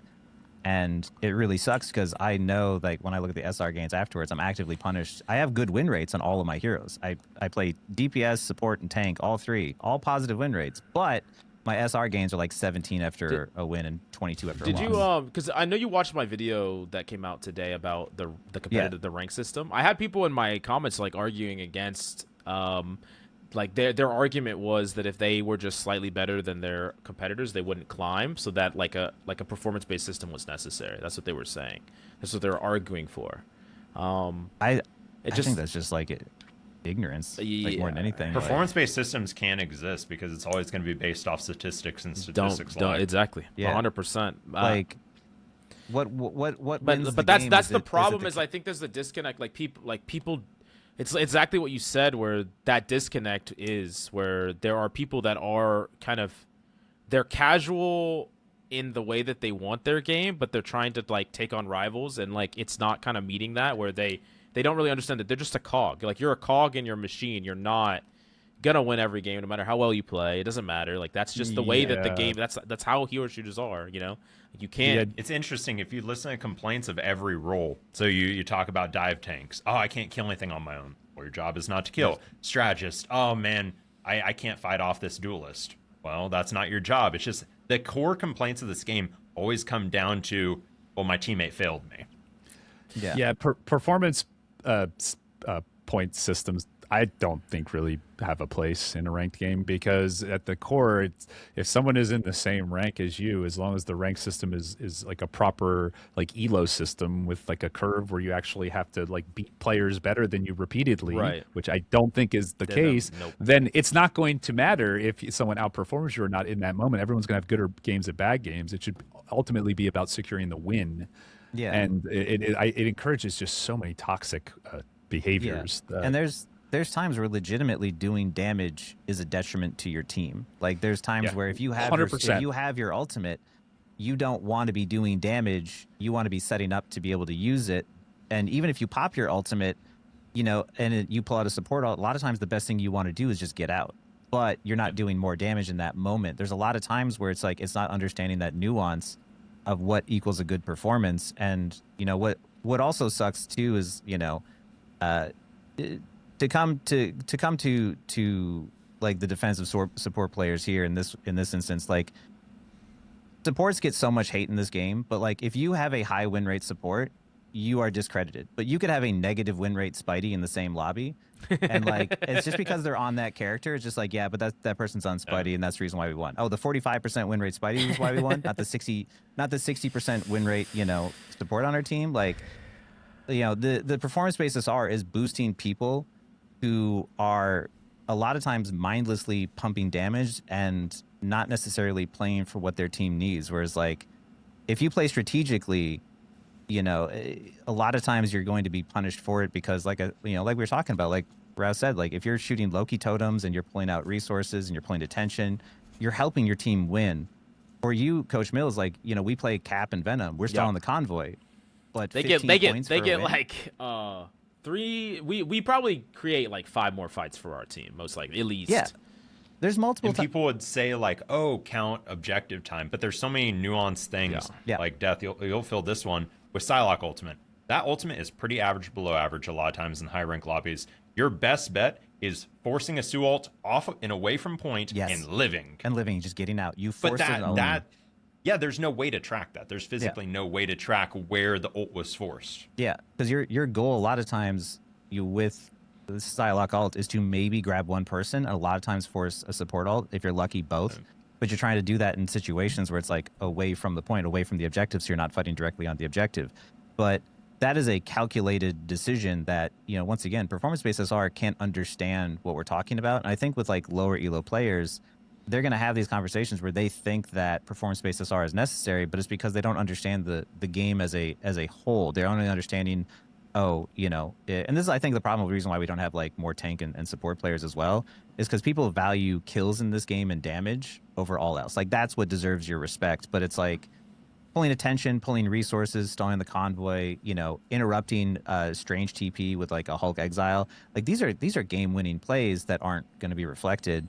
And, you know, because of the fact that people are just like, oh, I just want to be able to show off on DPS, like it just creates this environment where, you know, if the only thing that's cool is DPS, then like, yeah, of course you're just going to have a bunch of DPS mains. Like that's just going to be what's going to happen. Yeah. And then points being based off of stats that encourages toxic play styles, like not even to harp on strategists because they're a detriment of the system itself. It leads to I was top heals, I was top this. A lot of times the top heals is on the losing team. Yes. Because they were getting out pressured, they were getting out angled, so they're going to pump out more heals. So it goes back to that whole thing of encouraging wrong play styles. Yep, unfortunately. Unfortunately, yeah, I 100% agree.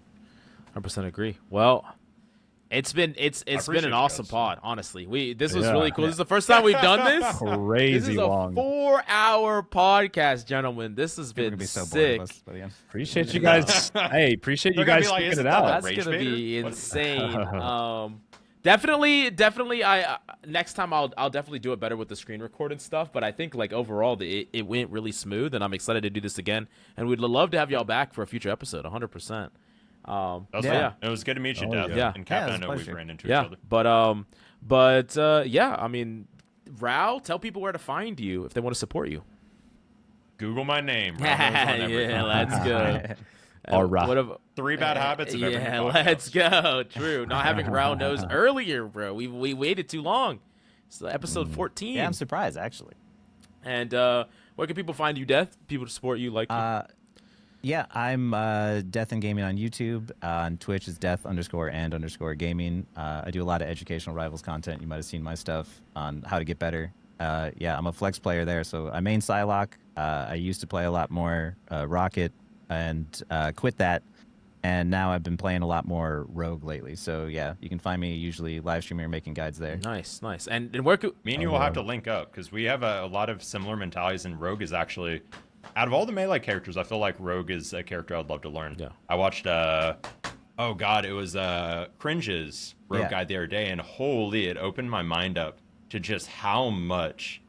Like, is it fair to say that's the highest game sense character in the game, beyond Hulk, beyond anyone else? Like, I would. That character I was actually talking to Pick and Roll That's the other insane. day, and I think Rogue is harder than Hulk, but he was telling, and he plays like dive magic and stuff. He said Hulk is harder than Rogue, and I'm like, dude, I don't know. I think Rogue is like legitimately the hardest character to play. I think like mechanically, like I've seen you do some crazy stuff on Hulk Captain Coach, where like mechanically that stuff isn't easy to do, and like Rogue really benefits from so much game sense of timing, ult tracking, and also being able to ability absorb isn't just about stealing an ability, it's stealing stats, and it's like when you steal those stats and when you steal the ability. Like if there's a strange, I'm a lot of times I just use it when it's up. It's like you pretty much. It's such a powerful cooldown. Just take your free fight win. Like it's. I really blew don't. my mind with Cringe of like, oh, I steal Luna. That way I can go freeze the strange portal and stuff like that. Like it just yeah. Yeah, Well, that's why I wanted it to be. going That's on? why I wanted it to be a shorter cooldown. Is because you could use it more for that instead of just like, okay, I need to. Like You'd have to remove some of the other stuff it does too. Yeah, though. the hard Yeah. CC Stat it stealing. does, and the stats stealing. Yeah. Because like I legitimately there's a game I showed where like I grabbed a Luna, stole her icicle, froze the cloak and dagger who was close to her ult, so that way my team could kill her, and then turn turn back onto the Luna. It's just like if you have the game sense to track that stuff and see yourself in that situation, like you can do so much with the hero. But like most people, I think are going to go into each fight being like, well, I mashed all my buttons and then I got destroyed, and you know. Like every take from Reddit is always the same whenever they're talking about their mains. Boo, Like, hit scan. We need more buffs. We need all this stuff. I'm like, no, guys, like, trust me, they are fine. Just because they're not broken doesn't mean they need buffs. Like, if you play them really well and you have high game sense, like, Rogue is so much fun. I think, I think she's one of the most fun heroes in the game. There's nothing more I'd rather be doing on Friday night than spending 4 hours with the boys talking about some Marvel Rivals. But I can keep going. Yeah, Captain too. Coach, sorry for rounding us back up. Captain Coach, where can people find you besides on every support main's like YouTube channel? Just like I'm a lot of people. Video. But I'm a reformed streamer over on YouTube at Captain Coach.